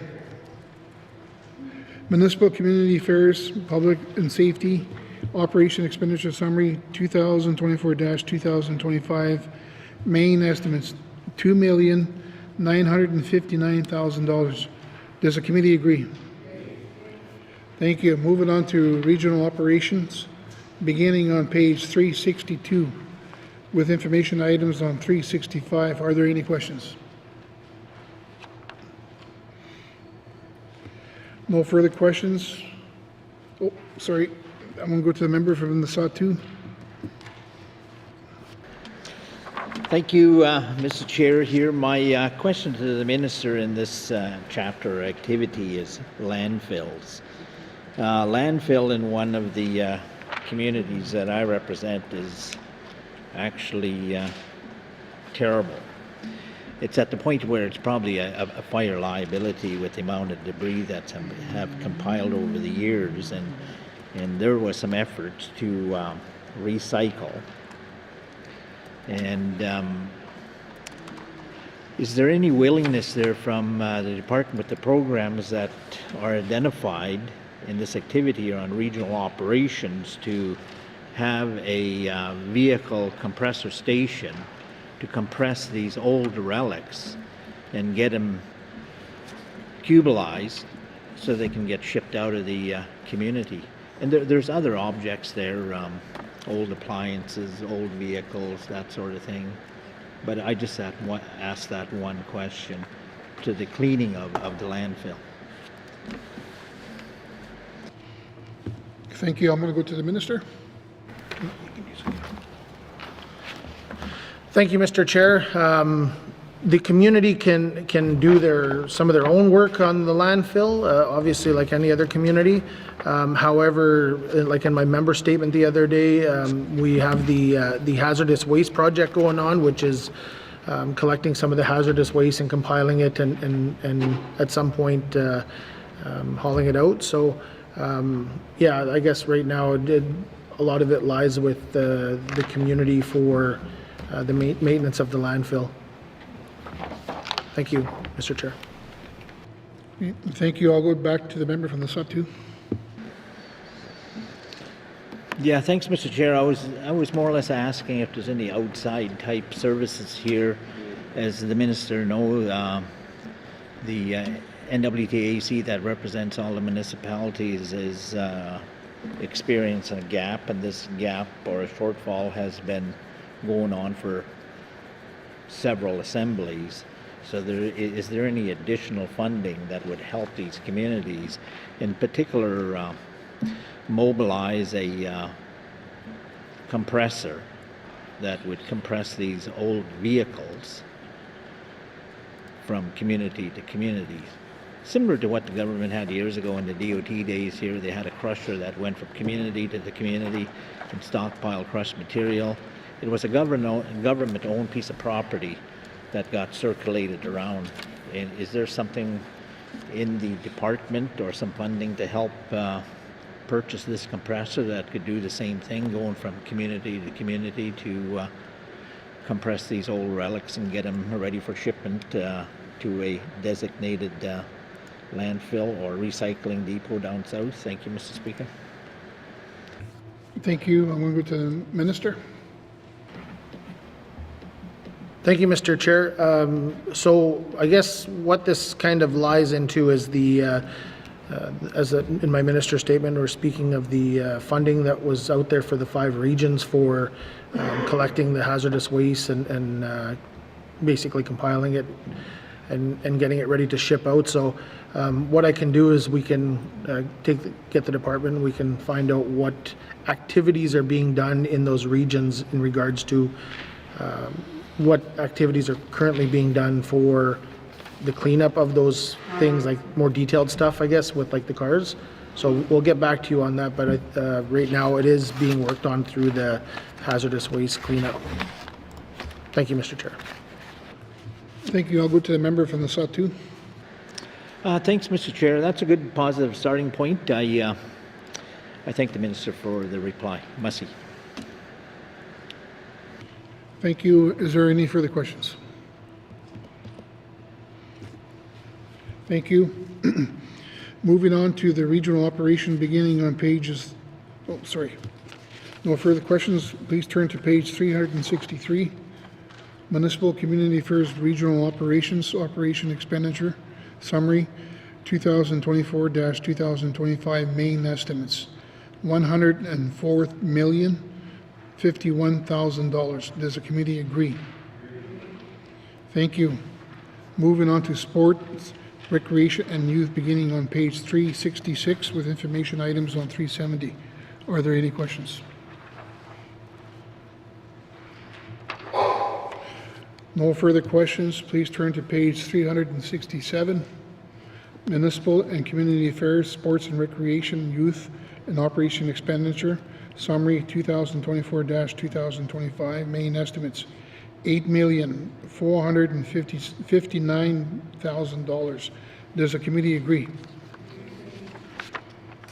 Thank you. There are additional information items on page 371 to 373. Are there any questions?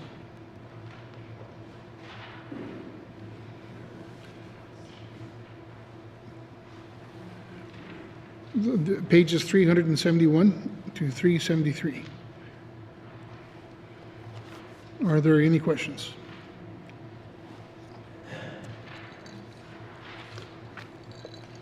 Thank you, members. Sorry, I'm going to go to the member from the Satu.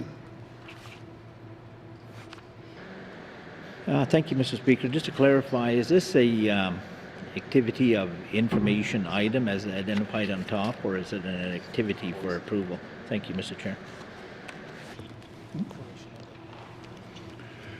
Thank you. Thank you for clarification. It's just for information.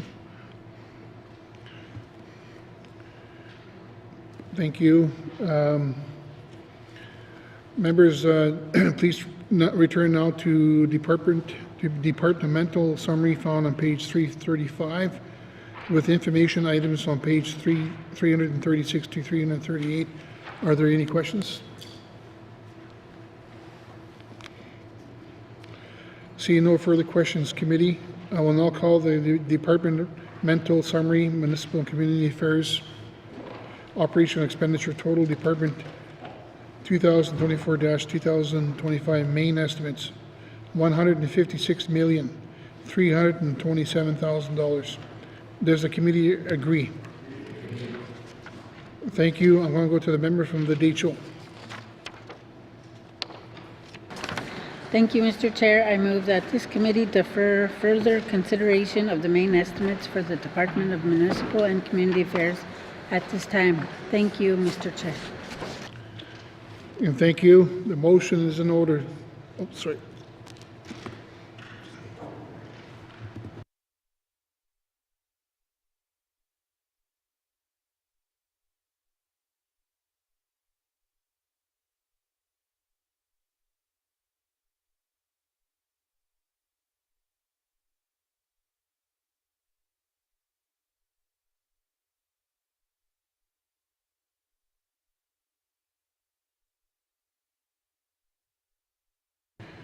The motion is in order.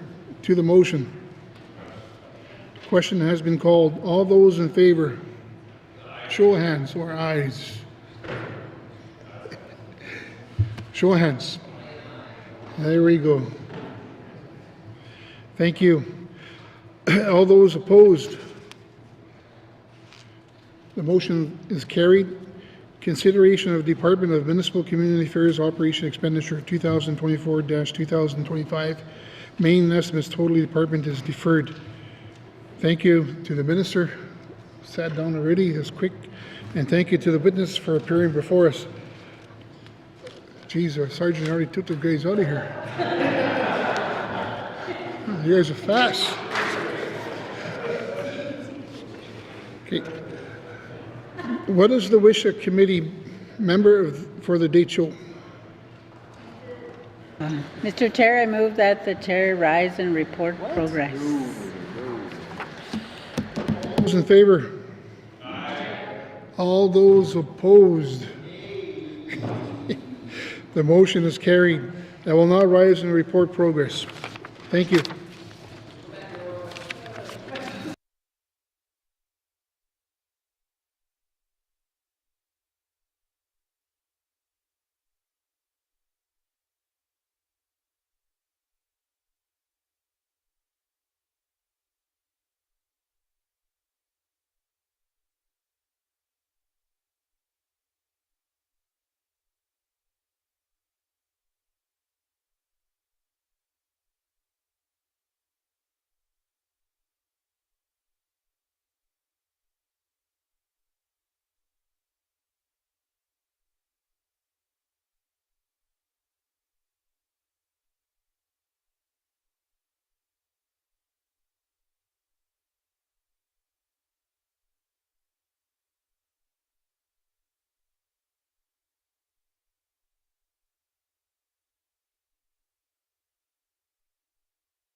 Mr. Speaker, your committee has been considering table documents 93-20 brackets 1 and would like to report progress with 3 motions carried. And Mr. Speaker, I move that the report of the committee of the whole be concurred with. Thank you, Mr. Speaker. Today, YELLOWKNIFE. Can I have a seconder, please? Hay River South. All those in favor, or go to question, or to the question, to the motion.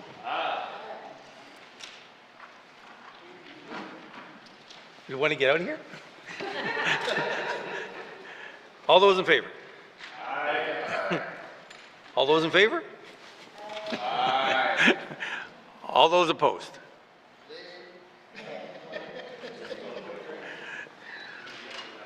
Abstentions? You voted against. MACA budget's done, is that what I heard? Motion is passed. Reporting the committee of the whole, reports of the committee of the whole, 30 reading the bills. Third reading the bills.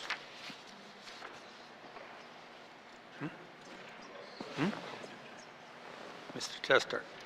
What? Yeah, Minister of Justice, he was talking. Mr. Speaker, I move, seconded by the Honourable Member for Nuvik Twin Lakes, that Bill 2, Missing Persons Act, be read for a third time, and Mr. Speaker, I request a recorded vote. Thank you. Question. Those all in favor, please rise. The member for Hay River North, the member for Hay River South, the member for Nuvik Twin Lakes, the member for Nunakport, the member for Tunide-Willowday, the member for Decho, the member for Sawtooth, the member for Yellowknife Centre, the member for Range Lake, the member for Montfouille, the member for Frame Lake, the member for Great Slave, the member for Mackenzie Delta, the member for Yellowknife North, the member for Thabacha, the member for Yellowknife South, the member for Cam Lake. All those opposed, please stand. All those abstaining, please stand.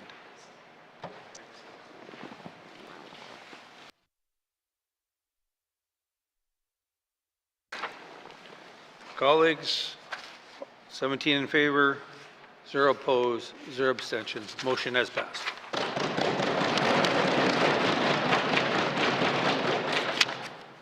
Third reading the bills. Third reading the bills. Orders of the day, Mr. Clerk. Thank you, Mr. Speaker. Orders of the day for Monday, June 10th, 2024 at 1:30 p.m. Prayer, minister statements, member statements, returns to oral questions, recognition of visitors in the gallery, acknowledgements, oral questions, written questions, returns to written questions, replies to the Commissioner's address, petitions, reports of committees on the review of bills, reports of standing and special committees, tabling of documents, notices of motion, motions, motion 33-20 bracket 1, notices of motion for first reading of bills, second reading of bills, consideration in committee of the whole of bills and other matters, minister statements 4, 5, 17, and 24, table documents 93 and 111, report of committee of the whole, third reading of bills, orders of the day. Thank you, Mr. Speaker. Thank you, Mr. Clerk. Colleagues, I hope you have a good weekend. This House stands adjourned till Monday, June 10th at 2024 at 1:30 p.m.